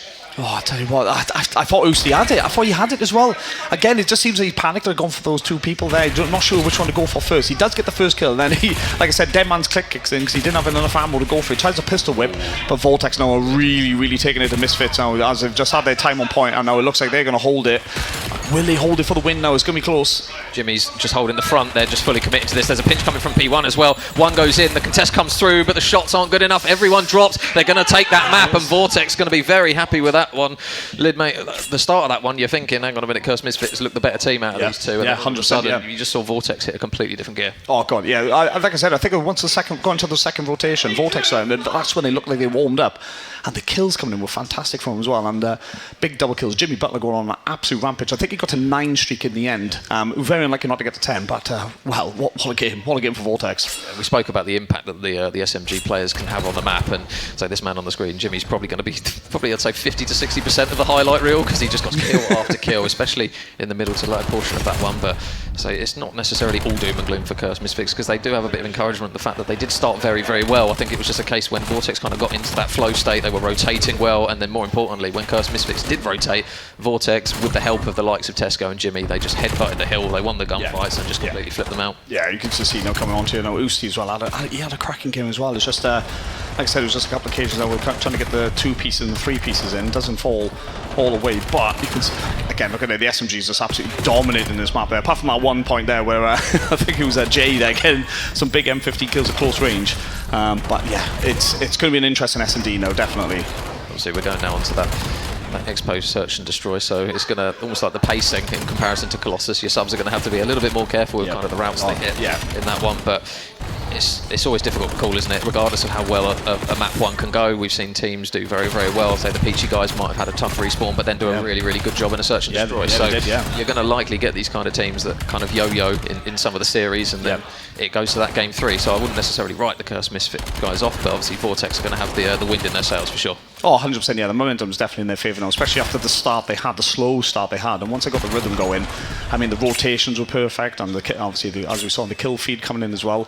So they just, like I said, need to take that momentum forward now into that map 2, you know, in that search and destroy now. And it's, yeah, but like I said, definitely can't write off the Misfits, as you said there. You know, it's going to be an interesting one anyway. Yeah, and kind of, if you're picking players off the start, obviously Jimmy is the man that they've got to try and keep a little bit quiet, really, because so he went rampant on that one. And when you've got a player that gives you the ability to drop a 2-piece out of nothing, especially in a game mode like Search, if he can do it and transition it into a more slower paced game mode, he's just going to make every single round so much easier. And then if you back that with First Bloods, it wouldn't surprise me if you see Jimmy kind of being the bait in towards some of these plays, but necessarily getting 1, maybe 2 if we do see it. Yeah, it's good. Like I said, and this is a good map as well for what I love about Scar Search as well is the aggressiveness as well that the teams can implement coming into the search now, and no doubt about that. You're going to see it from Jimmy, for Vortex. You're probably going to see it from Usti for Cursed as well. I won't put it past it if there's a battle on P1 straight away, off the bat there with the especially with the Rangers. But what I want to see now, which I haven't seen yet, the boomstick. I want to see the boomstick out now. That's all I want now. So hopefully one of these players now is going to pull it out. I'm not too sure. I'm pretty sure Towson is a cheeky little sniper. So we'll keep an eye out now and see who does pull out a sniper rifle. Grenade going over. Yeah, this is brutal if you hit a lane there. So you can just pre-nade so easy. There's so many on Scar as well that you can just literally don't even cook it, just throw it so far across the map. And if you double it up, you usually get a first pick. So it's going to be Vortex on the offense first. They do have a little bit of information over towards that that A side of the map. You've got to be careful though of number 3, which is going to be. So it's Towson, maybe it's the names of the teams are the wrong way around on this one. But either way, it's going to be Curse Misfits. No, okay, the names are the wrong way around on this one. That's what okay, right, there we go. Yeah, I got you. So Tesco went on this side then. So we'll keep an eye on that one then. So like I said, we'll just go off what we got at the moment and then we'll go from there. Oh, great. It's a great little pick there. I think that was Towson there, getting that one. So it's down to KM10. Yeah, so as a difficult job. Oh, just one spot one. It takes a little bit of damage, but the pinch is in. Yeah. Not really much you can do in that situation, obviously, when you've not got the numbers. No, exactly. 3 of them just loitering with intent all around that area there, just watching that bomb as they should be doing. And then, like I said, as soon as you give yourself away with one, you just know the other 2 are going to jump on you. So, first round on the board. It says Curse Misfits, but it's not. It's Vortex that take that one. So, good opening start there. And Tesco's going to be the man with a couple of kills to his name. So it's just those early rounds. You don't want to try and go maybe 2-3 rounds without a kill. It's always I always find it's that first kill is the most difficult to come by sometimes, and it helps you out a lot. Well, I said you definitely don't want to be finishing these games on a down anyway, because you never lose the end of it. So here we go then. Let's see how they get on now. Like I said, we got the Cursed Misfit. the Vortex on the attack now. So like I said, all the teams are one way round, but we'll get on with it now. So let's see what they decide to try and do. It looks as though they're going to be opting to go for maybe a little bit of an A push. They are going to play it quite passively though. There's a lot of information on the map to be had there, and there's the nades. That's what we see on Scar all the time. You can throw them so far on this map, and that's exactly what offers them a nice first blood there onto Usti. That's it now. That's our personal advantage now straight away. Off the bat, I'm trying to get some hits on as a Towson there. Does take a few hits, but does back off a bit now. But he's got to have information now to see where they are. I guess taking out then. Again, they're all dropping like flies at the moment. They're looking for a perfect round here for the Vortex. Yeah, they need a pick really here, Azza and Yasuo. 2v4, that bomb is going down. They've got to try and get this next pick though, otherwise it's going to be so difficult with bomb down and a potential 1v4 looming on the horizon for you. So a little bit of information onto Tesco towards that bottom Jenny side, and they do manage to isolate Jimmy, so makes it a little bit easier in that 1 versus 3. They've done the hard part, but obviously the main thing, the clock, you've got to try and make the right play but do it in a timely manner. Yeah, and keep an eye on KM as well. He's coming right all the way around from that mid. Oh, it's Tesco with a lovely little pick there to finish it off there for Vortex now to get that break point to go 2-0 up. Nice work there. So sometimes it can be easy to accidentally open the door for teams when in 2v4s if somebody overchows something, but they managed to do a good job of that. And again, this man Tesco hasn't died as of yet, so Tesco's finest more like at the moment from him. Yeah, it definitely. You have to drop that in, didn't you? Yeah, no, he's having an absolute bang at the moment, so let's see if he can keep our momentum going now for Vortex as they go on the defense now. And let's see what Curse can do here. But who's going to fall victim to that grenade now at the start of this game? Yeah, if I'm one of those guys, I'm not moving off spawn. I'm staying there for about 15 seconds, waiting for the nades, and then finally moving out. But yeah, we'll see. This is what I love about, like you said, there we go now, just watching Tesco lob that one. They've all backed off, as you can see on the mini-map there, because you see Yazoo and Usti just waiting out for the nades coming over. But Jimmy's made his way around here, looking for his first kill. They're still trying to isolate that first blood, so it's a much more passive approach here from Vortex, as they just see if anyone's going to overchow something. They do get quite a lot of information there for Kai, so you're anticipating now that he's going to get a little bit of backup. They haven't really got anyone physically on the site, but they do manage to isolate Usti, so just trying to push up the middle portion of the map. It's not going to benefit them this time. Oh, he's picked up a second in this one now. Look at that. So here we go. He's picked up his first 2 kills in this one. I'll just wait for Jimmy to get his first, and 1 doesn't fall. Now it's left to Towson. Oh, flip. Ooh. Wow. Oh. Towson 1v3. He's got to try him again. You've got to just get that first pick, really. It's going to be so difficult for him. He's got to retrieve the bomb. It looks like they're smelling button. They're going for it. Tesco, God, that gets it over the line. So a little bit of relief there as they go 3 up Vortex. I was thinking of Tesco as well, like I say, because he's on a nice little streak. That puts him on 5 for 0 now, and I was thinking to myself, you got to be careful here, boy. This could have gone either way. I mean, everyone jumping around like headless. Well, chickens don't fly, so they're jumping around like fucking mentalists anyway. But yeah.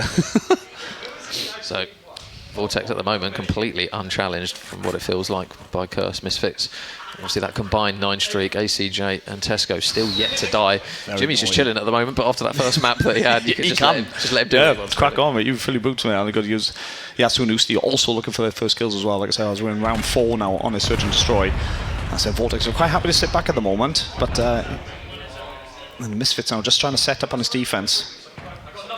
So obviously it's just going to be a case again, that initial engagement, playing for info, what do you decide to try and do? Obviously that B site is so difficult to try and push up to, and there's a pick again that they managed to grant them, so the first pick comes through. It does get a response though, so Jimmy falls again. His struggle is just going to continue after that one, and they are going to slowly work their way up towards that ace side. There is going to be somebody up top though in the form of Azza. Azza goes down, and every single time it feels like Vortex want to try and take some space on that ace side, they just completely beam whoever's the poor side on the receiving end of it. I think for Curse now, I think you'd just be you take a celebratory win if you take out one Jay or Tesco at the moment, because the two of them now between them 10 streak now. That's going to be interesting now going into this as they try to push it over 3v2 in favour of Vortex as well, so they'll be happy. I'll make that 2v2 now, so it could be an interesting turnaround here for Cursed. There's a big gunfight going down in towards Shop, and Yasuo's not going to be able to get that kill, so it's just going to continue as a bit of a horrible map from so far. And Usti now 1 versus 1 up against ACJ. They're going to fly out the back, and it's going to be finally a round on the board for Cursed Misfits, and that might be the biggest one-on-one so far that they're going to have. Well, he took out Tesco and Jay in that one, so you know, to go into that one, like I said, it's a victory to take out those two, both on the 10 streak, you know, between them on a 10 streak. But I tell you what, it's a lovely little pick coming down off the top there. One going for a drop shot, one going high, and his Usti comes out on top. That's a big round for him as well. The last thing you want to do is go 4-0 down, because then you're entering head loss territory, really. So they're finally on the board, courtesy of Usti trying to drag his boys through that round on the board. Finally for Curse Misfits, as they're back on the offense. Again, it's been a bit of a struggle for them every single time they've tried to get anywhere near A. It's just been completely countered by the likes of ACJ and Tesco. So again, the nades are out. There's going to be a bundle of Vortex players over towards A. I think they're pretty much maybe doubling up towards the top side, one watching mid, and then that last one over towards top green. So you're just waiting for that first engagement. Oh, Usti changed his mind though. He's gone down. Oh, they're not even tempted to even go for a couple of rounds. Just for a couple of rounds now, but he does get the stun onto Kai now. Who's just waits out. Just slowly but surely now, both of them, both teams again, just trying to suss each other. It's like as if now we just started the game by the looks of it. So it's just a question of when they plant the bomb, the first pick comes through. Tolson's head is completely gone in that one. He's out of this round, and now they're going to try and push through, but Usti drops, so potentially a little bit overzealous there with the aggression. They don't have to push that far out. They're obviously trying to clear the space to get the bomb down, but it's just completely thrown back in their face on that one, and he's got a really big gunfight here. Yasuo, he needs to at least pick one off his teammate there, and Azza is going to be watching the flank, and he does manage to get that pick. So 2 versus 3. The only difficulty for them, once again, is going to be time. I said Jimmy does get his first kill, but he does fall just now, so like I said, it's going to be an interesting one, a push now from the Cursed Misfits. Oh, just been spotted there, but a great little pick as well. Something answer now, 1v3. I was about to say it's going to have to be a big round for him, but Vortex there coming out on top. Yeah, again, Vortex just doing such a good job of just not over-challenging stuff we saw there. Yeah. There was an opportunity for a potential pick where they were just shouldering it, playing it smart, not giving them too much to work with, and it just feels like at the moment Cursed Misfits are just struggling just to try and isolate players and get picks. Vortex doing a really good job of just not giving them anything to work on, really. No, nothing at all. And like I said, I love the approach that, like I said, Vortex are doing as well. Like I said, they're just sitting back, waiting and waiting. As soon as we went to a 3v1 situation, and the three of them all just came forward, waiting for that chowl from Azza. It does come in, and then the three of them just pounce on him. So Vortex, the A site's worked pretty well for them so far. You would assume that they're not necessarily going to change it up. Are they? I didn't think they would, but you never know, do you? I was going to say, there's a lot of players standing still, literally in back of blue, so I don't know if there's a streak yet. Well, Tesco's bringing there's a streak coming through, I think. The rain. But the rain. First pick comes through. Jimmy gets one. There's the streak from Tesco, and he's able to collide with one, so they've completely taken that A site. But that's a really good pick. It's only Yasuo's first, but a really important one because he gets the pick onto that player, makes it a 2 versus 3, but more importantly, that bomb's down. Yeah, exactly. And it's, I tell you what, now it's up to Yasuo now, all by himself. Now we'll see what we can do. 1v3 once again. Like I said, as soon as he starts challenging somebody. Oh, see the little jump shots coming in now. They do get the final kill, and here we go. Match point now to take this one 2-0, which surprised me a little bit, if I'm being honest. Yeah, I say it just looks like Vortex are just so well established at this map. They just seem to be. I say they're not giving them anything to work with every single time Cursed Misfits try and push up the map. Oh, a little bit of extra McLovin on top of it as well. So it's going to be a case now that they need 5 rounds in a row, and the way that it's going, obviously we don't want to count teams completely out, but the way they're going, if you're a betting man, Vortex just seem pretty much undeniable on this one. Yeah, like I said, they're going to defense as well now. They're going to lock in on that one. So we'll see what Cursed Misfits can do here now. It's going to be a big round. Every round is going to be big now. It's like a cup final for them now. Every round coming in to try and force that map 3 when we go to Overlord to see how they just trying to look at the approach here. We're going to say we got. I thought Towson did go shop in the middle, just going to look in the channel at P1 and see if anyone was coming through. But you can see, Vortex again, as you point out a few times, mate, they're quite happy to sit back and let you come and challenge them. Well, they're opting to go for 2 players over towards plane. They are going to be backed up a little bit. The trophy going to go down, and again, it's another first blood that just comes through. Tesco 9-1, him and ACJ 17-2 combined between them. And then on the flip side, you've got kind of Yasuo struggling, Tolson struggling again. It's just going to be a difficult one for them now. The next Buick, Tesco back down just temporarily. And you can see number 8 there, Jimmy Butler, just toying with the idea of working a bit of a pinch. Yeah, it looks like he might come out on top as well. If he can slow himself down a little bit here now and just get his eye in now to get some information as well for the rest of the team. Like I said, Yasuo and Usti, the only 2 left alive, with Jay falling as well. Oh, he does spot one. He does get the pick as well. Here we go then. It's up to Usti now. He's somehow... I was going to say, somehow squeezed between the 2 of them, but here comes the push now. Look at the 3 of them coming together now, just waiting for him to chow. And there's the finishing touches, and there it is when Vortex take a big 2-0 win. Yeah, that is a very, very impressive search and destroy. If you're any team watching that, you think, right, okay, hopefully we don't get these boys on this map. No, I don't want Vortex on this map, no. Whether it was a case of Cursed Misfits had a bit of a horror on that one, or whether it was a case of just Vortex were that good. But either way, it obviously worked for them. 6-1 in the search. Map 1, obviously a little bit closer, but it just looked like Vortex just got up to speed in that series. Very good in the respawn towards the back end of it, and the search and destroy, they didn't even look like they were dropping rounds, let alone the map. No, nothing. Like I said, we spoke about the momentum now from that map 1 going into map 2, and they certainly took it right into map 2 as well. They absolutely dominated that search and destroy. Like I said, they did drop a round, but and it was a good round as well for Curse. But you could just see Vortex were not giving up anything. And the 2 players we picked up there was Jay and Tesco as well, who absolutely went phenomenal as well. Both of them won 10 for 0 at one point between the 2 of them. So you can see what kind of game they're going to bring. Yeah, and obviously in the respawns, if Jimmy can continue that, keep that going, it's always good to have 1 or 2 players in the various game modes that you can kind of lean on and rely on. And obviously Tesco, ACJ, really good search and destroy, kind of continuous across both game modes. And then Jimmy was extortionately good in map 1. So yeah, he was. If you can find a balance where one player might not necessarily do well, but then they're very, very good at another game mode, and likewise the players can kind of just chop and change as who's going to potentially take over a map. I mean, that's a big win for them, especially in the group now, because it puts them at 2-1. So it pretty much, I say, unless something goes horrendously wrong in the group for whatever reason, it's going to be a case of they should get through to Sunday. There we go. Yeah, there we go, ladies and gents. So what we're going to do now, we're going to do a quick break now before we get set up for our next game. So don't go anywhere. We'll be back in a moment's few.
hide, now you can see the this is the top shot sequel. Tight like my grandmother girdle. Right now in a wrong with people. Look in my hide, now you can see the evil. This is the top shot sequel. Tight like my grandmother girdle. Right now in a wrong with people. Look in my hide, now you can see the evil. This is the top shot sequel. Tight like my grandmother girdle. Right now in a wrong with people. Look in my hide, now you can see the evil. What? This is the top shot sequel. Tight like my gun.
And we are back. We are well into the afternoon. We've had 4 games on main stage. The esports, ESHUB. I keep going to say esports, you know, definitely have lost the ability to speak. It's been a long day. ESHUB Spring Invitational, powered by AVNG.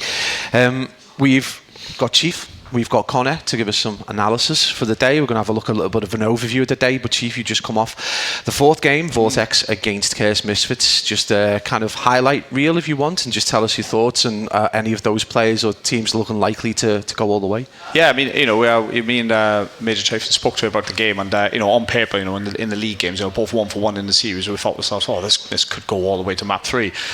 You know, when our first time we thought, okay, then you know, with the hard point down with the Misfits, and we'll have to add a cracking start. But once Vortex and warmed up and got into our second rotation, they absolutely bossed it. You know what I mean? Like, we picked out Jimmy in that one as well, and he absolutely went ballistic with that SMG in that game, which was you know, went on a massive kill feed. Like I say, nearly got that 10 streak as well, which is a bit unlucky, unfortunate for him. But you know, he just you know, he just absolutely went on a rampage on it. And then we went into that Search and Destroy there, and as we've seen so many times as well, and you know, we've mentioned it a couple of times, where teams dominate the hard point now, but then lose the Search and Destroy because it's a different game mode altogether. But then again, you had different players then for Vortex coming through, you know, and they absolutely smashed it. You know, we had Tesco and Jay going on a massive, you know, between them 10 for 0. You know what I mean? It was just they were just absolutely dominating. I think they finished 9 for 1, 9 for 2 in the end. You know, it's absolutely, you know, but it's good, just good to see, as Major Chafin pointed out, you know, with more different players for the team and doing more than the other game modes. You know, you had Jimmy in the respawns, and you had those 2 in the Search and Destroy, you know, so it was good to see that. So Vortex looking very, very naughty at the moment. I just always go by the adage, if you're named after a supermarket, the chances are that you're going to be cracked. And not the as Tesco to just go absolutely ham on the stage. Connor, so we've got the groups now. We're kind of deep into the play. We're kind of getting an idea who is kind of the cream of the crop, and we've already, I believe, lost a couple of sides to the group stages. If you just want to give us a quick overview, your thoughts and some of the highlights as well. Yeah, I mean, we're about to see a Group A game there, so we'll touch on them later on. But Group B, having a look there. So currently on some of the side stations, you've got Atlas Lions versus Phantom. They're both 3-0, so looking to go unbeaten and fighting for that first seed. Whereas the other side, you've got Peachy, who have unfortunately already lost their 4 games. We saw them on that first game today on the stream, and we can see the last 2 teams battling really for who gets third and who gets fourth. And obviously, we're going into playoffs now. If you do get third, you are potentially going to have an easier game in your first losers round 1 rather than. So there is still a lot to play for, even if you are 1 and 2 in groups. So having had an opportunity to kind of see most of the teams perform now, if you had to pick kind of your top 3 going into Sunday right now, kind of what are you looking at? I mean, you've definitely got the X-Force Eagles, they're 4-0 map count. You've got the 2 teams in Group B that both fight for 4-0, so they're definitely up there. I mean, I think 22 Esports have kind of surprised a few people in a negative way, almost, that we had a few of the, like speaking last night between all of us, we had them going quite far into Sunday, and it doesn't look promising for them just yet, but it'll be interesting. I think there's still a few teams that have got their eggs in their basket, should we say. Dark horses, Chief? Anyone that Connor's not mentioned that potentially could maybe provide a surprise? Well, even just now, we're seeing what Vortex game we can pull out of that in our last round, in our last game there, and I think that they could be up there. You know what I mean? It all depends on how they get on the next group game now when they finish that off, because the group games now are coming to an end, and. Yeah, I think they could be up for it. It's again, it all depends on the day or the time of the day you play. And I mean, it could be a completely different ball game. Where a team, like I said, the X-Force Eagles are 4-0. And they've absolutely flown through the group. But then come tomorrow, when we come into the winners round or later on now, then it could absolutely falter. It's just one of those. But as I said earlier, I love an underdog story. So if you all do, go on, you let's want all the do underdogs. it. Yeah, you want the team that no one wants to win to win. My underdogs coming to this event we're about to watch now on the next game is the side of Cursed Gaming. Cursed Gaming. I had them coming into it knowing that a lot of the players, they play tournaments every week. They're playing together a lot as a team. I kind of went, they're going to go under the radar a bit because their div is slightly lower than the 6s that we see in that Group C. So I think it'll be interesting to see how they perform. We have one of the most animated humans in Slashed as well in the entire world. And on the other side, we tried our best, and I think we've got a number of org owners, and also absolutely one of our favourite players in Gabby Hughes carried us a few times in games, but. Looking at going into Sunday, obviously we've seen. It's sad that Peachy have gone. We would have loved to have seen them be able to just have another day. But have you been impressed by any of the women players so far? I think just all of them. Obviously, we know what Meg was going to bring to that 22 team. She had some highlight moments within obviously their unfortunate loss, should we say, in that series there. But kind of all of them, obviously, first time on land for a few of those players. Main stage, 9 o'clock in the morning. There's a few delays as well, so they done well. Just deal with all the adversities just to even bleary-eyed in the morning trying to get through Call of Duty. Especially seeing them all at the pub last night. Absolutely. Listen, let's not bring up last night at all. I'm in desperate need of some sleep. But obviously, this has probably been the 4th or 5th time that this land's run, and it's just shaping up to be probably one of our favourite events to cover. I just wanted to get your thoughts. I mean, just as a kind of a philosophy for this land. Like, have you enjoyed it? This is your debut. It's been absolutely phenomenal. I've absolutely loved it. Like I said, it's seeing everything the way the setup and everything else, and then being in like the pit, as we want to call it, just over that side, and being in there earlier on, it was rowdy, but the crowd was loving it as well. I just think it's been brilliant for everyone, and like I said, it's those opportunities for me, for my first time coming down as well, and for the players, half of the players, who've probably never been to a LAN event before as well. So for them to experience that as well, they probably watch it day in day out with the COD pros and all that, but now to actually do it themselves in a setup like we got here. It's an incredible setup as well. It's something 5-6 years ago, certainly when you guys were a bit younger, you would never have been able to have the opportunity to do this. It would have been in a dingy back alley place in someone's house, someone's living room. Obviously you're a bit of an old hand now, but a lot of the setup for this comes from the AEL League, and I just wondered if you wanted to touch on that a little bit. Yeah, I mean, I've been in and around the AEL for about 4 name changes at this point. That's how long I've been around. It was back in Cold War when Madge was sat there casting me win Div 2. Look at my fall off now. No, it's obviously good to get involved, and obviously it caters to all skill levels, so it doesn't matter if you're a Div 10, if you're Katana Hefe, or if you're a Div 2, Div 3 player that want to compete for a lot of money. A genuine question is, how delusional is Katana Hefe thinking that he can win Div 10? He's put a £10 bet on that he can win Div 10. With a few of us as well. Yeah. Can't wait to get that £10. Guys, the guys on the main stage are still just getting set up, so we're just going to throw it to a quick break, and then you're going to come back to your looked after by your casters, Joel and Major.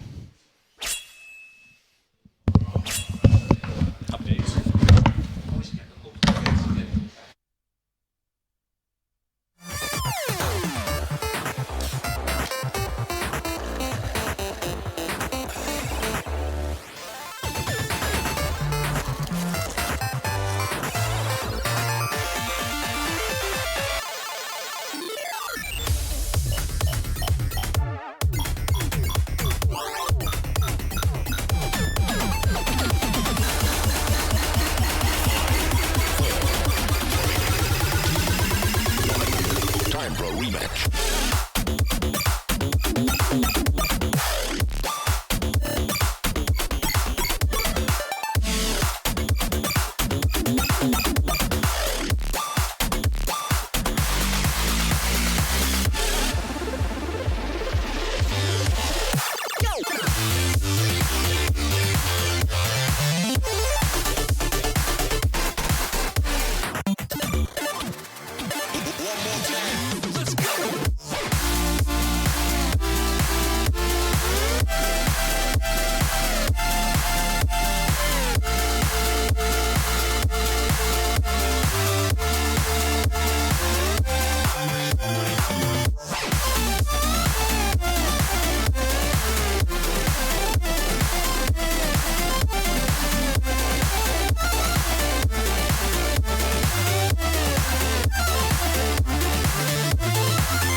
What's holding you down? I ain't like others. Don't let them hold your ground. I am in the summer sky.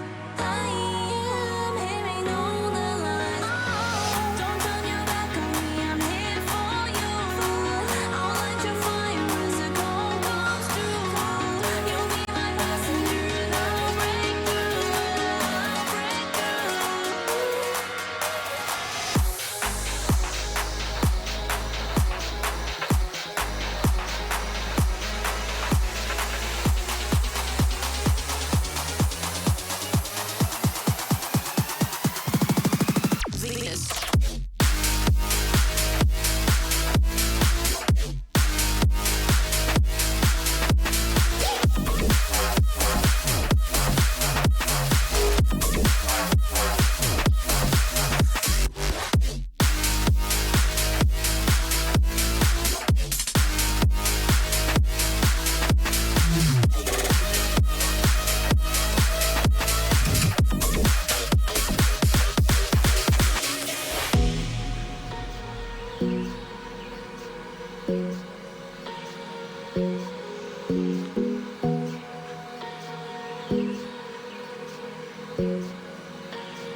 What's holding you down? I ain't like others. Don't let them hold your ground. I am in the summer sky.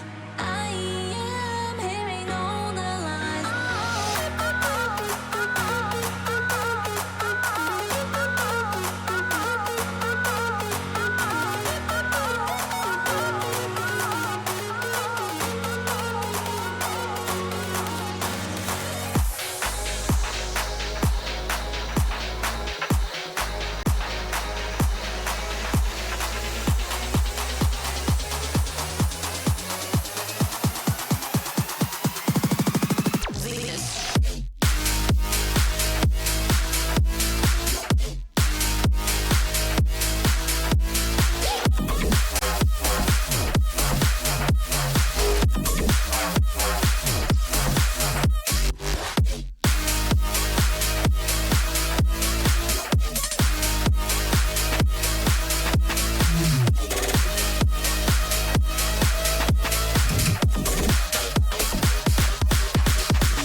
Right, guys, welcome back. It is now going to be myself and my good friend, an AR duo in Major Chafin. How are we feeling? Up the 90s, babies. Up the 90s, good, mate. I'm good. It's, we're obviously getting to the business end now, really, aren't we? In terms of groups, obviously, we've had to say goodbye to a couple of the teams. Shout out the PG Gals. Obviously, big fans of those lot over there. But this is now a very much on paper, it's a David versus Goliath moment, really, because we've got one team that's yet to take a series versus a team that's won every single one of them. So it's going to be a big opportunity for an upset here in the group, and a big opportunity for GooBU to get through to the bracket. We have to try and be not biased for moments of the sometimes, don't we? But like you say, Curse Gaming coming into this series unbeaten so far. Maps on screen for you guys at the minute. So heading back to Blackheart, which is always going to be a mixy map, isn't it?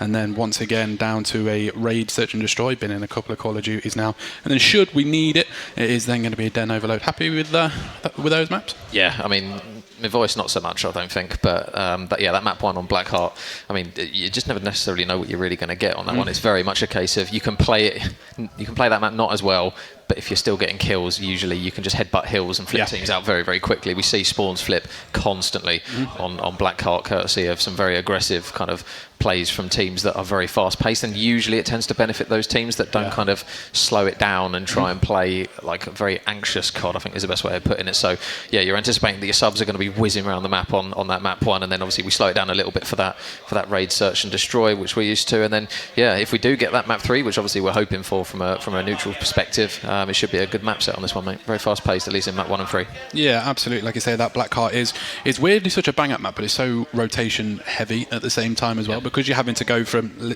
each end of the map every single time. It's a case of, if you can get mid control, can we get somebody out the back and try and block spawns, because then they are going to be spawning in the absolute arse end of nowhere to try and get themselves on towards time. But in terms of this group, like we've mentioned, Curse Gaming currently top of it at the minute. They'll be looking forward to a good Sunday, you should imagine. Got the ability to go all the way if they want, don't they? Yeah, and obviously when we start to whittle the teams down, though it might not necessarily seem like a huge issue now. So if you finish 4-0 and finish top of the group, naturally you'll play second place in another group, so it gives you that little bit of an advantage going in. Obviously, with the way the groups are set up in terms of being random, you could still end up, say, if you play a team that's second place in that group C, you can still play a team that's very, very good, for example, in comparison to the other teams. So, but I think, yeah, especially from a mental perspective, if you can finish a day 4-0, that is perfect. You don't want to have a bit of a hiccup and get over that finish line and think, oh, we've got a bit of a weakness here. So, and especially for Curse coming up against the we tried our best is going to be one where they just want to get this done 2-0 fashion and get it over the line. But again, we tried our best. They've got everything to play for now. This is basically whether they're going to be playing tomorrow or not. Well, yeah, exactly that. It's their opportunity to try and book their spot, and depending on how the map count will go against the other teams in their group, it might mean that they, even with a win, they might not be able to get through. Who knows? It's going to be certainly an interesting one, but across the weekend, like you say, there's quite a few teams I think are pretty much flawless throughout their groups. Like you say, that group C, I think, is off the top of my head, is one where it's going to be tricky for anybody coming out of that. Like you mentioned, the second place is probably going to be as good as what someone else might be undefeated in one of the other groups. But it looks like we are going to have a quick look over, and like we've just mentioned, Curse Gaming coming into this undefeated. That group B, Atlas Lion and Phantom Gaming as well, doing well, aren't they? Yeah, I think was Atlas Lions the team that had some like lower div players in it, if memory serves me well. I can't remember. Maybe I'm losing the plot, mate. But yeah, either way, you've got a couple of opportunities, say in that Group B, Atlas Lions and Phantom potentially have a door open to go 4-0 in that group, and then you've got kind of a very mixed bag in that Group D now. You've got 3 teams currently sat in 2-1. And I was actually speaking to the Avenge Impact guys. They're really banking on one of the teams, I think it might be Curse Misfits, actually, to basically take 2 maps off of, I think it might be Vortex. Okay. But essentially, that's going to marry them up. So that group, they are looking at basically they're getting it down to the wire for map count now. That's how close that group is, and you've probably got 3 or 4 teams that could potentially make it and then not make it at the same time, just based on how those final games go.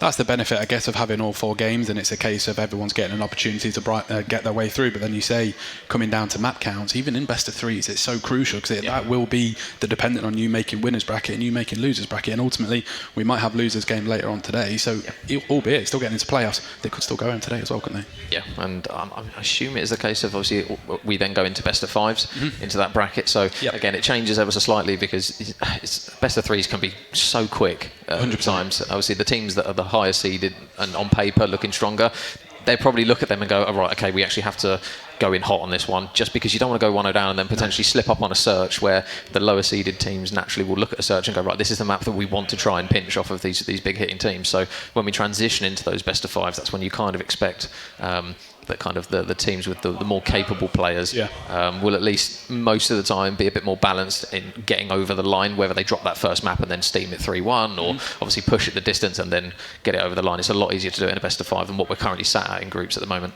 Yeah, absolutely, and it shuts the door on a reverse sweep as well, doesn't it, through the group stages, because you might have a team who their best sort of games it's overload, and then they start to get the confidence and build on it from that point onwards. But with the best of threes, they don't get that opportunity, so that's why you say they can come through so quickly. But then, like you say, if it is a chance where you get out to that third map, depending on how the confidence is, have you had some form of problem or whatever it might have been within the team, who knows? It's going to be interesting to see how that transition to a best of five is going to impact all of the teams, because they're so used to short, snappy games.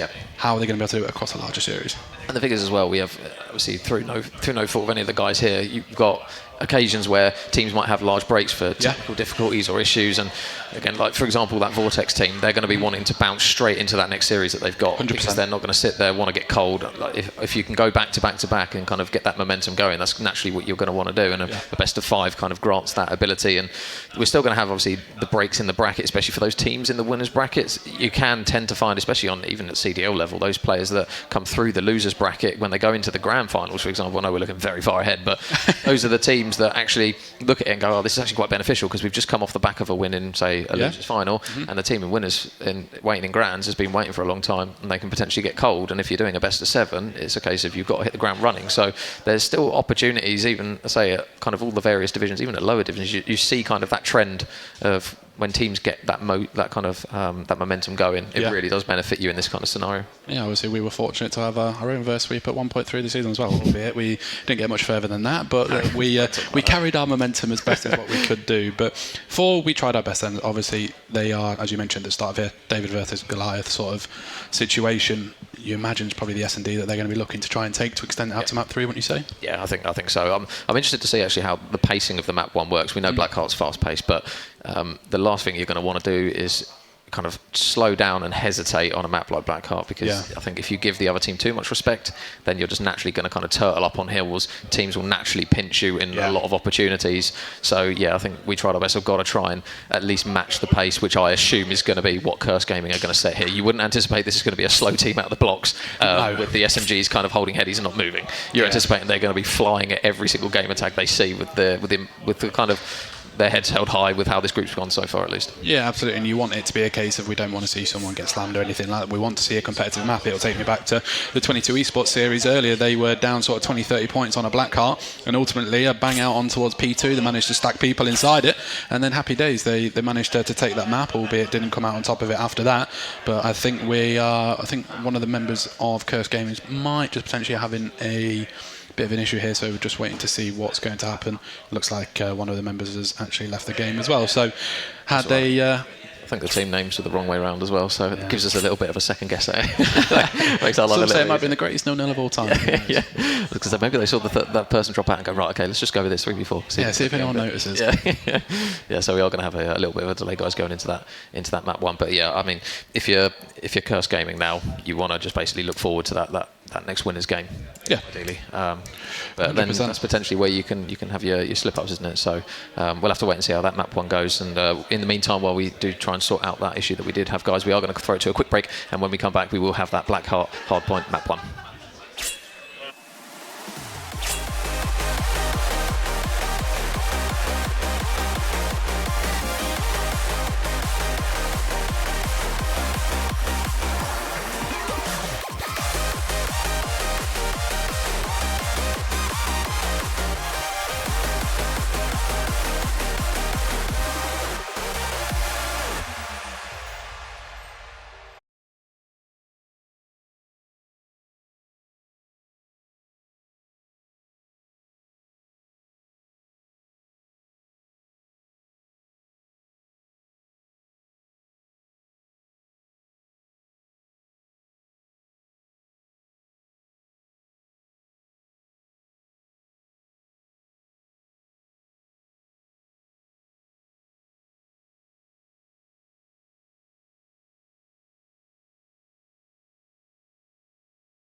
Right, welcome back. We are here once again. We have sorted, it was just a minor dev error issue, so instead of making you guys listen to me and this good man waffle along for a couple of minutes, we thought we'd show some replays, but other than that, not a lot has obviously changed. It seems to be there's a lot of headsets on heads for everybody. Curse Gaming obviously would be imagining they're going to come out on top of this one relatively easily. And like we said, we tried our best. Odds are stacked against them, but what an opportunity to be able to turn it around, eh? Yeah, I'll say if by a very, very strong performance here from We Tried Our Best, even if they make the map close, you've still got a bit of enthusiasm that you can take in towards map 2. The last thing you want is to get absolutely thrown upside down here in this map 1, because going into your map 2, you might potentially just look at it and go, right, we're going to struggle big time here. So you're going to want to find at least a few positives here if you are We Tried Our Best. But again, you don't want to count them out just yet. You never know. You might have some teams, we've seen it before, where they're in the passion pit, it's not going well, they come to main stage and they look very good. So there's an opportunity for both of these teams, obviously, to leave their mark, whether it's through them just trying to stick with it. Oh, and the team names are the wrong way around, so I'm not quite sure, but yeah, we're going to get underway, I believe, anyway. So yeah, We Tried Our Best is going to be that team on the right with Gabby, Pie, Shieldsy and A's, and Curse Gaming going to be the boys of I don't think it was one of their lads that shouted dead, actually. We Tried Our Best that got the first kill, they let them know. Yeah, so it didn't take long for the first dead of the map to be able to come in, but it's going to be a case of, by the looks of it, I think it's Curse Gaming, actually, apologies, it's actually going to be We Tried Our Best, going to be holding that sort of P2 side at the minute. Naturally, P1's always going to be a bit of a bang out, no one really expecting to try and take a lot of time off of here, but it's going to be Curse that are going to be on time at the minute with an opportunity to try and do so. Yeah, they've got a lot of players in the back at the moment, Curse. The shots there from Slash are going to look good though, so there's an opportunity to maybe try and grab a couple of kills and push through. The contest is the big thing. Gabby's obviously trying to get in, not going to be able to do it on that instance, so just keep an eye on where those routes are going to be from We Tried Our Best. Remember, those purple arrows are going to be Cursed Gaming, so they're looking to try and pinch these two players out in the back. They've done a good job of isolating them, but there's still two more players to deal with here, and unfortunately Shieldsy is caught reloading at the worst of time. He's able to get one pick, but not the second, and a good trade at least from A's, and somehow We Tried Our Best stay up. Yeah, they did well there. They obviously, as we said, he had two players pinching around the far left-hand side. Shieldsy playing his life immaculately, comes through with a pistol, found one, and is going to be able to keep the members of We Tried Our Best in this one. But just as we say that, going to be a couple of trade kills going in favour of Curse Gaming here, and they are going to be then trying to take the majority of what is left of this 40 seconds, and it's going to, We Tried Our Best have got to probably try and go for it a little bit. They don't want to get this too far, do they? Yeah, so at the same time, just got to be careful when you're trying to push this. You don't want to trickle in one at a time. Number 3 here, Heath is going to grab a couple of potential bits of damage in towards one player. There's the first pick, his teammate there in Slash, able to mop up what remains around him, so that 20 seconds of scrap time looks as though We Tried Our Best. They're just going to completely chalk that one off. There's a big bit of information there for Gabby on those players going round there, and the roaring on the stages for everyone to hear, so big opportunity though for We Tried Our Best. They've got some big gunfights coming up though. A's has to go really big in the back. Yeah, Antiguan has found a really big kill onto Pi, I believe it was, on the way over towards New, but are they going to be able to spot A's just trying to play his life, block the spawns, because we are going to see Antiguan then spawn out towards that sort of P2 side. It's going to be a trade, I imagine, probably for both teams. As I say that, it was actually a 3v1 going in favour of We Tried Our Best, and it's only going to be, I think it's Antiguan, the only person left on time. Back spawn's going to be in favour of We Tried Our Best here. Need to sort of try and get square control, because you know they're either going to be hit in front or through square. They're the two angles they need to be holding here. Yeah, so the contest is here. The next kills are going to be important. A nice pick there from Pi, able to take down one, and that is 3 dead there for Curse Gaming. Antiguan's going to be the last one any near, and that is a 4-man wipe on the board there for We Tried Our Best. So they're stacking up some kills now, getting a little bit of momentum going, everyone kind of contributing for time. It looks as though the opportunity there for a pinch from Dubs is going to be there for Gabs, able to get one. Pi gets the second, so the push just a little bit thwarted, and that is a really, really strong hold there from We Tried Our Best to potentially see a lead change. Yeah, that's the benefit of having the 4 dead, isn't it? That you're able to get some sort of possession all the way up the map, and we saw Gabby coming through Dubs and taking out a big kill, albeit then ultimately traded. But New Spawn's going to be going in favour of Curse Gaming. They've got a couple of members of We Tried Our Best to try and get out the bag. It's going to be a 2v2 and maybe a little pinch from A's at the same time as well. They need to go find Antiguan at the back though. Oh wow, there's another big pick, number 4, and Antiguan's going to be the last one at the back. Surely a trade's coming through, and Pi is going to manage to grab those players 3 in a row. Good trade though straight away from Dirt. He's looking to fly it onto the back, but they just keep managing to trade in and around the hill at the moment. They do finally fall. It looks as though A's is going to get on the hill, and he's able to at least pick one off on his own. He's got to try and play his life, but the numbers aren't going to be there very shortly. You see Antiguan though just waiting out towards that front side push, and with 30 seconds left, We Tried Our Best. They've got to be careful where they try and push this from. A lot of angles being watched currently by Cursed. Yeah, as I say, Antiguan is pushing when he's that far up the map. Sorry, it's pushing everybody deep back P3 to try and spawn in. He's now going to have an opportunity to pinch a couple players, which it looks like he's going to do. It's going to be Pi on time time, going to try and find one. Not going to manage to do so. So a really strong hold for the members of Curse Gaming there. It is going to be We Tried Our Best with rotation. Over towards New. Big turn on from Gabby onto Eve there. I'm sure she'll be happy with that one, but big 2v2 to try and get this new time. Yeah, and they're trying to play it through from square, but they've done a good job here. We tried our best. Big trade though instantly from Det, currently 11-7 on a 3 streak, and his teammates going to help mop up some players, and you can see a bit of a streak there combining between 3 players. He's going to drop as it's still a 9 streak courtesy of a 6 in a row from Antigua, and his head gets ripped on that occasion by Gabby, but nice couple of kills there coming through from the EU, and it's going to be now an opportunity to maybe pinch from square. There's another one for the Goob as she's looking to try and mop up a few more, but they need a little bit of help to try and push him from the front side, but it has opened a door for them. I was going to say those kills coming through P1 and then out into square is going to give the members of We Tried Our Best chance to get on towards this hill, but the members of Curse going to be spawning out the back, hitting the sort of back lane to try and get towards it. Gabby will find one, find another 2-piece. She is kicking off here. She's trying to get the members of We Tried Our Best into this one. Curse Gaming going to be trying to hold the last sort of 15 seconds or so, but if you're We Tried Our Best here, you're happy with this so far, aren't you? Yeah, big 2-piece from A's as well. It's just going to stop any more scrap time going in their favour. There's another one for him, 3 in a row from that kill feed. A good trade there from Eth is going to at least grant a little bit of a contest in towards P1 on our second rotation. You've got A's over towards that inner side, over towards Dubs. It looks as though he might get pinched any second, so a big couple of kills potentially on the cards here for both of the respective sides. Laying prone at the moment though is going to be Shields. He can't quite get that one over the line. Gabby again looking to try and mop up the players around her as they do get bullets in, but you still got a 2 versus 2 on the time.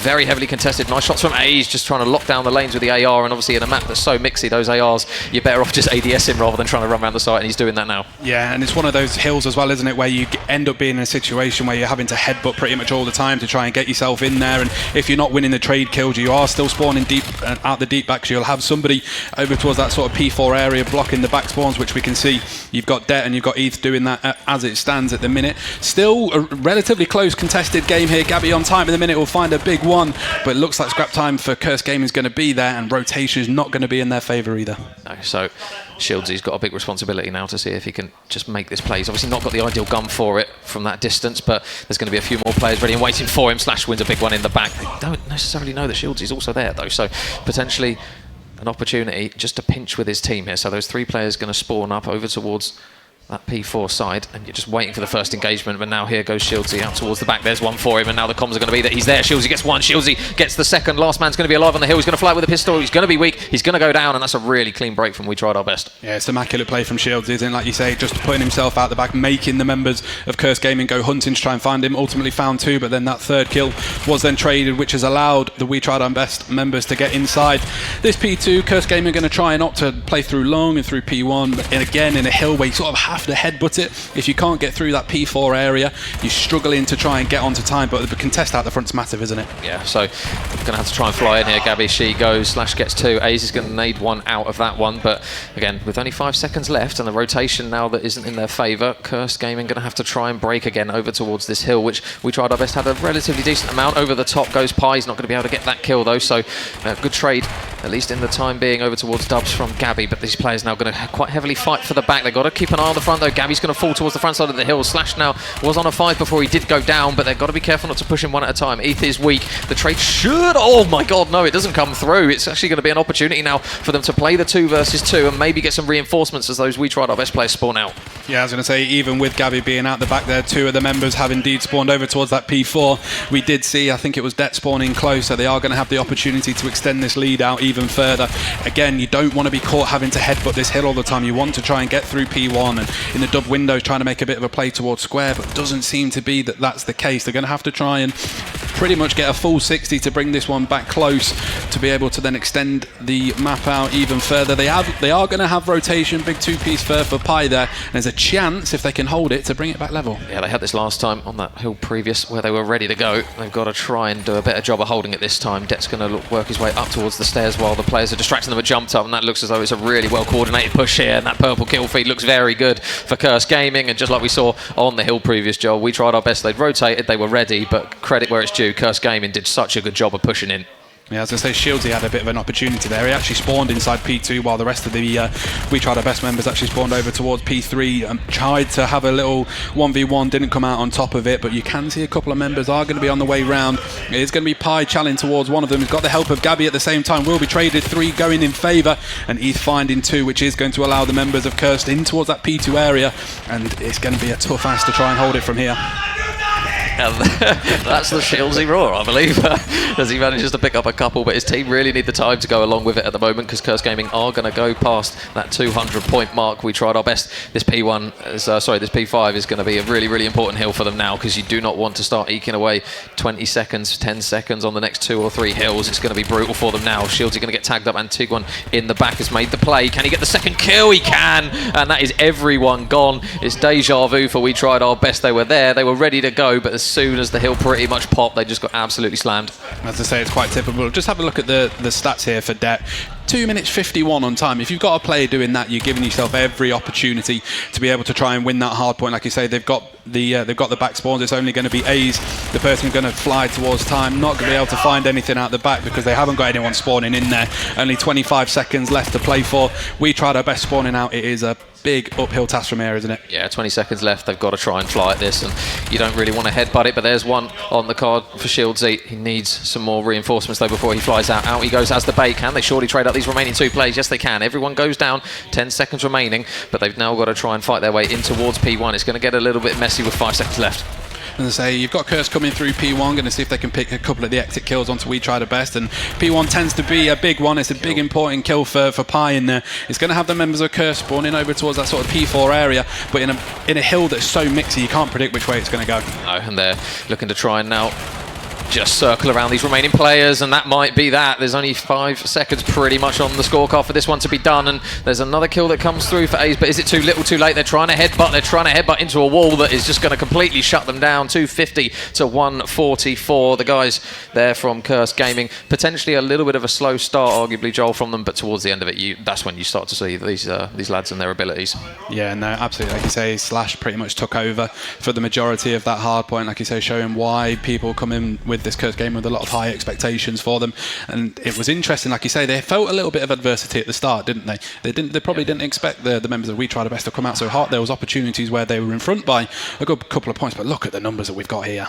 Yeah, I mean, 38 and 28 from Slash, 4,500 damage on the car isn't really a bad look. And on kind of the flip side, you can see the damage just across the board, just a little bit lackluster there for the guys and gal of We Tried Our Best. But I say the main thing off the map 1, Joel, that we were talking about was that We Tried Our Best really needed some form of positive to take from that 100%. map, and there is something to look at in that the fact that they did pretty much go toe-to-toe at the start of it. It was just a case of when Curse Gaming kicked into gear, that's when it got a little bit dangerous for them. So yeah. See, they're going to go now into the search and destroy, have a little bit of a breather, but there's still an opportunity for them to look at that map and go, right, okay, it wasn't a complete bang out in that sense, so there's an opportunity still for them to fight this one out.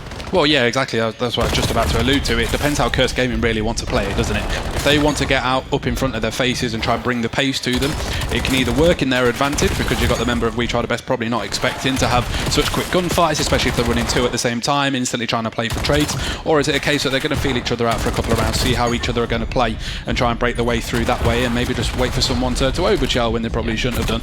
But there's definitely an opportunity and positives to take. Yeah, I mean, one thing that I think I picked up with Curse Gaming, when they hit kind of certain lanes on the map, you see them do it as 2 minimum. It's either 2, 3, or all 4 of them kind of play the pinch. You don't normally see which, like at our level, where kind of one player might hit a pinch, one player might go through mid, and then obviously you lose your individual gunfights, you get picked. Every single time that they were trying to break a hill, whether it was the P3 or the P5, it was a case of everyone hit a lane as a group, and then because they've got the ability to play the trades, the numbers just was in their advantage.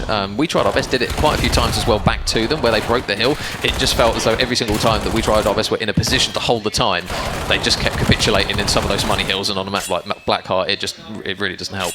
Yeah, it just seemed to be that through that sort of middle part of the map that Curse Gaming were finding 4 dead quite consistently, weren't they? And then because they played the spawn so efficiently, they're spawning people out at the complete opposite end of the map. It seemed to be We Tried Our Best just couldn't find. It's similar to Overload, isn't it? That you're trying to get 4 dead and try and play it sort of mechanically that way, but they just didn't manage to be able to find it on there. But onto a raid search and destroy, obviously one that people will have played for years and years. A lot of people who play a lot of S&D throughout these 2 teams as well. How do you expect this one to go?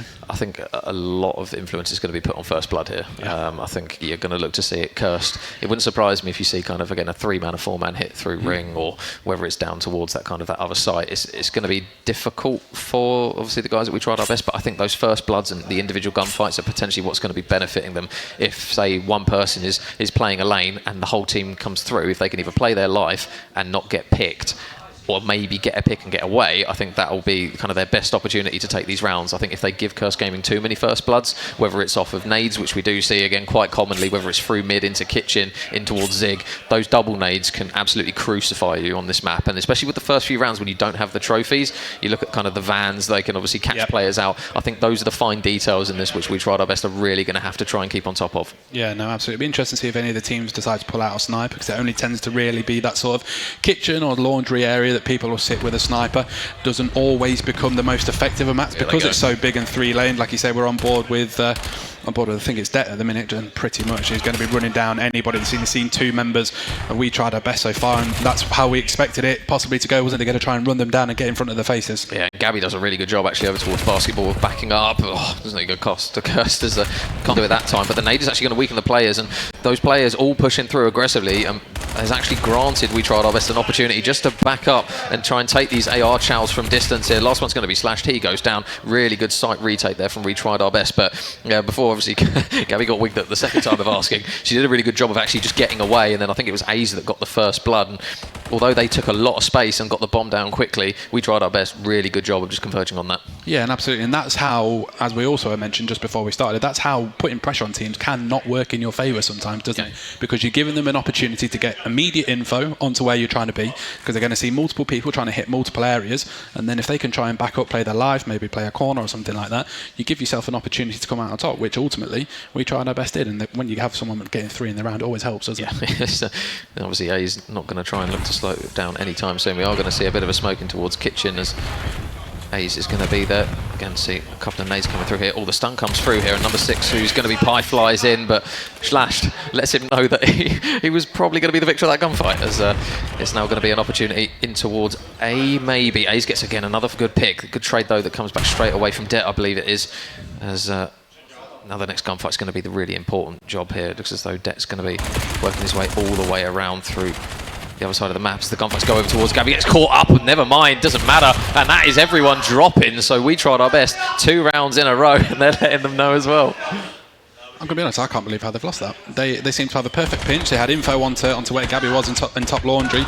Ultimately, I think they charged with a pistol. Gabby's turned around and found one, but what a big gunfight this is here from Shields. He didn't know that someone was on the pinch, just trying to play search and destroy, such a sort of feel game, isn't it? That you're going to expect if you've not got all the info, you're imagining that someone's is going to be on their way round, and then A's finding the first ball as well always helps. Yep.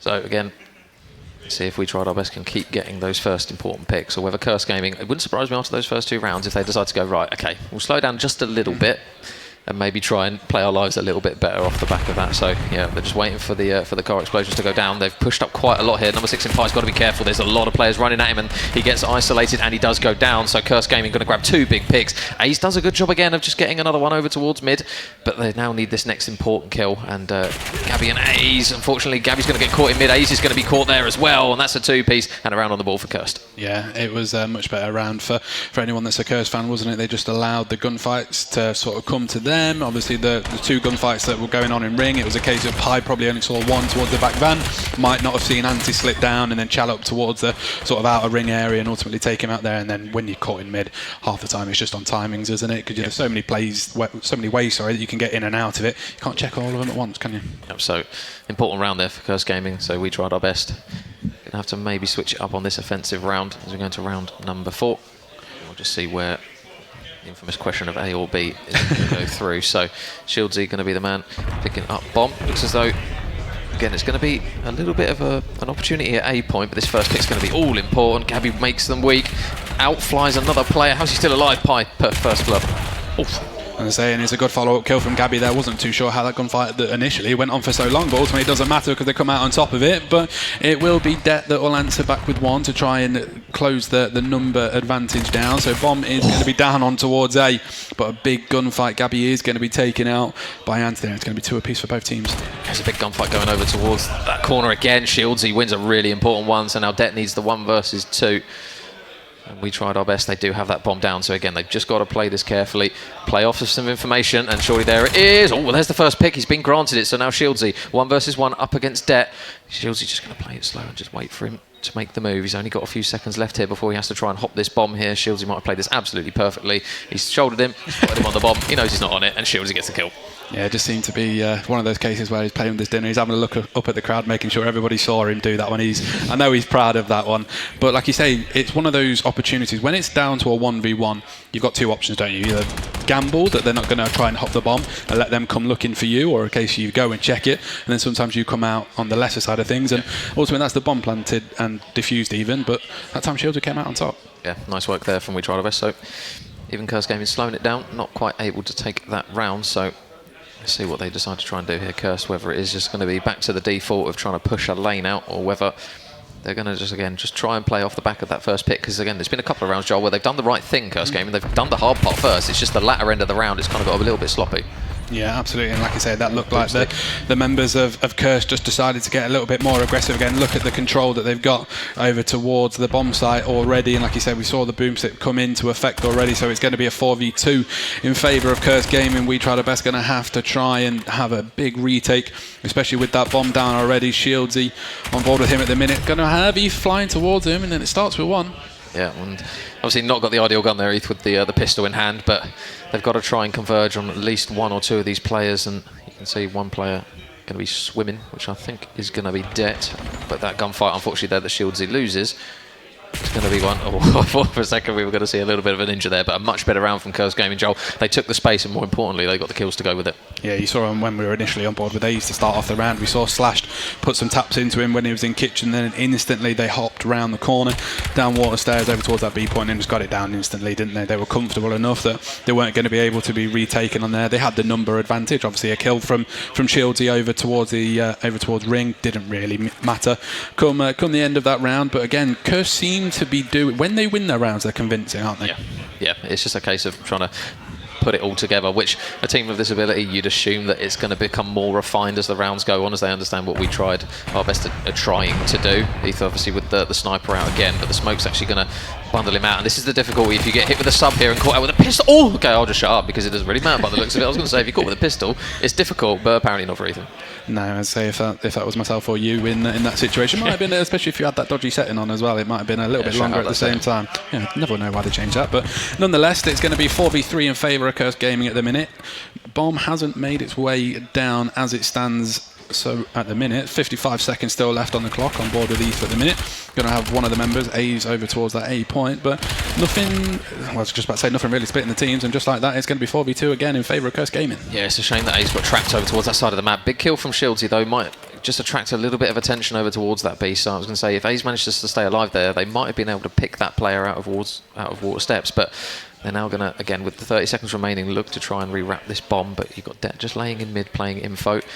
And then they've not seen anything at B, but oh no, there you go, Det's going to strike, and he's going to get some shots into Shieldsy. Surely the comm is that he's literally a tickle, and he's going to go down, so another good round on the board for Kirst, and we've seen quite a few rounds now, Joel, where they've had at least 3 players left towards the back end of it. It's not been 1 versus 1s or 1v2s, it's been very convincing in numbers for them. Yeah, that kitchen gunfight initially was a big one, wasn't it? Because if it was A's come out on top, or no, apologies, it might have been Pi, come out on top in that one, you've got pretty much half the map going in your favour, because you can instantly try and make a pinch, so you're having members of Curse having to try watch their back because having to look out for information, albeit they didn't need to in the end because it was Eve that came out on top of it. But just like that, we're now back to 3 apiece. Yeah, so that lead that We Tried Our Best, did their best, try and get, is unfortunately now gone. So now it's an opportunity for them to maybe try and switch it up a little. You see the default spread on the map, playing for info first, and we're going to see quite a heavy push over towards that A site. Again, it's going to be all off the first blood, and unfortunately, it's gone in Curse Gaming's favour. Shieldsy is down and out of this one, so the best performing player for this team on the search is now gone, but really good pick there from Gabby. But you can see number 6 here, Pi's got a lot of work to do. There's players and sharks swarming all around him. I was going to say he's got 3 members of Curse to try and deal with here. Put some taps into one of them, not going to matter though, but this feels like a really important round for momentum, doesn't it? They've advantage for Cursed at the minute. They've won a couple of rounds back to back, so they are going to be the ones that if they win this, they'd feel comfortable that they can continue on. But we try the best if they manage to come out on top of this one again. You put a little bit of doubt into the mind of Curse. You got on board with Gabby at the minute. He's going to have ETH inside of Kitchen, nearly ripped with that pistol. Yeah, almost. Ace gets the trade because he's so weak. And now, bomb down. Ace has got to make the play here. It looks as though Curse Gaming not going to try and give him absolutely anything to work with. And Tiguan in mid might be absolutely massive here, because if the bomb isn't planted for him, never mind, doesn't even need it. So Curse Gaming, was that 3 rounds in a row? I think they've managed to bag. It looks as though they've pretty much got We Tried Our Numbers number. Cheers, Jeff. Yeah, cheers, Jeff. But yeah, like I mentioned halfway through, that felt like a really big momentum swing sort of round, didn't it? Like you say, if they're putting round after round on the board, especially with the team of their confidence, they're going to be comfortable that they can continue it on and potentially try and close this one out 2-0. But We Try the Best have shown us that they can eliminate people individually. Maybe they need to possibly try to be a little bit aggressive again. It can either work in your favour or it can go against you, but you're in a situation where you have absolutely nothing to lose, so why not give it a go? The thing is, it's difficult. Like, I mean, we've seen it. If you're getting kind of engagements that you're not winning, the last thing naturally you're going to want to do is bang out a sight. So now Tiguan's going to get caught swimming as his body now falls to the bottom of the swimming pool, and it will be a 3 versus 4 with that bomb down, but really big opening pick there, and somehow manages to stay alive. The combat, he's 1-shots there, and Pi just takes the opportunity to push up, grab that pick, and Pi might potentially get a second there. He's 8 HP and a tickle, and another big kill there coming through from Pi. They get the information on ETH, and Pi is literally like a Labrador with a tennis ball. He chases it forever, gets the pick, and that's a really big round, 4 apiece. I can't believe he reached out that one on the staircase. I was looking at the screen, I was telling him to get away, because obviously the advantage of being up above is literally just headshots, isn't it? And obviously you have the angle of the heady, but the headshots will be more efficient. But then Pi seemed to gain a little bit of confidence, didn't he? Found the final member and just decided to run him down. And like we just said, that's how we've seen We Tried Our Best to do that. They managed to get that first pick, got the bomb down, said you come and get us, and ultimately it worked in their favour. Yeah, and I think that smoke towards Kitchen was massive. Just blocked that lane off, allowed those players to push up mid, and again kind of do what Curse Gaming were doing. We're using the smoke to take the space in mid, and then it just allows them an advantage to get the bomb down and just not get like instantly pinched by Curse Gaming. So Curse Gaming back on the offense. Looks as though again it's going to be kind of a 2-2 split, 2 through mid and 2 over towards that bedroom side. Bomb should go down shortly, and there's a lot of info on the table here for both of the teams. And they're saying, like you mentioned, the bomb is indeed going to go down. It will be Slashed that finds the first kill onto Gabby, so it will be their advantage. Like you say, still 35 seconds left to play for, but he's got members lining up in towards the kitchen, and that is going to be some big kills, leaving Glenn alive. Big 2-piece for Shieldsy there. Still has 2 more to try and deal with. Found some shots onto the last one, and I tell you what, the opportunity was there, wasn't it? Yeah, as soon as I saw him reach out, I was thinking, wow, that's a brave play. Especially when you've got 2 players that are going to be on the hunt for you, and you're already a little bit weak. He did so well to get a few shots in. You can see they tagged him up 3 times, not going to quite be enough there, but it's a really important round on the board, and it now puts them on match and series point. Yeah, absolutely. Like I say, We Tried Our Best. They've got to give it everything that they can in here. They need A's to repeat that first round, coming out finding 3 instantly, and then try and extend themselves at least to that round 11. They don't want to potentially have their day ended right now, so it's going to be, they are going to be the ones to try and bring it to Curse Gaming. Trophy going to be going down inside Kitchen at the minute, and just as I say that, one of them are going to fall. Yeah, and that's the nades on Rage. Shields is going to be caught in no man's land. A's with the sniper though is able to get one, but he's got to be careful that he doesn't just get pushed out of his respective position, because they found him in Zig, and unfortunately with the pistol there's not really much he can do here. Oh my god, if he stays alive here, finally goes down and now leaves Pi in a very, very horrendous situation. I think it was the streak came down and got rid of him in the end, and that will be a 6-4 for Curse Gaming. And unfortunately for the other guys of We Tried Our Best, they did indeed try their best, but unfortunately it just wasn't enough. Like I say, it was such a weird map, because We Tried Our Best, well, both maps I guess really, for the first part of it, they were in control and managed to take the game to Curse, but ultimately that showed us why they have gone undefeated in that group. But when you've got 2 members doing double digits, one of them 1,600 damage. I don't think I've seen 1,600 damage in an S&D before. Yeah, obviously the guys at Curse Gaming going to top the group at 4-0, and they're obviously, when we look at kind of teams and favourites, we spoke about the X-Force roster, obviously this team looks as though they're also going to be up and taking their eyes and sticking it well and truly on that top prize. So obviously we whittled down the teams, unfortunately, to We Tried Our Best. That is going to be, I believe, the last series that they will play here at the ESHUB Spring Invitational. But it's again, I honestly try and like to play the positive side of things. They did give them a good go. You look at the kind of the ability that this Curse Game roster's got, and a 6-4 doesn't exactly look too bad on the scorecards, really. So, yeah, unfortunately for them, Curse Gaming just have that little bit too much. But those are the abilities of teams that you anticipate that you're going to see in the back end of tomorrow. Yeah, no, absolutely. And like that first map, that middle sector just seemed to get away from them, didn't it? They were allowing Curse to put numbers on the board, and ultimately that is what is going to be their detriment potentially for the entire event, or it was specifically this series alone. But that is going to be it for myself and Mr. Major Chafin. We will be back with games shortly, so don't go anywhere.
Right now we not wrong with people. Look in my eye, now you can see the what? This is the top shot sequel. Tight like my grandmother girdle. Right now we not wrong with people. Look in my eye, now you can see the evil. What? This is the top shot sequel. Tight like my grandmother girdle. Right now we not wrong with people. Look in my eye, now you can see the evil. What? This is the top shot sequel. Tight like my grandmother girdle. Right now we not wrong with people. Look in my eye, now you can see the evil. What? This is the top shot sequel. Tight like my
18.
Eyes up.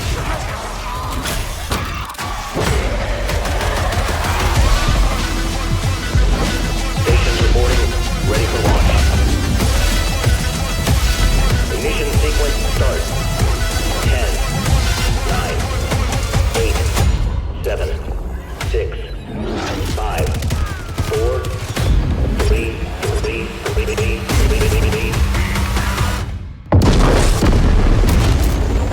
No, nobody can do it like me.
And welcome back to the ESHUB Spring Invitational powered by AVNG. We're knee deep into the early afternoon, well, early evening, late afternoon, I should say. And we've had plenty of games on main stage right now. Game 5 is just preparing themselves. And we've just come off the back of an incredible match between We Tried Our Best and Chaos Gaming. At this point, it would have been nice to say groups were done and we were ready to display a beautiful bracket for the rest of the weekend. But we're kind of there. There's a couple of games to play, but we have got losers bracket game on main stage. Now, nice to have Joel and Madge for the first Hello, mate. yeah, we've got Madge for the first time today. He does like to avoid the desk at times, but he's been doing stellar work. But you guys just cast over We Tried Our Best and the unruly lads of Chaos Gaming. Shout out Slash, well done.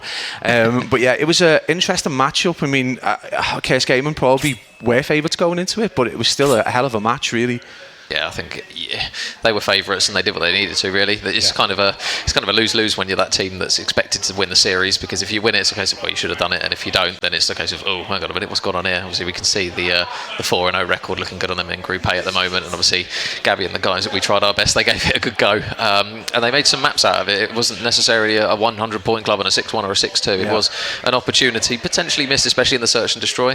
So they can take the positives away from it. Unfortunately, they will be eliminated, but Curse Gaming looking like one of the very, very good teams here. Yeah, I think it's unfortunate that 0-4 really not reflecting some of the games that they did play, but it's just how the cookie crumbles, Joel. Looking at the groups, obviously we're seeing some standout performances. We're starting to see the wheat cut from the chaff and starting to see, obviously, the teams that will be going home, but not participating further. So, any standout performances? Anything that we should be looking out for? I mean, I think there's a team that not really anyone's paid attention to, which is Phantom Gaming.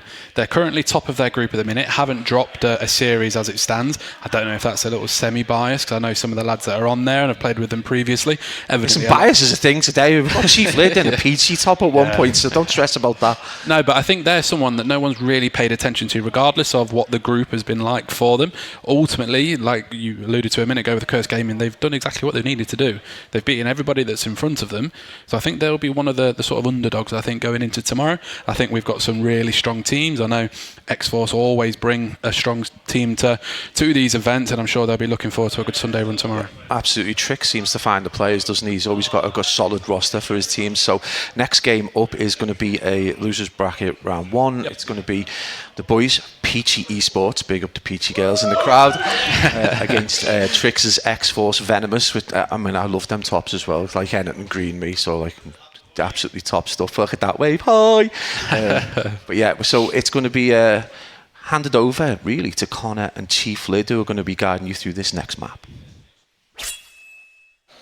Hello, welcome back. We've got a big game here, losers round 1 now, so this is kind of where it's make or break for these two teams. Someone is going home, and the best bit about this, Lid, is that we're going to see a best of 5 for the first time on the main stage. I know, yeah. We just saw a glimpse of it there, but we'll wait for the maps to come up anyway for you, Liz, just before we go delve deeper into it. But yeah, they've all done their vetoes now for it, so we're going best of 5 now. Yeah, it's tensing up now, and I think this is where the maps are coming in for us. And there it is, ladies and gents. Obviously, an interesting one that always happens when it comes into veto, especially when we do the leagues, you know, in the weeks and all that. And then we got a double stack of Den, then Scar, then Colossus if we do go all the way to map 5. Yeah, I mean, it's kind of one of those map sets you see a lot of Sten and Scar, don't you? It's in for all 3 modes, so it doesn't typically get vetoed. They're normally the fan favourite maps. So we're going to see a double Den. We're definitely going to see at least one Scar. We're going to have to hope that it's going to go to that map 4, but obviously having a little nose at the teams and kind of seeing what we've got on the main stage in front of us, that map 4 might be something that we might not see today. We have kind of got looking at the divisions of the players, where they come from in AEL. You kind of got one team that's a massive favourite here, but you know, they actually have X-Force Venomous have won 2 series so far today. It might be in a slightly weaker group on the whole, but 2 series is 2 series. Yeah, exactly. You know, when this is what we love about these games, that anything could happen. You know, it doesn't matter who the teams come up against. It just takes one bad moment, and you know the rest of the team feel it, and then everything just falls apart from. So, and then the other team can take the win. So, like I said, it's the good thing about this now. These 2 dens coming in now is that those drop-off points that everyone tends to stack it down. I don't know why. They know it's there, but they still tend to fall down it. But we'll keep an eye on that if anyone does stack it on both of those maps. Anyway. My money's on Nick. If anyone's going to fall I'm going to put it on there now. Called it no. We called it no. Yeah, but we got a few players here on that Peachy team that kind of people at home might be familiar with. Kind of got your Gengar, Sparks, Murphy, and B Smithy. They're kind of players that have been around for a little while in those kind of top end of the low divs. Obviously, it is a low div based land, so obviously 6 to 10. So, but they're all towards that top echelon, kind of your round the div 6-7. Don't mean to say that on stream. I've tried really hard not to say it like that, but that's kind of where they are. Whereas obviously X-Force Venomous coming in, vibes are high from this time. They came in about 10 minutes ago and were straight in, listening to the music, getting singing along to the music. That's what I'm trying to say. But obviously we know that they're kind of going to be that lower div kind of coming in here. But it's good to see them make playoffs nonetheless. Yeah, 100%. You know, I mean, for them to be here now, well, for both teams to be here, you know, they've both had tricky groups, as you could say, with and when you look at it, X-Force Venomous come out, you know, with a better record, but you know, again, they could go now and take Peachy on and go, oh, let's give them a go, you know. I mean, let's really get at them. Let's you know, everyone's got in with a chance with it, so let's go. Yeah, and it's going to be Peachy. Make sure they come out hot in that map 1. They don't really want to give X-Force Venomous that confidence early on, going down 50-60 points, and giving Venomous the kind of belief and let them get loud on the main stage. Obviously, it's the first time all 8 of these players are on the main stage, I think, ever. I don't recognise any of the names particularly. I think B Smithy might have been, to be fair. I might be lying there. But it's definitely the first time this weekend that we've seen these on the main stage. We haven't actually seen catch any of the games. We've been so busy up in the arena of the lovely... I said, yeah, the second we step up there to go and see the other games, we'll call back to come back and do it again. So it has been a very, very busy day, and we're going to get another one tomorrow. But what a fantastic day it's been for the teams as well. You know, they've all experienced this now. So, like I said, we're just waiting for those last bits to set up for the teams, and we're again good to go for these maps. And yeah, I mean, it's sad that we have lost 4 of our teams so far. Obviously, 5 teams in the group. Bottom of the group is going to bow out into top 20 really. They're going to lose out on Saturday. They won't be returning tomorrow, whereas these two teams are fighting for a spot in tomorrow's bracket. So they're playing for top 16, losers round 1. Both of these teams, PG finished 4th in their group. X-Force Animus, on the other hand, finished 3rd in their group. Yeah, exactly. I mean, I'll say, as you said, mate, it could go either way with these two now. So, but again, it's a spot forward in that lower bracket 2. In the elimination round 2. And why not? Isn't it? Got to go for everything and everything. Yeah, it's one of those things you don't want to make too many mistakes early on, like we've alluded to already. That if you make that mistake early on in that map 1, you could give the other team a bit of confidence, whether it be false hope or just a bit of belief, and that could completely spiral out of control, as you saw a few times on the main stage earlier. So looks like we are getting ready for a den.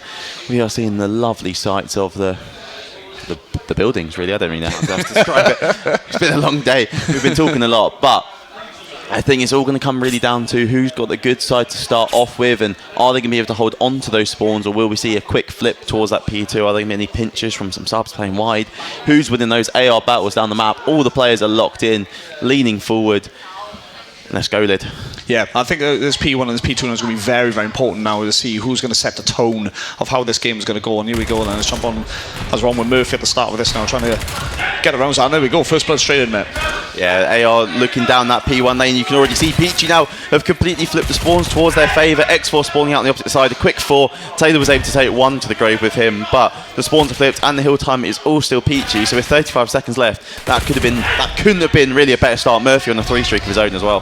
He's on 1, mate. He's finally been taken out now. Taylor picking up 2 there, so he'll be happy with that now. But again, Peachy's straight back onto the point as well, trying to get it. And as you can see, Taylor's still going, or trying to push around on the back there, and he's trying to think who's coming on the flank. We'll just wait for the names to pop up, but one of them has come around now. They have got the spawns now for X-Force on that P2, so we'll see how they set up here and see if... I don't think the Peaches are going to even take the scraps of it as well. They're just going to push this P2.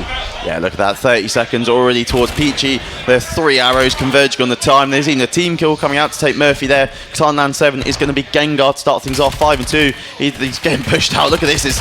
Who's number 6? That's Sparks pushed out now front as well, and you're really forcing the X-Force boys back, and this is kind of the worst case possible if you're the X-Force Venomous team. Yeah, 100%. Like I said, it was all going to come down to these 2 points here, but it's a good pick coming in there. Oh, that's a lovely double. I'll tell you what, I'm trying to stack it up now, and Peachy now really, really got to spawn in now and try and work this point now, because there's still a lot of time on there, 35 seconds, and they've got to try and make that way over P3.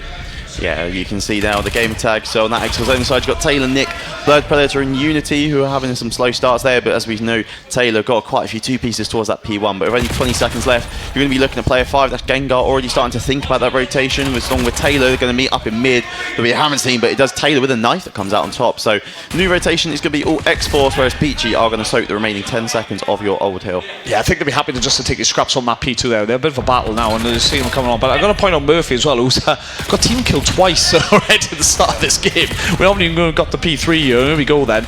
As you can see, Taylor now and Gengar just eyeing each other up here as the battle's about to commence, but he backs off now, wait for his rest of his team to come in. And there we go. Peachy's still on P3 though. It's very interesting.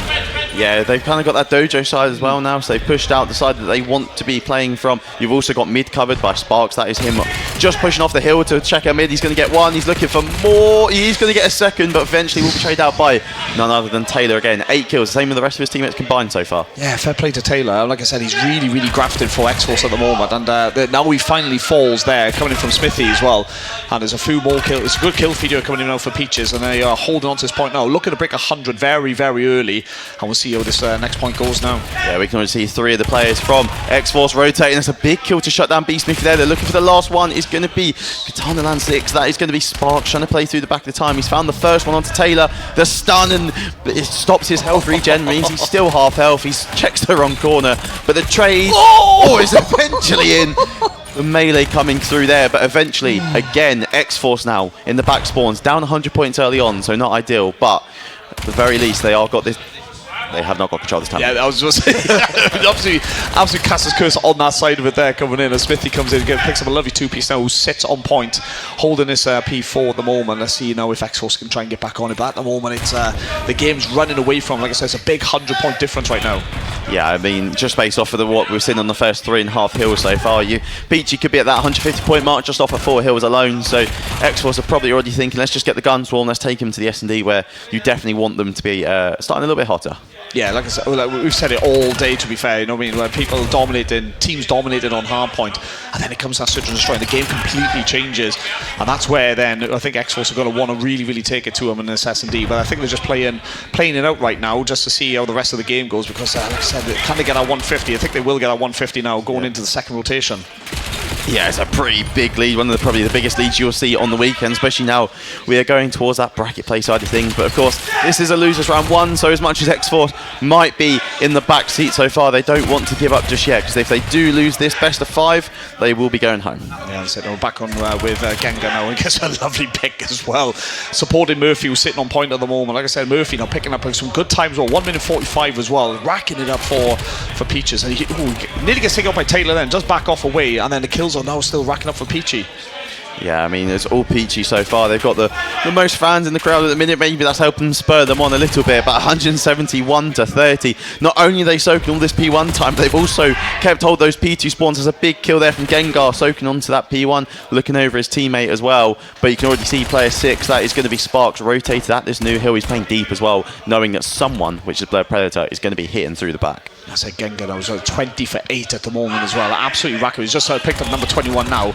But he's on a 4 streak as well. We've got Smithy now 16 for 6 on a 3 streak as well. So 2 of them are going to build that up as well. And that'll be the icing on the cake for them if they can get a Hellstorm and just to wipe out X-Force as they try to push any of these points now.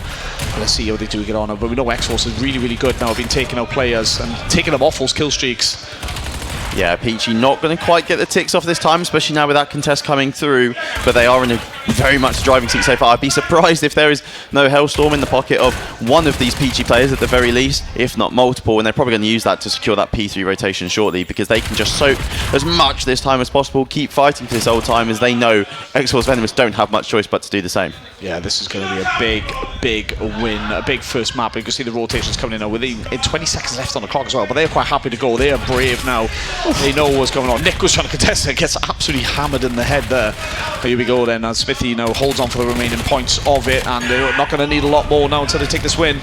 Yeah, I mean, there's not even too many kills from some of the Peach players. Murphy there, for example, we just heard him scream dead off that 2-piece. He's only had 22 engagements so far, 11 and 11 for him, right on that 1KD mark. But he does have 2 minutes of hill time for his team, and Peachy need 4 more seconds. That is everyone pushed out. Murphy finishing on a 4 streak, and I mean, we knew this was going to be a tough game for X-Force Venomous, but I think it's just got a little bit tougher. Yeah, and I think you can see the boys' faces now. They're absolutely raging with that one. But, you know, like I said, it can all be changed on this Search and Destroy, though, mate. I mean, it can change as quick as that. So if they can get that first round in, that's going to put a bit of pressure on the Peaches, because they're going to be flying now, thinking after that game that kills are going to come easy for them. But you know, like I said, X-Force will just need that first round in Search, I think. Yeah, exactly that. I think the SD, we know that the pace is going to slow down slightly. We know that it's going to be a bit more even, rounds going back and forth. But I think, I mean, look at that scoreboard. You know, it's bad when the person with the most damage in the lobby's got 2,500. That's how you know it was a quick game. Lasted 6 minutes and 16 seconds. Yeah, I don't think we'll find a quicker hard point this weekend. That's crazy. And again, they're going 19 untraded kills on 26 there. That's absolute carnage. But as you just point out there, the damage at 2,700, that's not a lot, is it? You know what I mean? You don't see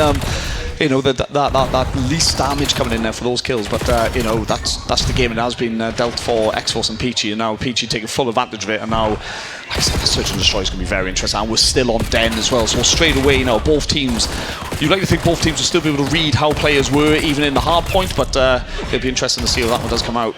Yeah, I mean, seeing back some of the highlights here, it's pretty much all Peachy in the highlights. I don't really think there's many X-Force Venomous highlights there, apart from maybe the map ending. Well, that might be a little bit harsh for me to say, but they're going to be looking forward to this map too, nonetheless. I think they knew coming into this event, they're not going to be the favourites for it. They're not going to be challenging for that title tomorrow on Sunday and playing for that £3,000 prize pool that we have got. But they're here for a bit of a laugh. Hopefully the next 2 maps will be a little bit closer and they can have a bit more fun with it, because their faces were a little bit depleted off that map, but like completely fair. Yeah, they're here for that commitment, and they to, you know, just be involved in the whole thing, you know. But like I said, if they can take some from this S&D now, Overlord, again, you're going to be favouring Peachy for it, like again, but at least if they can force that map 4, then at least then, you know, try and get something out of the game and NASCAR on the hard point if we do go all the way for it. Yeah, I mean, this is going to be the cow, isn't it? If this goes 2-0 Peachy, it's going to be very hard for anyone to think that X-Force is going to be able to take the series and kind of reverse sweep them. But you never know with Call of Duty. Sometimes it will surprise us. But we are going to be staying with Den, as we said, the start. So we will be heading over to a new map when we get to map 3. But for now, we're going to stay on the lovely green side of Den. Still trying to find some good words to describe those buildings, but there was an actual name from it. I don't know what it is though. But we're going to be starting off with X-Force on the attack then, with the PG Esports in defense now. So here we go. Taylor picks up now. And let's see, like I said, this is important now to get this first round in. Look at this, PG just flying through mid on the opposite side. The aggressiveness of this now. The Blurred Predator has got a lot of people on his tail, luckily. And Nick is down already because he's taken himself out with his own mid. Oh, but first kill coming in, no, Sparks does fall. Yeah, I mean, Nick starting off by giving a first blood to the other team is not helpful, and Taylor now bomb in hand, luckily for him, but a 1 versus 3. And look at Peachy set up on the minimap. Every single player is watching a different cut. Taylor wins a big first one there. That's going to be on to Gengar, so it's now going to be a 1 versus 2, but the players still in a bit of a position. They are playing individual gunfights. They aren't tight enough to double channel them out together, but you are going to see a bit more of a stalemate now for the next 10 seconds while the players decide what's going to happen. Murphy caught sprinting.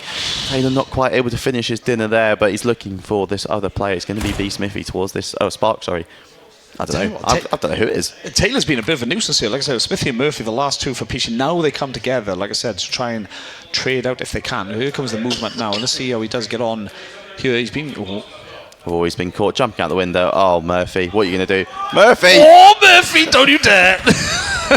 They're playing with their dinner a little bit there. Murphy trying to go for potentially a body shield or a finishing move there, but Peachy took a little bit longer than probably they would have wanted there, but Taylor will fall, and that is going to be first blood in the map drawn towards Peachy. Yeah, Smithy not messing about there. He's making sure that compared to Murphy there, trying to do something special, which don't get me wrong, when I do cast search and destroy, I do love a good execute in it, so it's, yeah. Not seen one yet on the broadcast, so he'd have had a first for something, but still looking for that elusive first kill of his. Remember, only 3 kills on the Peachy scoreboard as Nick was taking care of himself in that first round. He'll be looking to not do that in this second round, and something that you often see on Den is a sniper play from one of the teams, kind of on both sides. Sometimes the sniper can be used, but we've not seen anyone with a sniper just yet. The smoke is going to be used towards this B site, and it was almost Gengar the team needed that time. The boys on Peach are just pushing through. There's a quick 2 there for Sparks, looking for more. He sees more. He's just going to chase it, and Chow tags up player 4. That is going to be Blurred Predator, but from now we're going to see a little bit of a reset, although player 4 on the mini-map is going to get good time to be Smithy.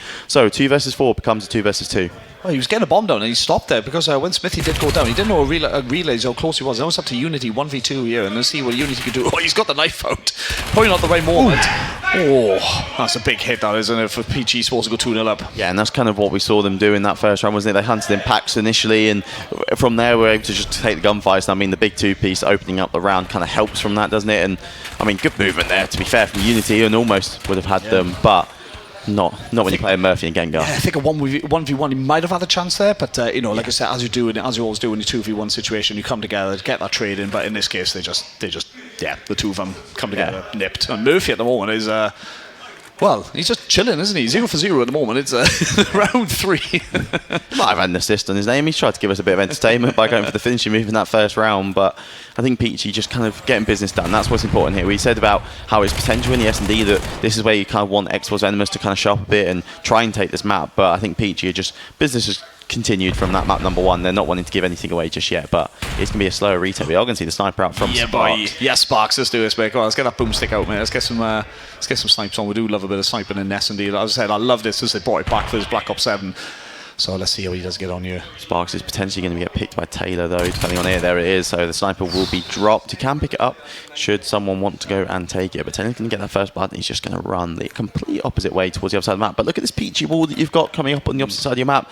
All 3 of the players just stood in a line, although player 5, that's going to be Gengar, is now starting to get a little bit aggressive. Does pop 2, somehow gets away. I mean, technically gets the 3rd as Taylor falls off the map, and it's going to leave Blurred Predator in a 1 versus 2 with a lot of work to do as well. I don't know where the bomb... Oh, the bomb's back in spawn. Yeah, he fell off the bomb. Yeah. So, like I said, again, with Smithy and Murphy, you know, the two come together.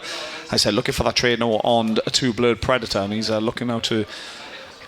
He's checking all angles, isn't he? But he has to be. I haven't got all the time here to get this bomb down, and he's looking to get it down now. He needs to get it down as quick as possible. Put a little bit of pressure. He's going to give time to Smithy and Murphy, but he's going to put a bit of pressure on him as well now.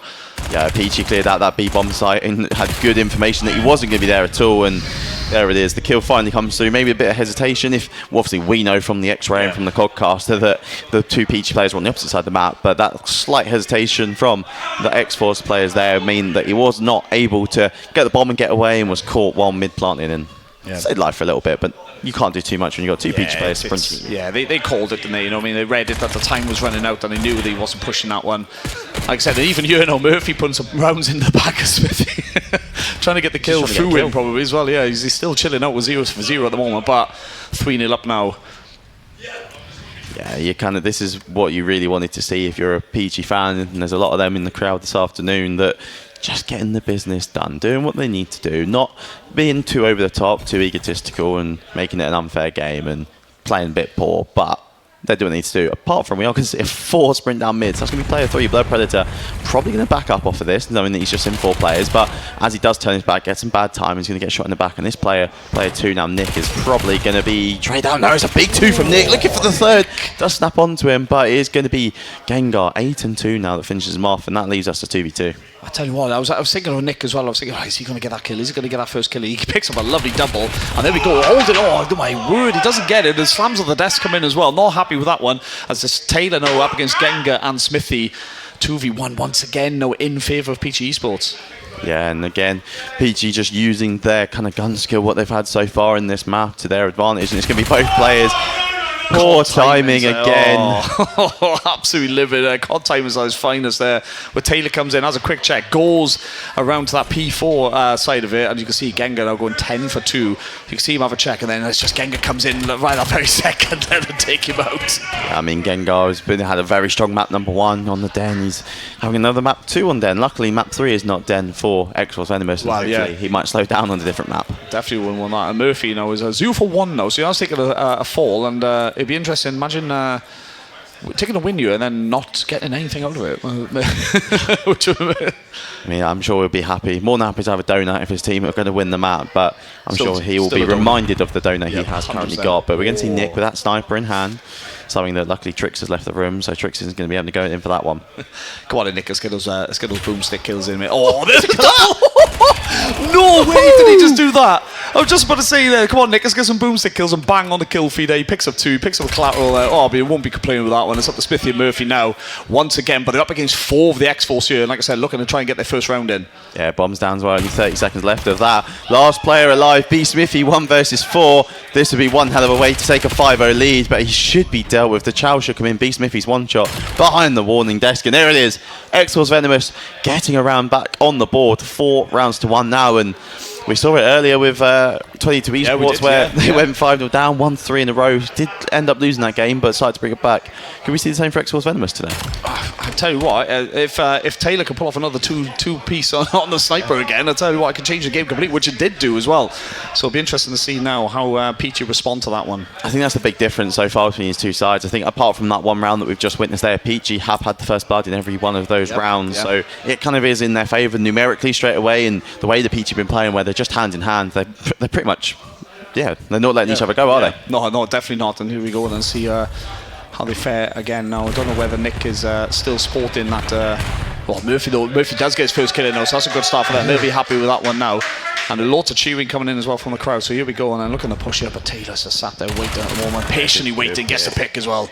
Yeah, he's looking for the second player, thinking they'll be right, one close up to Dojo Murphy, 38 HP, but he's able to get away. You can see Katanland 6, that's going to be Sparks just flying at them with a pistol. The trade come through from Murphy, leaves Predator in a 1 versus 2, jumps up on the wall. Smithy, though, through Broken, just about with that head glitch, able to win the gunfight, and 5-1. Peachy, 1 round away from the map win, but remember, it is a best of 5 now that we are on our bracket side of the tournament now, so they have not won the series if they win this next round. No, exactly. So Scar Overlord is coming up next. If now PG Esports do take this now next round to take a 6-1, let's see if X-Force now can just it's like I said, it's like a cup final now. Every round is going to be big now, to see them trying to drag themselves up to round 11. Yeah, definitely that. And Murphy ended up getting 2 in that round, so the crowd are even happier now that he's off his donut and off his breadstick. He's on to 2. He's with the rest of his team, 1 KD for him, but he's not going to mind, like we said. His team are 5 and up. They cruise through the map 1-1 as well, so it doesn't really matter too much what happens here as long as they do close out the map. I tell you what, they've gone right on the aggressive here to come on the flank. Oh, look at that. It's a great little pick there coming in from Nick to get 1. Taking out Sparks as well. Yeah, off the back of Nick's 2-piece and the collateral with that sniper, he's done really well, but it's a collapse down in P2. We played hardpoint on this map a minute ago, and it's almost like we just played it again there, and it's going to leave Unity in a 1 versus 3, and he's just holding a corner. Like I say, you can see Murphy just dancing around the bomb as well. Like I said, we're just waiting for Unity to come in now. Like I said, he's the last one alive for X-Force. The bomb is down as well, so he's just biding his time right now at the moment. And if it wasn't for Unity YYing, I would have thought his controller disconnected, because he has only just about moved from the corner. He chows the first, but loses the gunfight, and it is going to be Peachy taking the 2-map lead in this series. Remember, we are now in Veto, so the team's got to choose what map 3 is coming up, and we are going to be heading over towards the Scar. But I mean, look at this man again.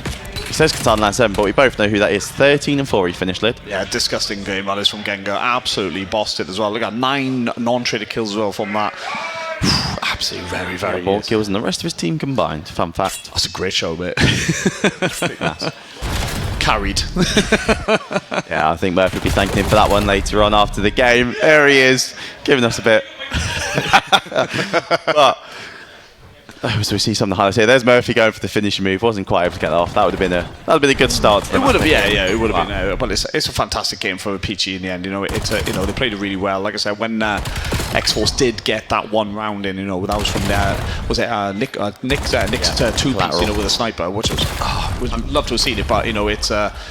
And it did get the advantage for them, but then after that, then you could see Peachy just going back into the moment, going for the motions again, just taking the wins. Yeah, and I think even though, we see in X-Force right now in the mainstream kind of getting dealt with quite nicely by Peachy. Obviously, they are a team that have won 2 series this afternoon and across this morning in their group, so they have got something to take away, and I'm sure Nick's going to put that collateral in his Discord bio or something, somewhere that everyone remembers that Nick did get that collateral on LAN, on main stage, so I'm sure that'll be a memory in his mind. No, definitely want to take away, like I said, and now it's going to be setting up for map 3, like I said, ladies and gentlemen. We've got Scar Overload coming in now, and I'm going off that hard point and going off our search, it's going to be an interesting one. Yeah, I think it's going to be, especially with those new spawns on Scar, where when you're attacking the blue side of the map, if you're a sub player, you get inside of blue, you kind of control the way they spawn and kind of deal with all their players, and the form that Gengar's been in so far in these last 2 maps, you're kind of looking at that man to think he's probably going to get pushed out into blue and into green on the opposite side of things and just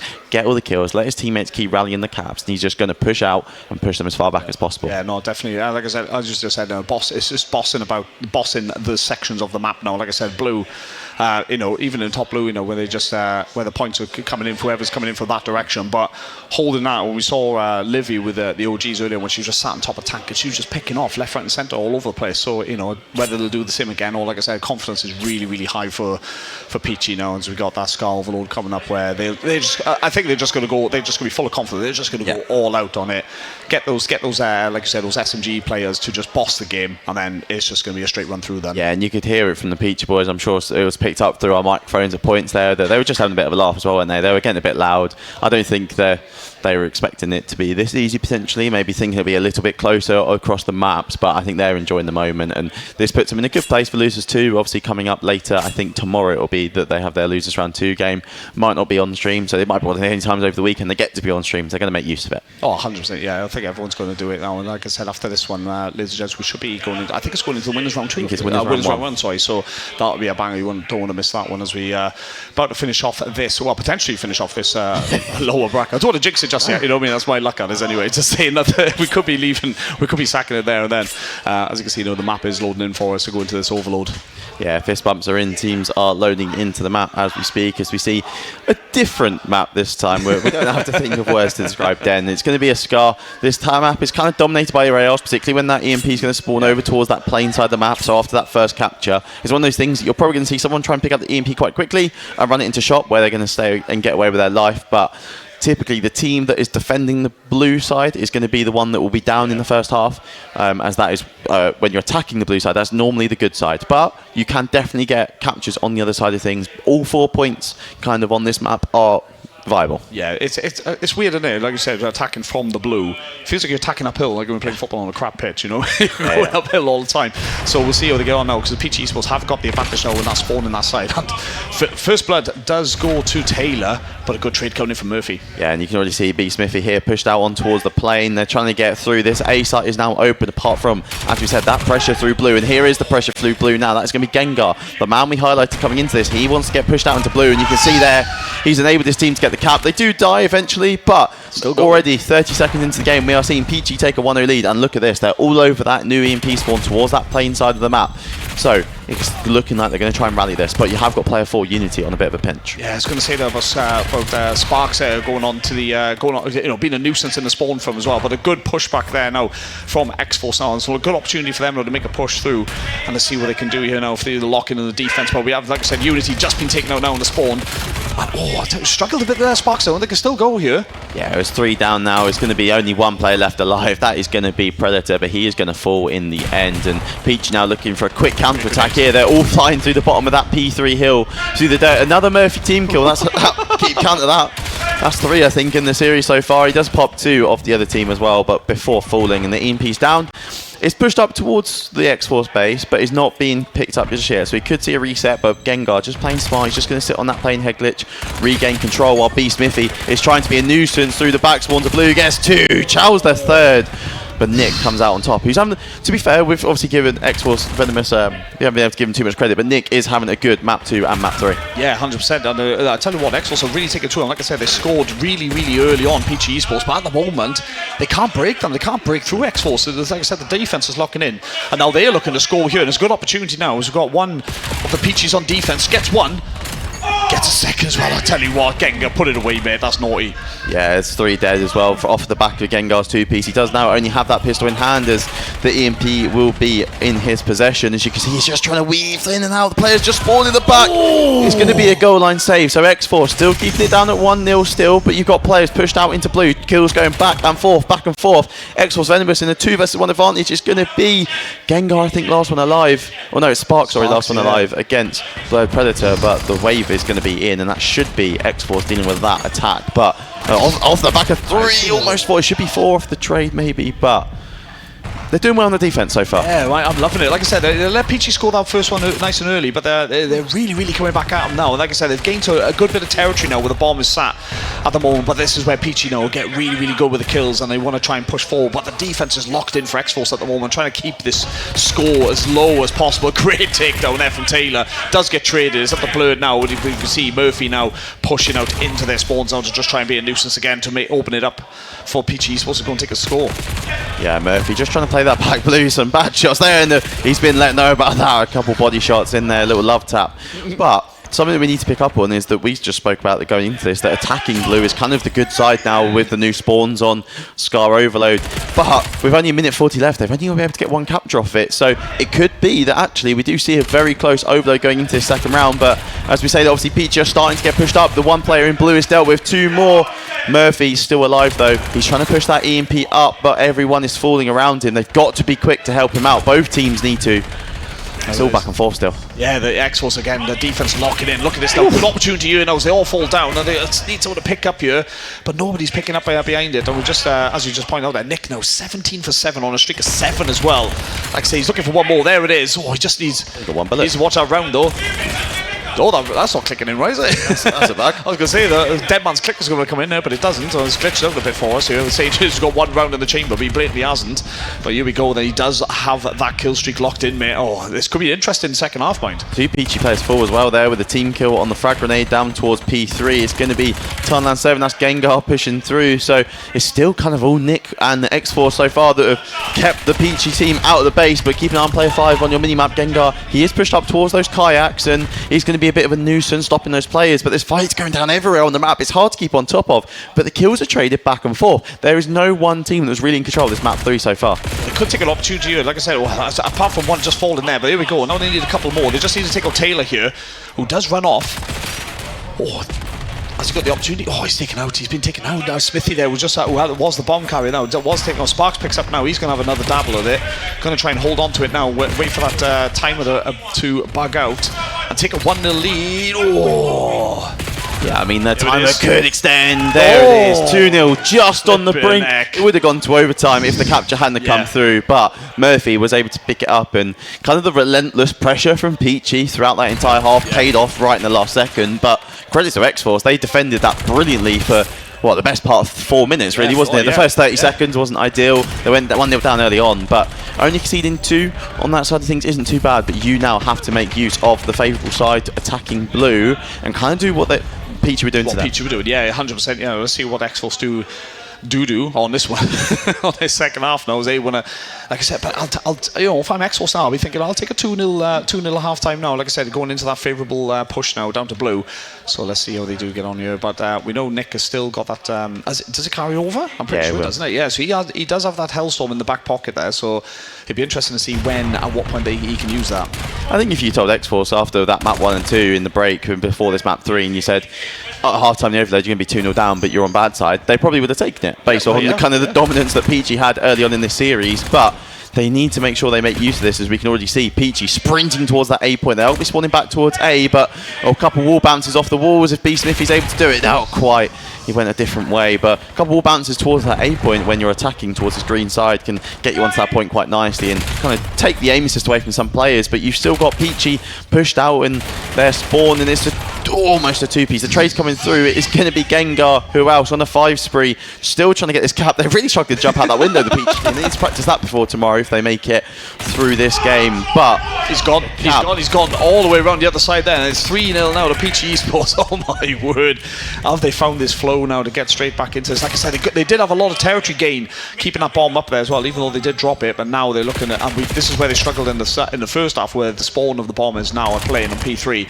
So let's see if they can make a push on that A point again. Hopefully get through the window with it as well. Yeah, I think they're kind of just wearing this Venomous team down, aren't they? They've done so well, but look at the spawn trap. As much as we said the other side of the map has got a brilliant spawn trap now, this spawn trap's kind of been here all year, and you do see it get utilised. Well, there's a good pinch coming through. That's going to be Nick with another 2. Who else on that X4 side at the minute is going to be able to get those kills like that? But he's just got to play 8. Look at Sparks. He's going to sneak in. I don't think he should have shot there. He should have got the bomb and probably scored without knowing then.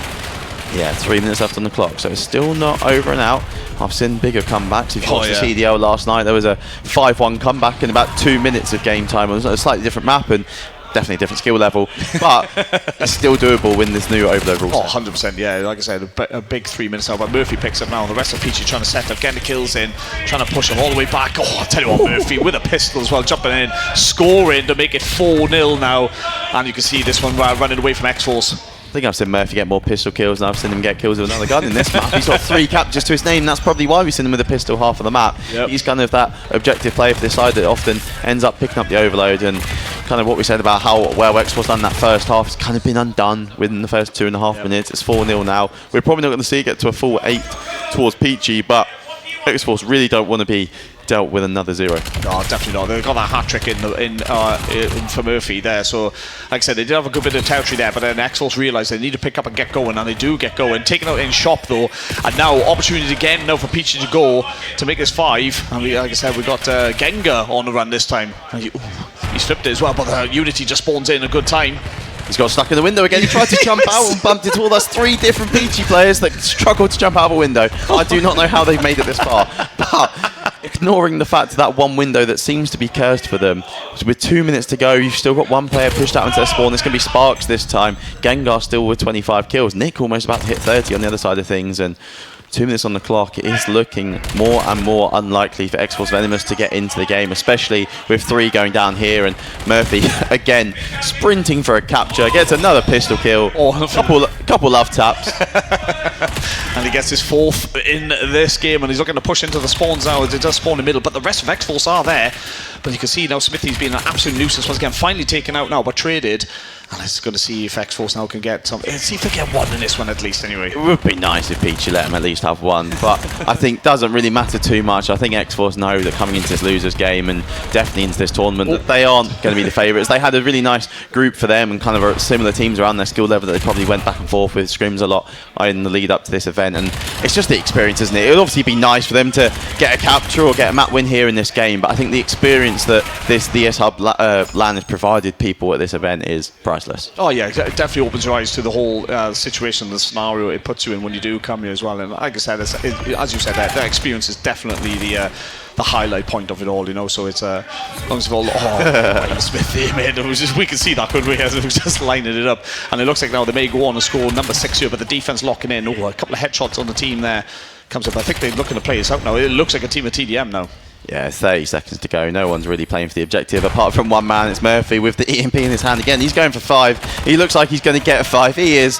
That's 5 caps. He might not have all the kills in the game. He's letting his teammates do all that fun stuff. But 5 captures, 15 seconds left to go. A 6-0, probably 6-0 win here. And X-Force will be going home. Taylor with a few Yes, Taylor. Yes, Taylor. A couple of rounds going on. Oh, another score. Yeah, they dropped off through the window and they got a cap. Yep. Actually works. There we go. And there we go, mate. Big wins coming in for Peachy. Yeah, it's after kind of how that map 1 started, you kind of expected it to be a 3-0 like this, as you see some of the players giving them a wave goodbye. But congratulations to X-Force Venomous. I'm sure they're going to continue to enjoy it. And I know Nick's got a few highlight reels off of those last 2 maps there, and they're going to hang their heads up high. They won 2 series in their group. I think that's kind of what they needed to do across this weekend. You don't really...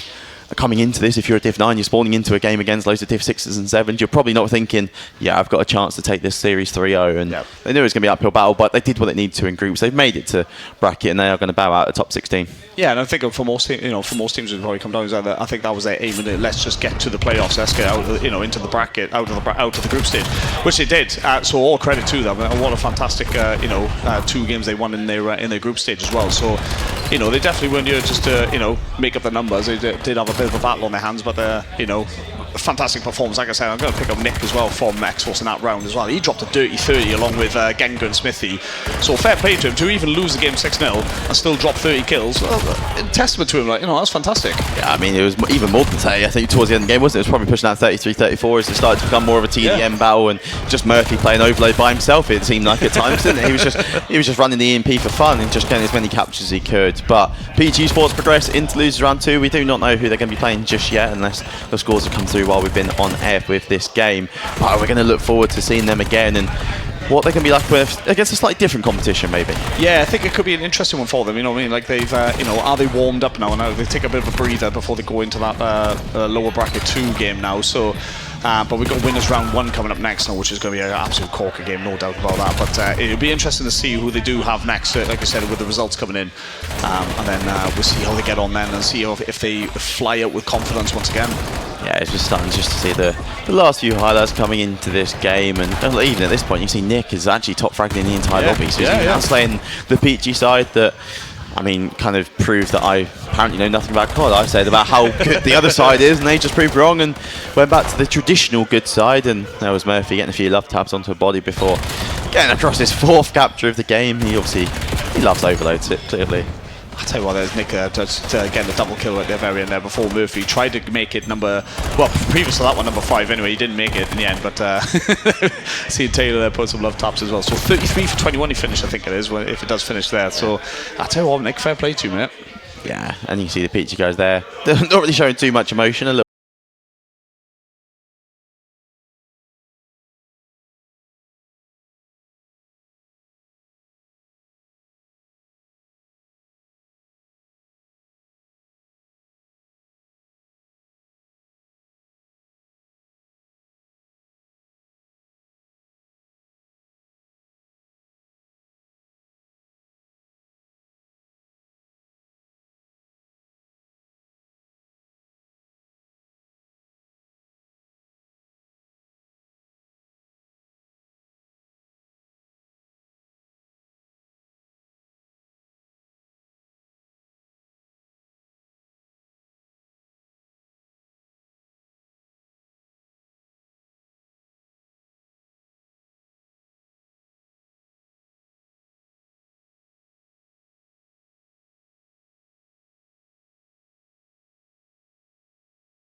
hide, now you can see the evil. What? This are the top shot sequel. Tight like me gun.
E18.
Eyes up.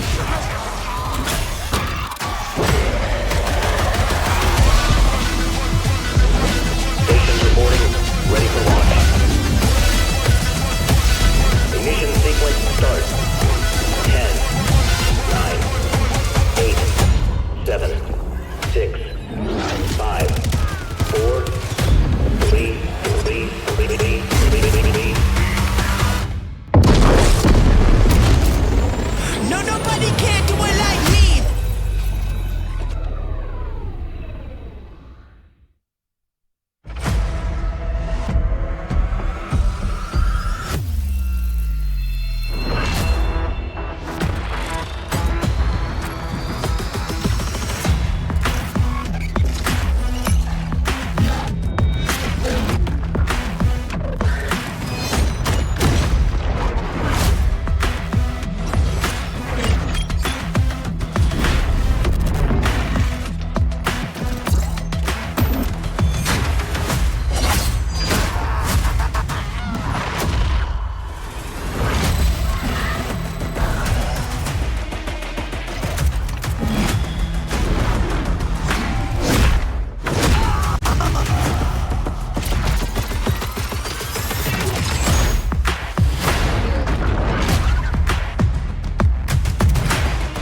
And welcome back. It is the ESHUB Spring Invitational powered by AVNG and brought to you by the staff and students of the University of Staffordshire.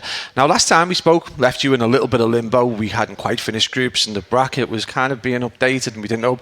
We can absolutely confirm groups are done. They are done and dusted. We know who's gone through to bracket play, but we're still waiting for some bracket graphics. It is the way it is. But we've done a losers round 1 on Main, and we have a winners round 1 on Main being prepped as we speak. Unfortunately, we've got Connor and Chief with us, who cast over Peachy versus X-Force Venomous. Now, the word comprehensive gets bandied about a little bit, but kind of a slap for the boys of X-Force Venomous. It was pretty comprehensive. Any takeaways from the match? Yeah, I think it kind of goes back into the reality of kind of, you know, Div 10's Div 10, Div 6 is Div 6. It kind of shows that even though it is kind of advertised as low Div LAN, there are still some real talent in these divisions, and obviously going into Div 10 is a big jump up into Div 6, and it was shown in that series, wasn't it?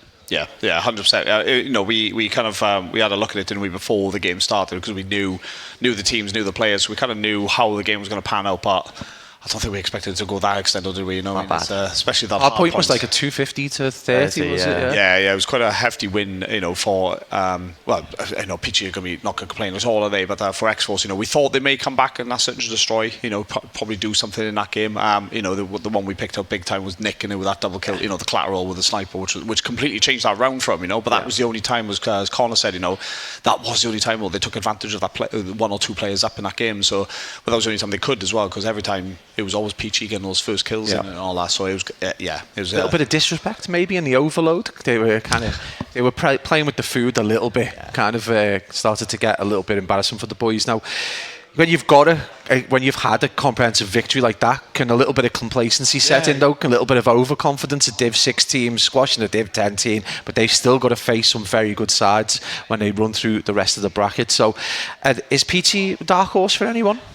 I think it'll be a team that maybe could go on to make a losers run again, kind of if they shake off that complacency when they come back tomorrow morning for losers round 2, depending on again what happens in losers round 1 the rest of the day, who they're going to play against. There's so many factors that go into it, not necessarily just the are they going to make it, because gun skill wise and talent wise probably. I mean, Gengar was what, a 2.5 KD probably across that series, they've definitely got the ability for, there he is, they've definitely got the ability for it, but it's going to be against their opposition. Like, it could be that a team like 22 Esports, who a lot of us had making deep run into Sunday in the winners side of things, it could be them. I don't know how the bracket works out. Yeah, absolutely. So on main stage we've got our first winners round, which is we've been really excited about. It's going to be the winners of Group D against second place Group C, which I think was Annex, and the winners on the other side were the boys of Flux. Now, I've been looking forward to this. The Annex side is like another Orgo and a Lex playing. We've got Abby Coops, we've got Stingsy, so everyone knows the faces.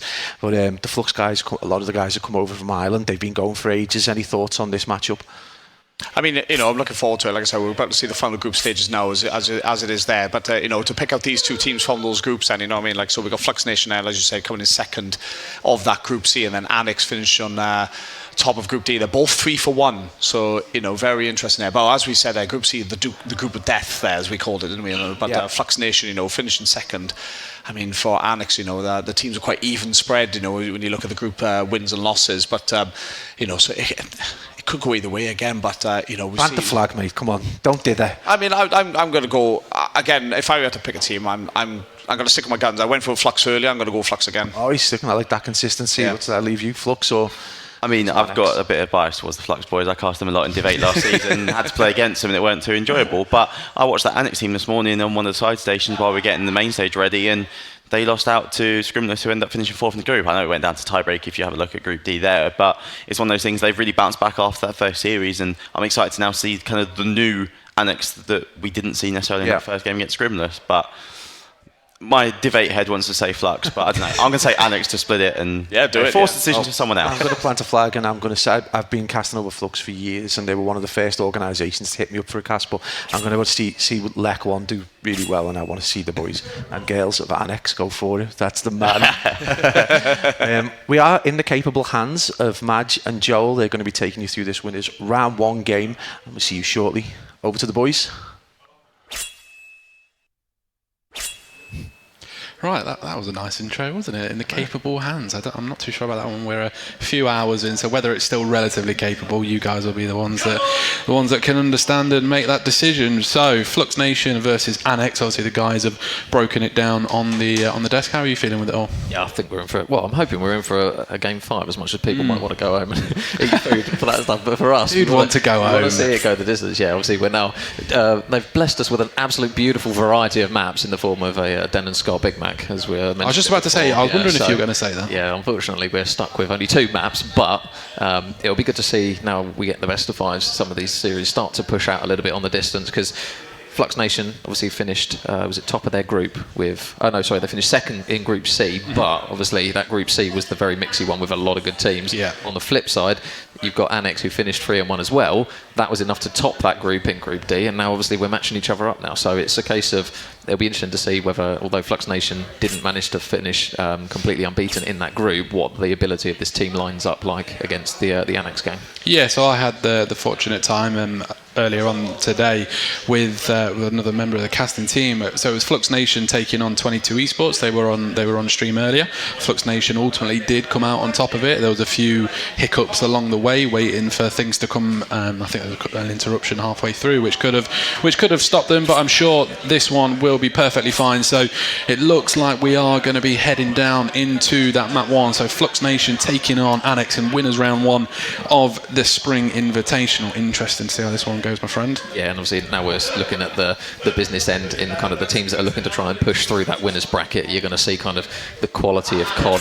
There's not going to be much disparity now as we start to go through some of these games. You're going to start to see some of the closer maps. Very unlikely that teams are going to start to do kind of what we would deem in our divisions as kind of like the brain dead plays. You're going to usually see the right stuff happening on the map. So yeah, it looks as though we're going to get hopefully a good match up here in Den Hardpoint as everyone kicks it off, and it looks as though the guys of Annex Esports are stacking heavy over towards Dojo right off the rip.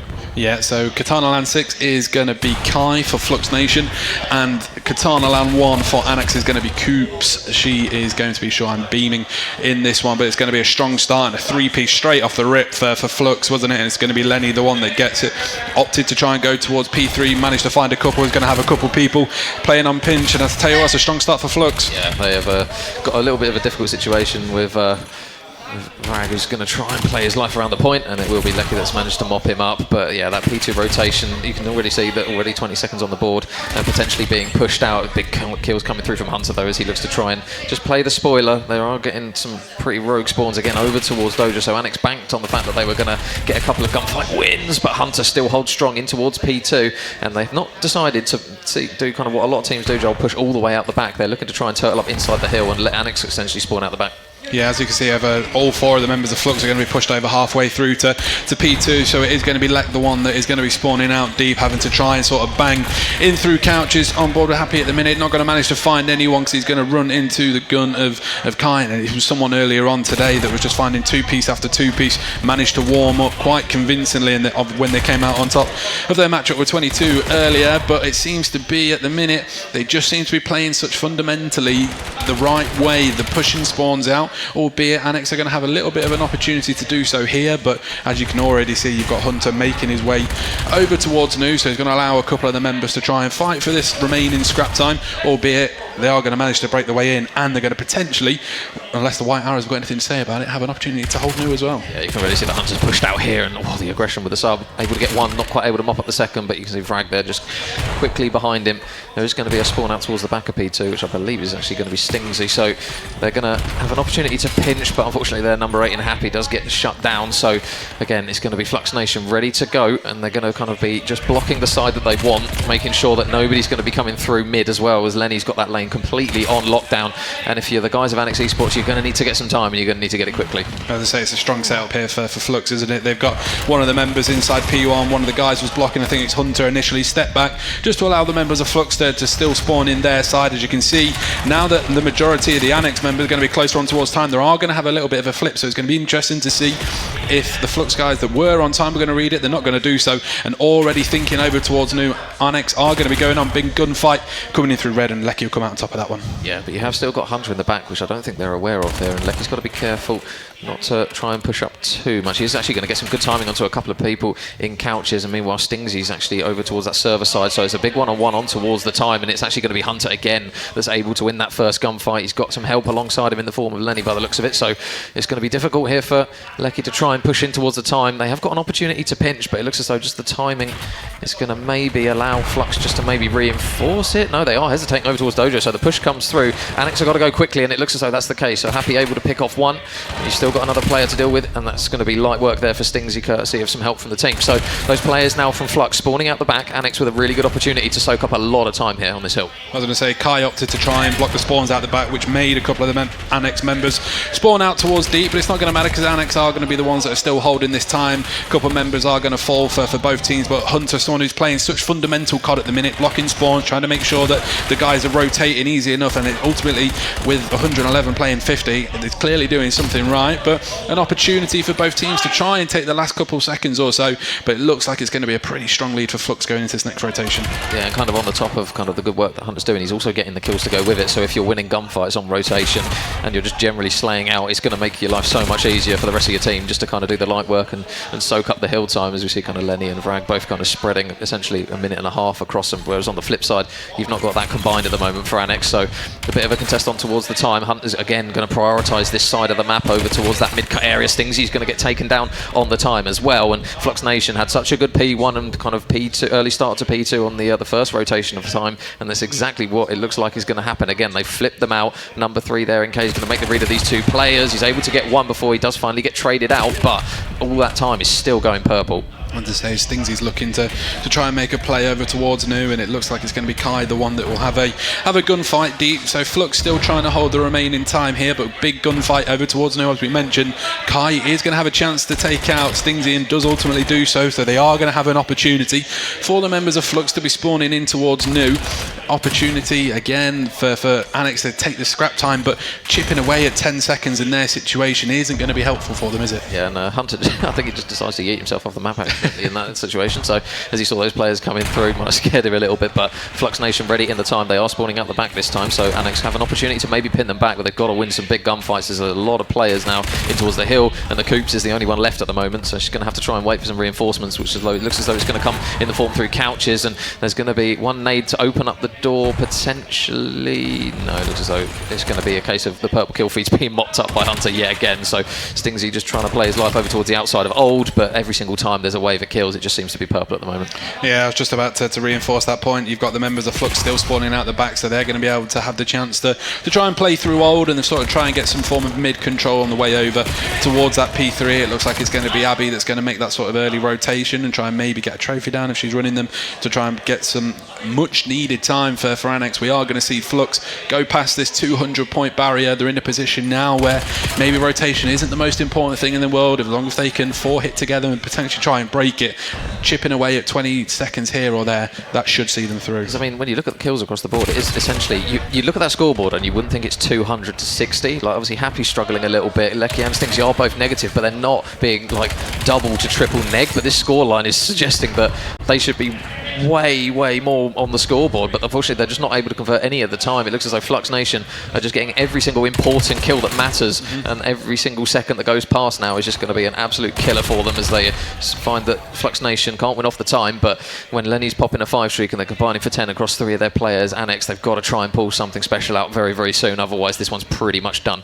I was going to say, it looks like Flux know what they're going to be doing here. They've got 3 players that are going to be the ones that are out there getting the kills, being in the faces of Annex, and it looks like Rage is going to be the one that will opt to try and play the time. Minute and 40 going for them at the minute. Two players over a minute as well. Like you say, they're constantly in and around hill winning gunfights, as we can see from there as well. But on the way over towards Nu, it is going to be Flux again finding early rotation, and 4 kills here could be detrimental. Yeah, so next sets of kills are big, and you're hearing it in the kill feed there. Rage again, there's another one for him, although he's not necessarily got a huge number on the board. His team are just absolutely chewing through them. Stingsy's going to find one over towards Tiles, but you're going to have another player into a server. Stingsy gets a big 2, but he needs a little bit more help on the time here, because he's going to be the last one standing. The regen should come through, and he's got some help over towards Outer, but he's going to get taken down on the time, and they're going to take Lecky down over towards Outer Tiles as well. Happy going to try and work a pinch, and he able to just about keep their hopes alive in this map, but with 4 seconds left, you're looking at one potential break here. So the purple arrows of Flux Nation, they are starting to swarm around them. It's going to be a team kill, but Happy's able to at least get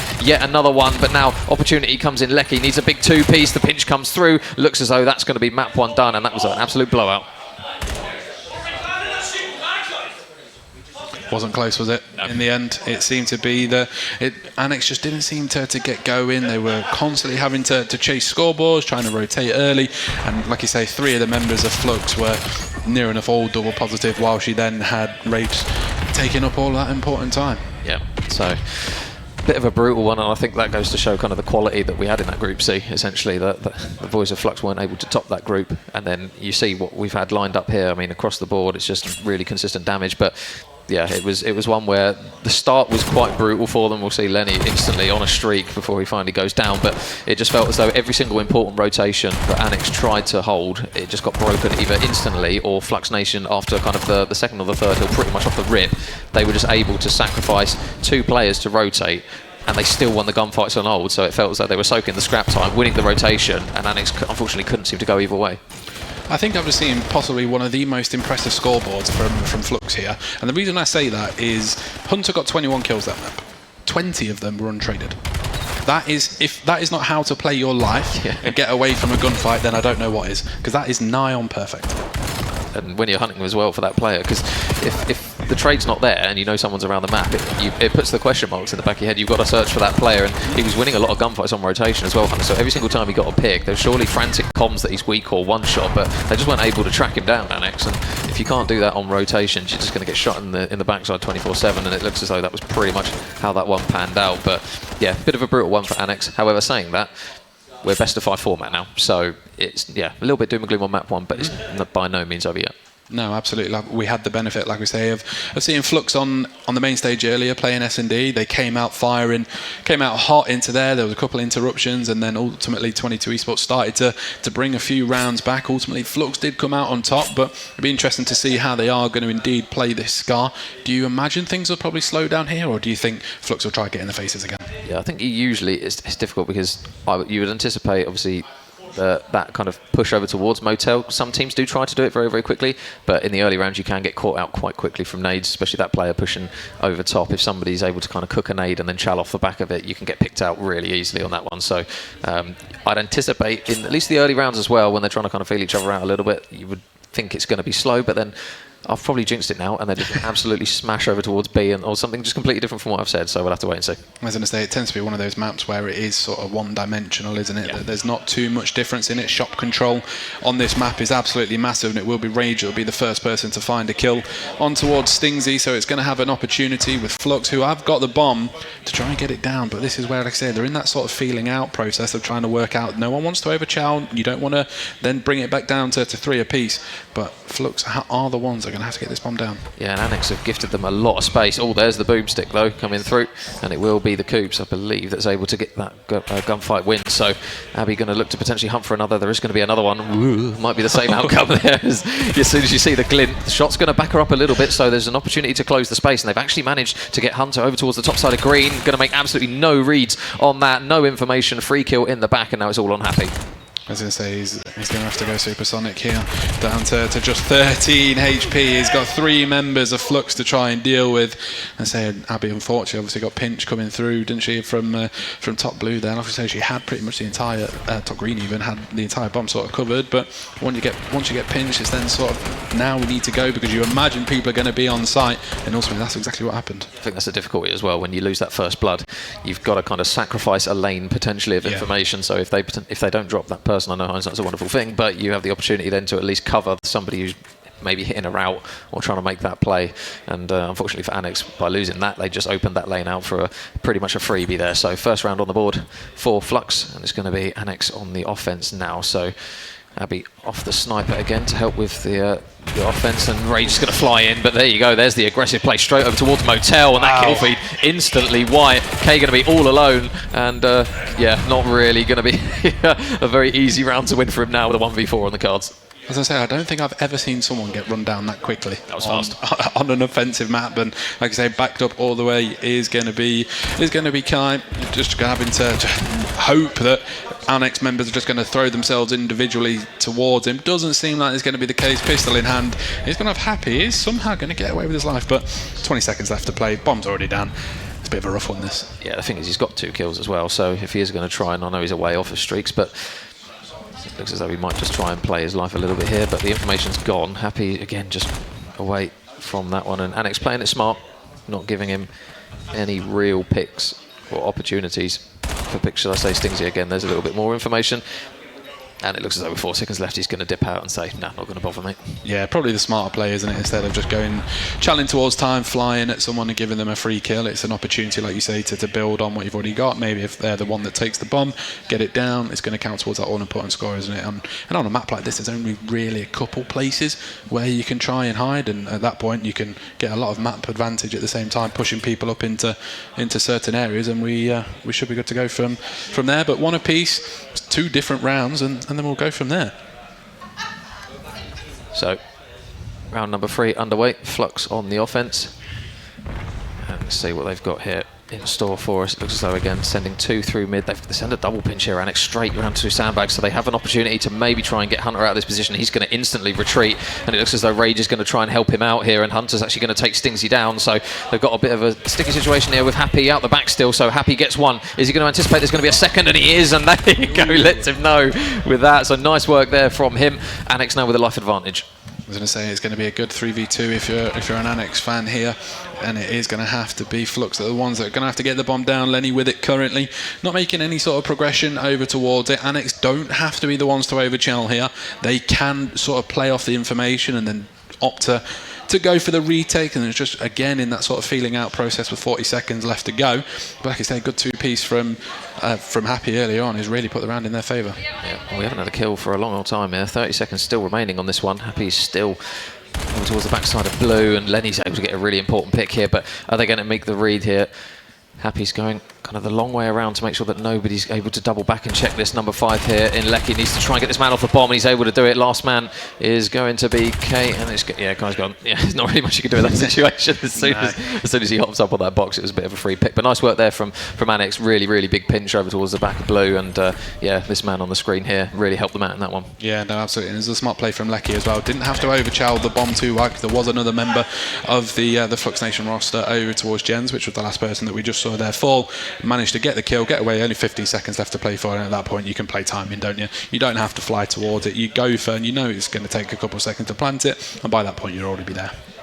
So 2-1 up go Annex. So even for all the doom and gloom of map number 1, they find themselves in the preferred position of a little bit of a lead. 3 in a row for Happy, 2 for Lecky. And it looks as though they're going to try and do exactly what worked before, just trying to push out this site. They've got to be careful of number 7, though, and that's going to be, I believe, Abby, actually, who's able to get the pick onto Rage. So by opening that lane, where they just stacked towards the back of Motel, it gave her a free pick, and it's just going to cause them now just to play a little bit more carefully. Because Flux have got 2 more people here, but the next kill is probably going to be a really, really important one now. Yeah, I was going to say, Annex just opting to try and play the number game here, and it is going to be Abby again coming round on that pinch that she fell short to earlier on, finds an all-important kill, and Stingsy will find one of his own. So it is just going to be Kai, last person up. We'll have one member chow towards him, and that is going to be Stingsy that will be the member that falls, but keep your eyes on where this bomb is currently going. It is going to be making its way down towards B, and it's going to have to be a 2v1 for this one. Yeah, so long old way here now for Kai to go all the way over, and by the time he gets there he's probably going to have around 20 seconds, and that's even if he absolutely legs it as well. So difficult situation. 1 in top green, 1 down towards P5, just making sure that there's no people down on that lower ground. He is going to get tagged up a little bit. Got to be careful not to overchow this one though. Abby is towards the top, and Happy's just hitting a route towards midder to maybe catch him out. So yeah, you would anticipate that Happy's going to play the pinch. It is a good read from K just to make sure, but unfortunately I think the timing's going to get the better of him here. Jumps up, weak, gets pinched, and that's a really clean round again for Annex. Yeah, they seem to be the ones that in the S&D seem to be playing a little bit more fundamentally, don't they? Yeah. In terms of they're not having to overchell, but when they are going to, there's 3 of them there going to try and attack at anyone that they can see on the Flux Nation behalf. And like you say, Abby coming on a pinch twice in that occasion, managed to find kills both times, then played a life inside of top green, and then ultimately that's what helps someone else come through, pinch through mid, and find the final kill. Yeah, it feels like they're kind of drawing all of the attention away from that first blood. So every single time they look as though they're stacking to A. They kind of leave mid open. So Flux Nation might potentially just try and not overcommit some eyes over towards that A site, maybe going forwards. But we'll have to wait and see as they are now back on the offense. And again, it's going to be quite a heavy stack here, this time on the defensive side. Rage is going to be pushed up quite heavily, and there's another pick there for Abby, able to get the first blood. Lecky gets one as well, so 2 versus 3 situation favouring Annex once again. And a man with bomb here. Lecky's going to get picked off, but there's a lot of sharks surrounding him now. They're going to try and push him out of this one, and Stingsy's going to be the man to smell blood, and it will be now Hunter in a 1v2. Yeah, I was going to say, Hunter's got a pretty much impossible task here as well, because he is on the complete opposite side of the map. You've got both of the Annex members around with each other. Put some good shots into Happy there, nearly actually came out on top of that one. You would imagine that the trade would come in, but that is the benefit of running 2 and 1 together, not splitting up, to try and put your teammate in a bit of a sticky situation. Yeah, and at the moment, Annex look far more polished on Search and Destroy. It must be said, obviously, if anyone missed map 1, it was 250 to 88, so we were anticipating potentially another one-sided affair in map 2, but it's literally gone the complete other way to what we predicted. So Annex with a comfortable lead. Again, Happy 5 in a row. It feels like he hasn't died in an absolute eternity. So if he can keep this going, they're looking good for map 2 here. So the infamous question is going to be where they try and take this bomb. You would anticipate if it ain't broke, don't fix it, and it looks as though that's the case. Yeah, it certainly does seem to be that way, but it looks like you're going to have quite a few of the members getting aggressive. Rage is going to have one member chow towards him in shop, and we just mentioned that Happy was going to be close, hadn't died in such a long time, but some team shots nearly from Rage, not realising who it was, and just like that, it is going to be the Coops as the last person up. Pretty much every single member of Flux didn't have a chance in that one, did she? Yeah, and that was a kind of a you can see what they were trying to do by double stacking in towards shop, but it just looked as though the count was pretty much ready to go there for Flux. They had a lot of bodies over towards that motel side, and they were far more reactive. Obviously, Abby, not really much you can do in that situation. There's everyone else on the kill feed just kind of drops around you, so a really, really good kind of counter there to what the guys of Annex were doing in the rounds prior. I was going to say you had Happy obviously on a 5-streaker there as well, so wouldn't have had enough unless there was a couple of bomb plants, which indeed there was, so there is potential that he could have a Hellstorm. We'll have to wait to see on that one, but 4-2 again, if you're an Annex member, you haven't got to worry. Like you say, one more round and then you start ticking away and putting the doubt into the members of Flux here, but it's in that situation we've mentioned a few times on broadcast today that another round here for Flux could really possibly get in the minds of Annex.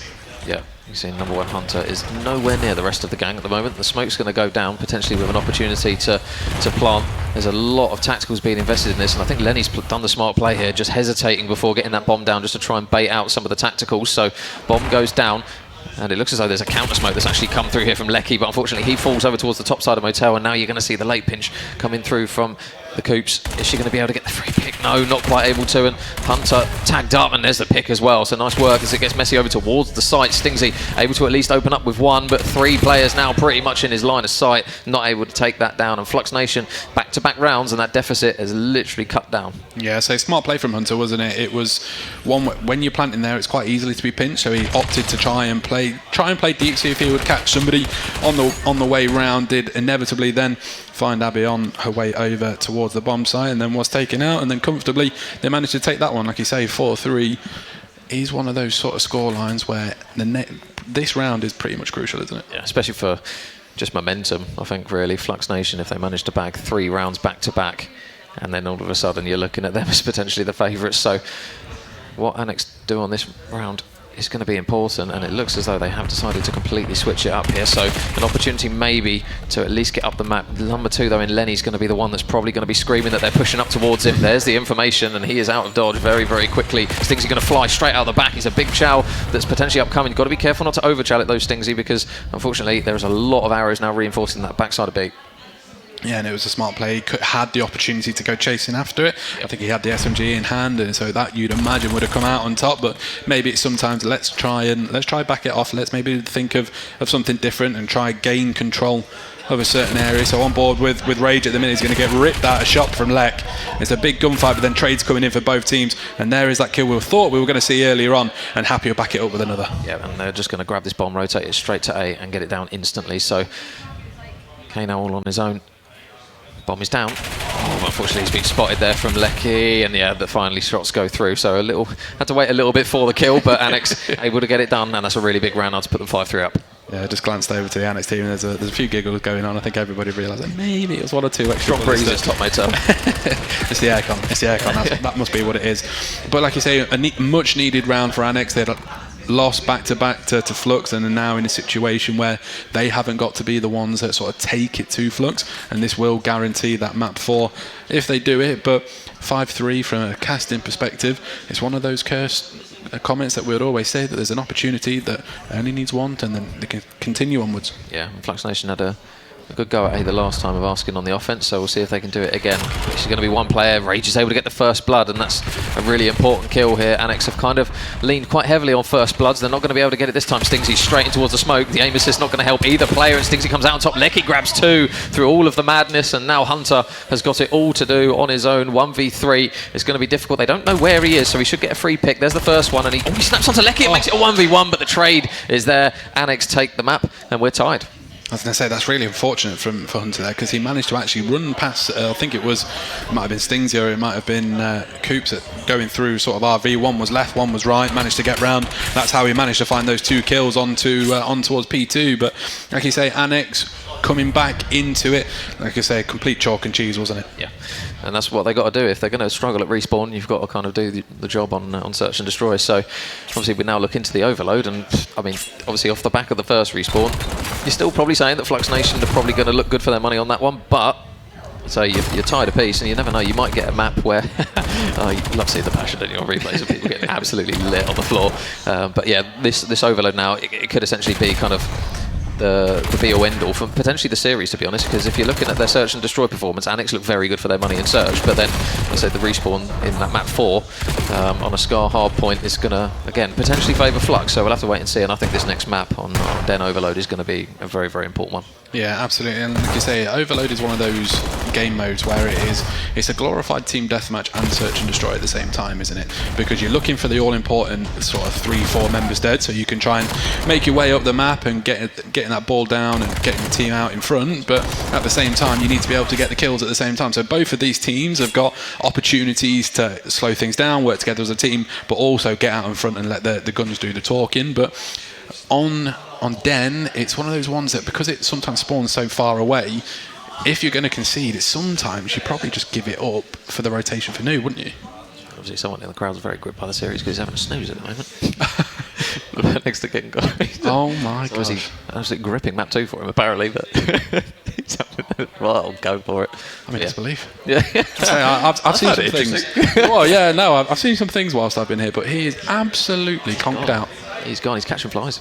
He's gone for it, but oh well. Hopefully Dem wakes him up on map 3, mate. That's what we're hoping for. Maybe we need to shout a little bit louder, because mine and your voices are just so soothing that it clearly sends people to sleep. But sweet lyrical, yeah.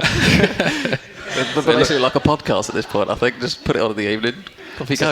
I think everybody's now realised what we're discussing. It's a shame that we can't get a quick little ad hoc camera. I was going to say, we do have cameras over that side of the stage, don't we? I say it'd be fantastic with that camera in the middle. If someone could just spin that round, that would be absolutely fantastic. Because I think everybody in here is waiting for it. Yeah. But nonetheless, it's worthy of a standing ovation if he does find it. As soon as he wakes up, it must be something. It's been a long day, mate. I'll tell you. We are getting into the evening, and it's been a long one, so you can't blame him. But anyway, back to. Sure he's a coach as well.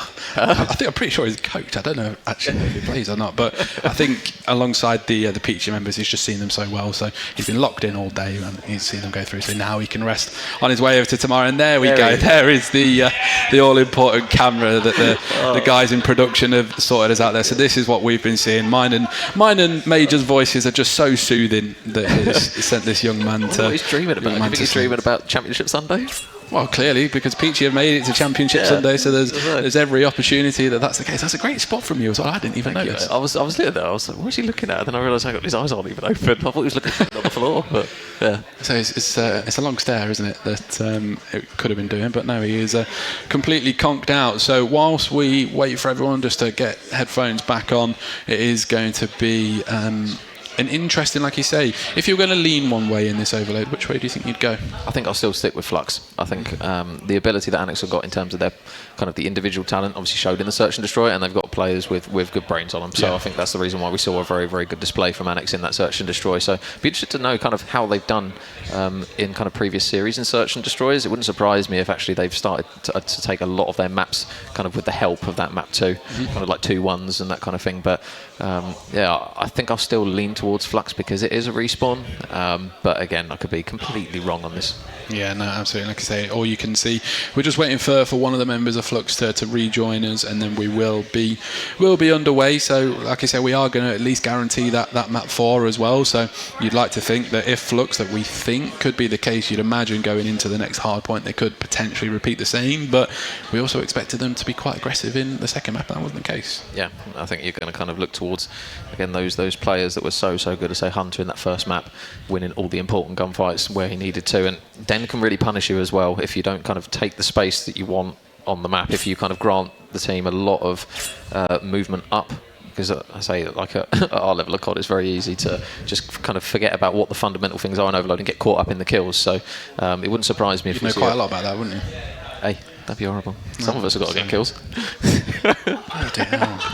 Was that funny, was it, Connor? Yeah. I can't get a break here. Yeah. I was going to say I prefer casting with you than with my friend. I've ruined it now. You're ruining it. Yeah, but anyway. It's bad influence. But nonetheless, you are right. It is a case of you can get caught into a bit of a rough situation. But whilst we are just waiting, we're just going to take a very short break, and then we'll be back shortly.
Right, welcome back. It was only a very short break, and we do have some breaking news. The gentleman that you saw fast asleep on broadcast is actually now awake. He has got his head in his hands because he's probably been shown a picture. There he is. He's wide awake. He is ready and sorted to see this map 3, which is going to be a Den Overload. Like you say, that is, if that's not a new Twitter profile picture, then I don't know what is. Yeah, so sometimes those afternoon naps, you need them, mate. Yeah. As you get old, you just need naps, mate. They're good. They save lives. So yeah, map 3. Again, it looks as though we should be logging in pretty shortly. But yeah, this is going to be an important one, I think, Joel. We've got a position where, again, map 1, very good for one team. Map 2, pretty good for the other. So this is potentially going to be the one that splits it, and this is kind of the one. This is why we were saying, so these best of 5s they're a bit more grueling because you can have a bit of a horror start, and then all of a sudden find yourself back in with an opportunity to take the series. So yeah, we'll kind of have a look and see especially the slaying department, what Annex are potentially able to bring to this one, because we saw that Flux pretty much run through them in that map 1, and obviously on the same map, but a slightly different game mode and a slightly different pacing. You're hoping that Annex can kind of bring a little bit more to it. So yeah, I think we are going to have a quick restart of that map. So not quite yet, mate. Almost. So close yet so far. It was, and like you say, one of the members decided instead of being on the team, he's going to go sit in Codcaster. So that's mine and your job. It's a good time watching it. Evidently, feel free. We've got a space here in the middle that you can jump in. But no, not going to be a million miles away. But like you said, we've mentioned a couple of times, Flux are the ones that, when it comes to respawns, they were massively in control inside of that first map. So we'd imagine you would possibly see the same sort of things happen again. But Annex seems to be the team that have got the sort of team morale. They've got the comms going correctly. Let's not overchow. Let's work this together. So it's going to be interesting to see how this one will pan out. Yeah, and I mean, when you look towards that map 4 as well, it's going to be an interesting one either way. We're guaranteed that map 4 on Scar hard point. So Scar looked good in the hands of Annex, albeit in search and destroy. So again, even if they drop this map, Annex can still look towards that one and go, well, listen, we seem to be fairly comfortable on Scar. It's obviously not as sub-heavy, so it might be a case of the team is more balanced to maybe running 3 ARs and maybe 1 sub, but we'll have to wait and see, as it looks as though, hopefully, at the second time of asking, I've probably jinxed it now, but we should be pretty much good to go for map number 3. And what map number 3 it could possibly be, like you say, if you're an Annex member, if you're looking for the sort of Neslo route, you're going to have to take one of the respawns, and it's a good opportunity if you can take this one. And then if you do it quite comfortably, you're going into that map 4 with a lot of confidence, where you say, well, look, let's try turn around what happened inside of that first map.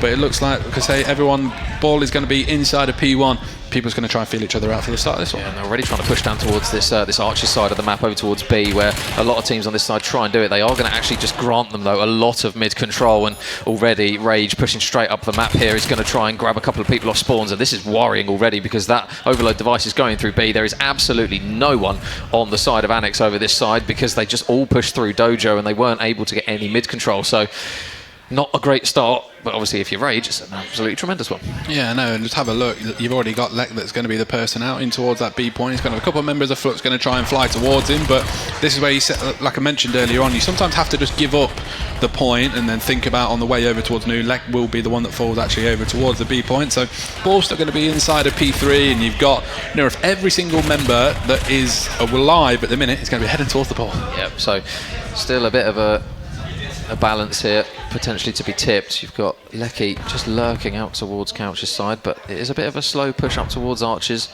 from both respective sides here. Flux trying to play the smart play and just play this slowly, and it looks as though that might benefit them here. A couple of kills going through. Stingsy's tagged up. Ops to just try and fly away with his life, but again, V-Rage straight through in towards the bottom side of servers, and he might be able to catch out another player. Now, a couple of kills go in their favour here. Happy's got to try and play his life because he's probably going to get pushed out anytime soon, and that's actually going to benefit Annex. They managed to get pretty much everyone down apart from K, and that is going to be an opportunity for them to get up the map. However, there's a lot of purple arrows ready for this.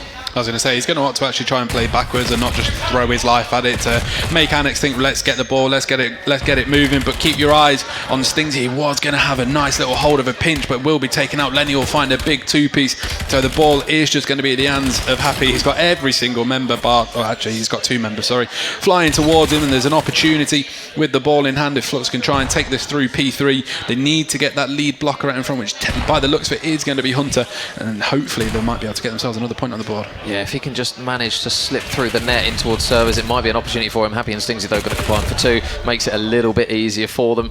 And it's going to be an opportunity still on the cards here because they haven't got the man with that overload device. They do finally mop them up courtesy of Stingsy with a nice 2-piece. So 3 in a row there just on that defensive side of things for him. Looking for another one is Lecky, and that's going to be light work there for him courtesy of some headshots. Stingsy's going to get caught there over towards 10 and unfortunately running straight towards the device. Oh, and a hot potato in the back of his pocket courtesy of his teammate there as Lenny puts one right in towards Hunter, and it looks as though this B device is going through, and it is. So nice work there from Annex. A little bit of a shaky start, but when you look at the scoreline, we're all leaving now. Yeah, that was a huge play from Happy. So just before we saw the ball go in, he did actually find a massive 2-piece on the way over towards that B point, and I think you might have heard him on comms shouting for a member of Annex to pick the ball up, and then ultimately found that third, which freed up the opportunity for Annex to bring this one back to 1 apiece. But ball going to be spawning out towards the front of P2 and the front of P4 with an opportunity for it to get over towards that B point. All of Flux are going to be sending themselves at this one. Stingsy will find one, but Flux are going to come out on top of it. Gone for it. Happy might be a little bit late. Oh my god, no, he's got him just about in the nick of time. There's still going to be another player. The nade is good. This should go through, and it does. So it's going to be 2-1 to Flux, courtesy of that capture. Hunter and Lenny going to grab both of those, and it will now be, again, a reset over towards mid. Keep an eye, though, on number 6 on the minimap. It's going to be Stingsy working his way through couches, but again, it feels as though every single time that Annex tried to make a play, you just see Flux so smart to it. Someone's always got the pinch. And saying that's probably one of the most fundamental things you can do on Overload, isn't it? That if everyone else is focusing forward, as long as one of you is chasing behind, then happy days, because then is a map where pinches can come in quite consistently, and it just seems to be that Flux are going to try and again get in the faces of Annex here, and Stingsy inside mid-cut will be the one that falls, but it looks like it's potentially a free run. I'm not sure why Rage has possibly taken the chow, but he is going to try make his way over, I thought. I think he was just concerned about the timing of the spawns there, but he literally had a complete free run over towards the point. He's not going to capture it, and it looks as though they might maybe try and play a wrap over towards A. So opportunity missed potentially there for Flux, but they need to try and get the next wave of gunfights. There's a good trade that comes through from Abby, but they need to kind of get the next couple of kills. There's one for Stings. He can't get the second. The pistol's going to be enough for Rage, as he was weak. So we're going to see a little bit of a standoff over towards Dojo, and he is going to drop that device over towards that side of the map. Everyone on the side of Annex is going to pretty much just reinforce those Dojo stairs. And again, just keep an eye on Hunter. He's going to try and make the late play. If he catches this player up towards you, which he doesn't, it looks as though it's going to be a difficult one to try and get over the line. I was going to say, when you've got that pistol in hand, if you've got no sort of tacticals or lethals as well, you're pretty much hopeless if you haven't got any teammates around you, and that was the position that Rage found himself in, so wasn't going to be able to get that point done, but only with a couple seconds left. The ball is going to be in the hand of Annex, and they are going to be able to get this point down, so that is going to be 2 apiece, and it's literally a last minute equaliser. Yeah, and that was from Stingsy. He heard it through his mic and on the stage, so really good work there from him. And that 3-piece is massive, because all of a sudden it looked like an opportunity where Flux Nation were looking at going 3-1 up if they pushed that kind of opportunity that they had, which they hesitated, didn't get the cap, and now all of a sudden we find ourselves tied up going into the second half. As I was saying, how even again in football terms, having a goal just before half time, it can sometimes try and flip the momentum side of things, because they wouldn't have been expecting them to get that 3 dead so quickly and then have a free run to go towards it. And like you say, it was an interesting one to see how hesitant that Flux were with that opportunity to go over towards that B point. But as you've just so rightly pointed out, Rage 17-9 just in the first half. I think if you're getting those kind of kills, you want the captures to kind of go alongside it. If you're Annex, you are very happy. You've only got Stingsy going even, courtesy of that 3-piece right at the end. Everyone else is negative, so Annex are kind of doing what they need to fundamentally, and Flux just kind of need to tidy up. Say the volume of kills is good, it's just a case of the quality of them and whereabouts they're able to kind of progress up the map. So you've already got number 1 in Hunter already on that pinch. Lenny's going to grab one, and there's a pick that comes through again, I believe, for K. So opportunity now to push through, and the knife is not an ideal one there for Abby as they look to try and get some kills going in towards that corner. The device, though, is just lurking in and around you. They've not wrapped it round to B, and unfortunately Lenny's got to be careful here, because if he tries to fly out, he might drop it, and that's exactly what's happened. So it's kind of caught in a little bit of no man's land. They try and pick it up again. Stingsy catches 2 free kills out of that, and if you're Flux, you're kicking yourself on that opportunity.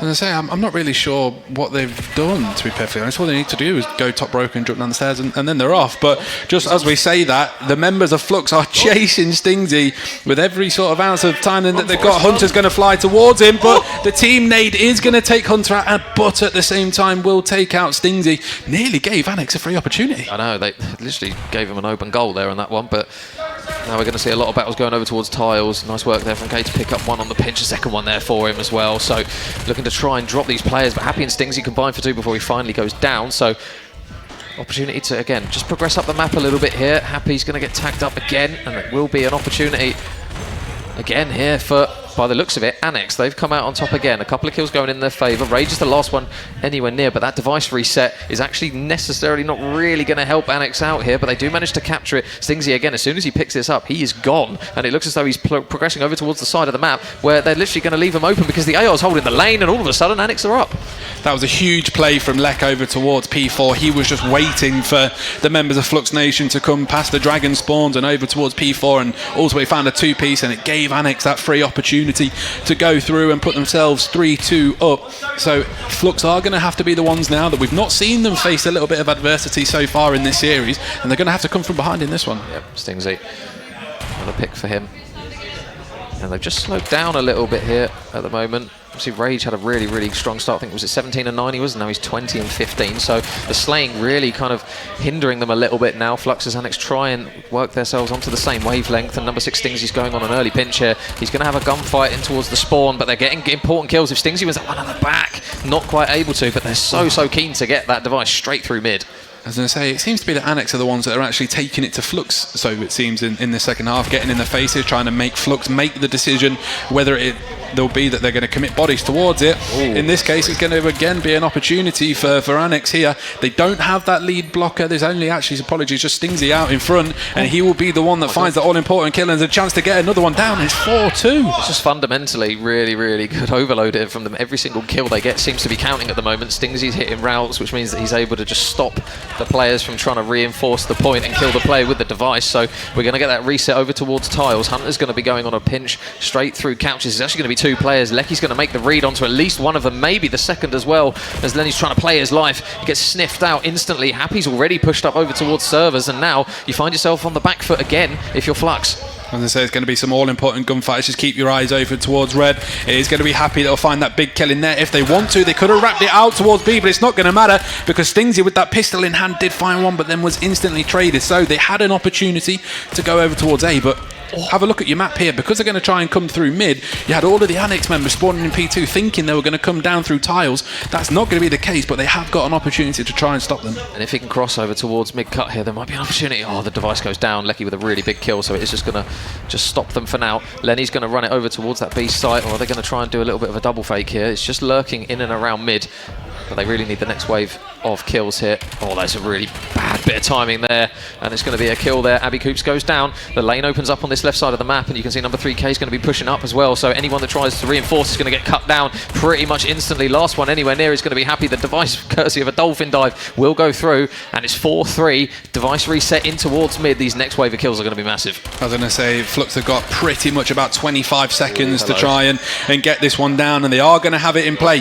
So completely disregard Happy here because he's on the complete opposite side of the map. You've got 3 members of Annex coming off of spawn. They've got a free run over towards that B point, but now there's an opportunity that should things flip around, there's a chance for Annex to get one. Happy needs to play his life here because this reset is everything. One for Happy. The trade is quick though from Rage, but they've still got all the map control, and Hunter's coming off spawn, so he's going to probably pick this device up. Oh my god, is this a complete implosion? Lenny's on 5 in a row. Stingsey gets a really big pick, but is he going to catch the person with the device over on the rotation? No, he's not, and that is a complete capitulation from Annex when it looked like they were just about to take that map. All of a sudden, all the kills just come through, and I'm pretty sure they just reinforced that knowledge that, yeah, that one kind of went down the pan for him at the end.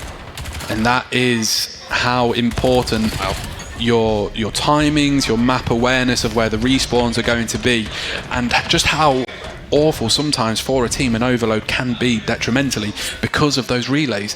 They managed to get one over towards that B point, and then just again, because you can now pick it up and have that extra 30 seconds, they had an opportunity and ultimately came from behind to win 5-4. Yeah, and K and Rage obviously massive in the kill feed. They just had that phase in the middle portion of the map where Flux just didn't seem to find their feet, and they were kind of allowing freebies for Annex. So towards the end, it was just unfortunate that literally it got flipped, and Annex were they were playing so heavily for that one that they conceded over towards the B site.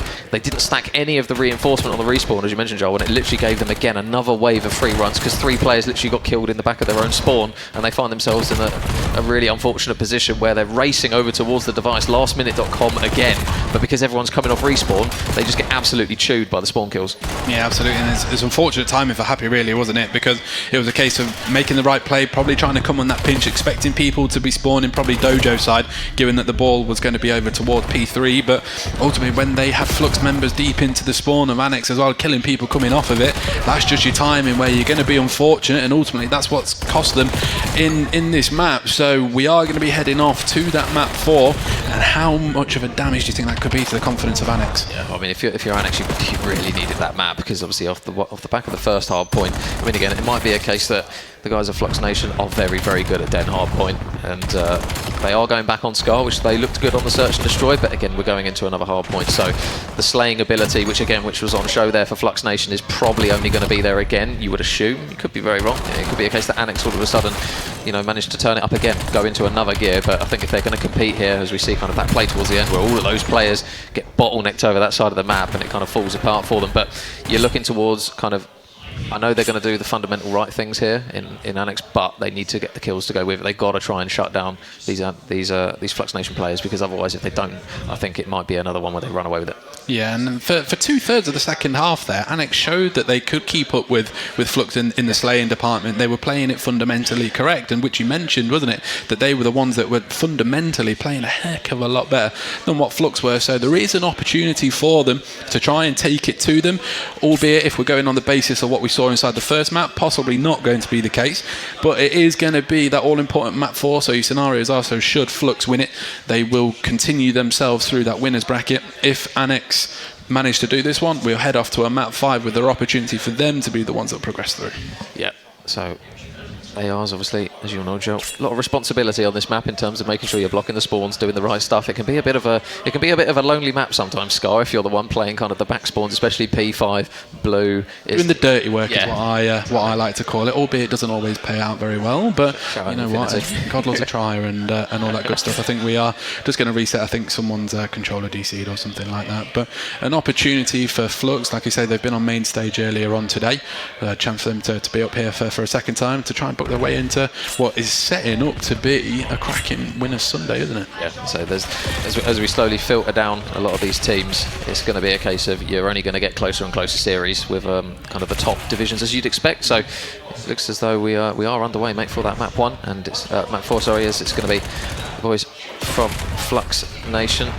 So there wasn't a controller issue, and they are off to the races, and that kill feed in Annex's favour, very, very white.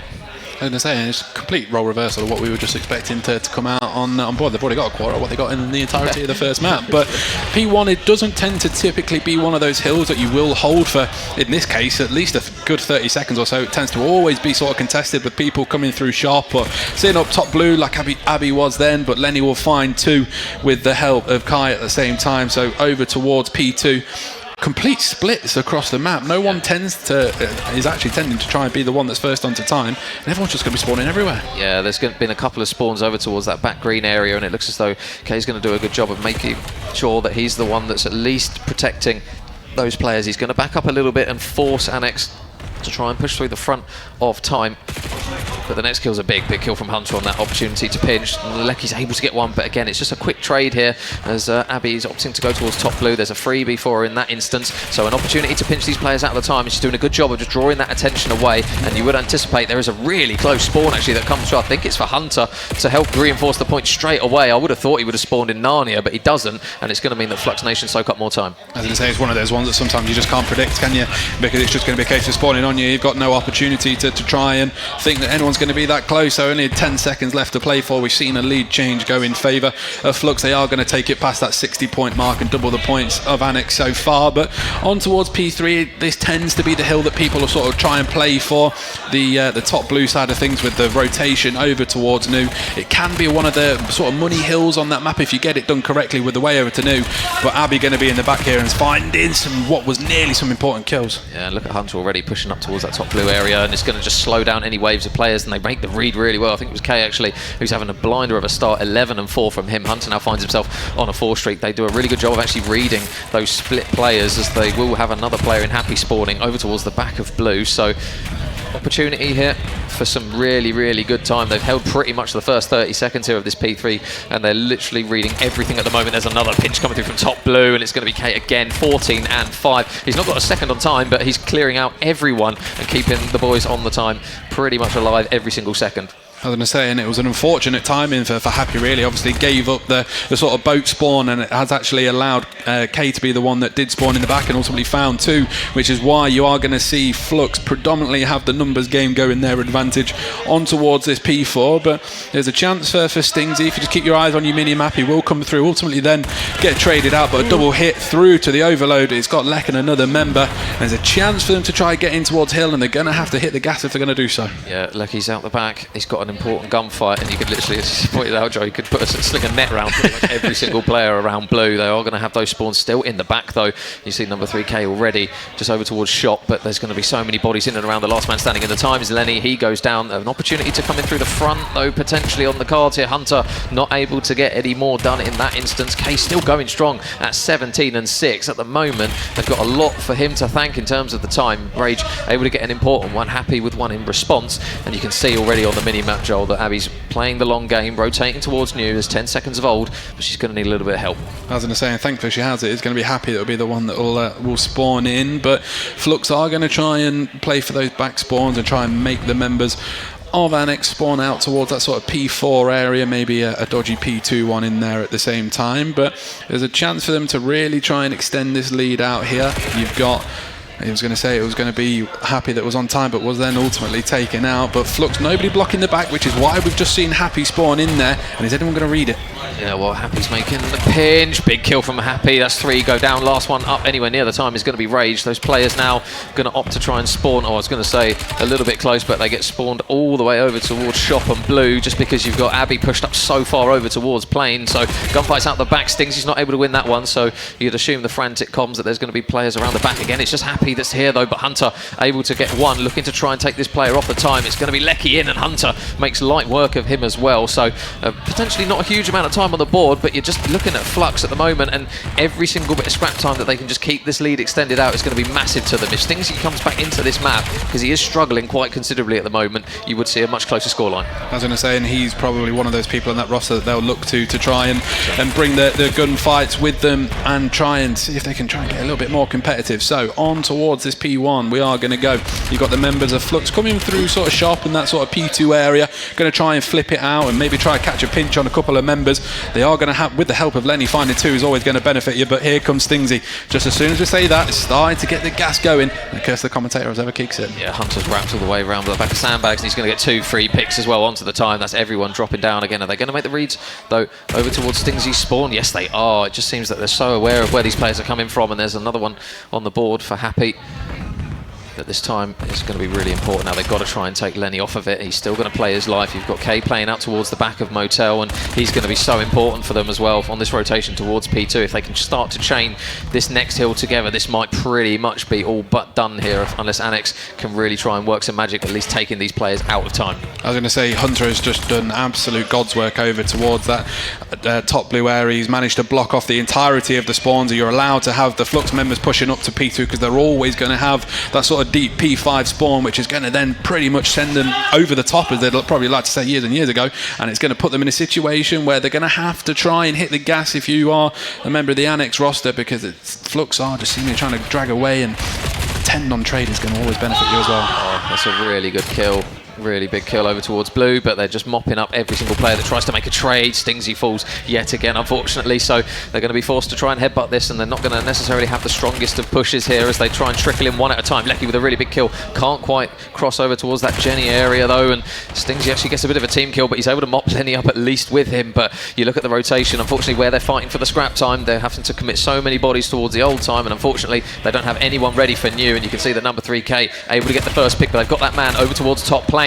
Everyone falls on the side of Annex, and now this is really worrying.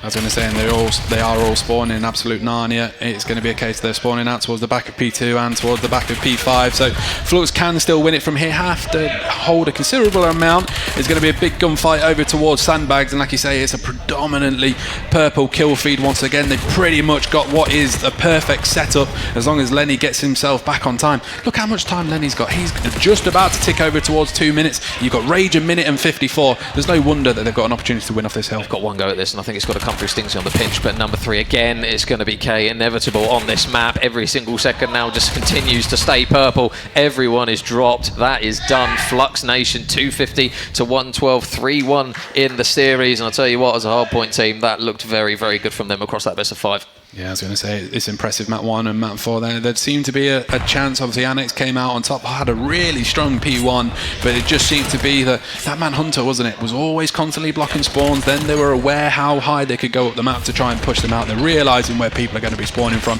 playing fundamental hardpoint, and there's no wonder that across 2 maps they've got 500 for just shy of 200 points. Yeah, NK 30 and 14 out of him.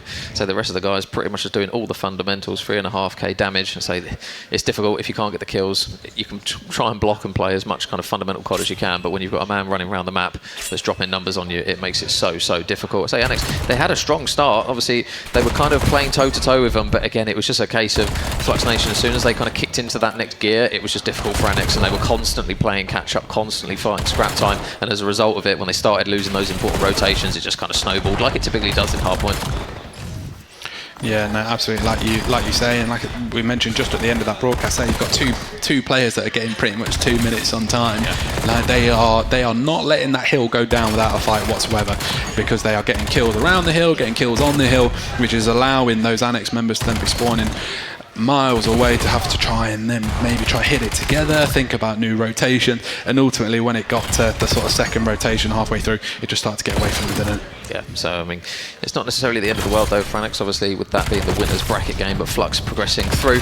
And as we mentioned before, Joe, in terms of kind of both teams were 3-1, but it goes to show the respective strengths of some of the groups as well. Obviously, Flux didn't top their group, but they look very convincing in that one. So it just goes to show kind of the different levels, especially at hardpoint, that you can see across even the lower divisions, as it is a bit more compressed. You've still got kind of some players and some teams that do look very good. Annex obviously gave it a good go, and say the Search and Destroy looked very good. And one thing that they can lean on is that if they can take an overload, there's no reason why they couldn't potentially come off the back of that series. I say it might be a case where we go game 5 and then they look very good on the Search and Destroy again. So absolutely, there's still positives for them to take away regardless. No, 100%, and there'll be someone that I'm sure the guys on the desk will break down their performance across today and how they are going to head into that championship Sunday. So it will be interesting to see how they are going to progress through that. But at the end of the day, that is going to be it from myself and Mr. Major Chafin. We will indeed be back tomorrow morning. We'll update you on all of the scores as soon as we find them out, and we'll see you both tomorrow.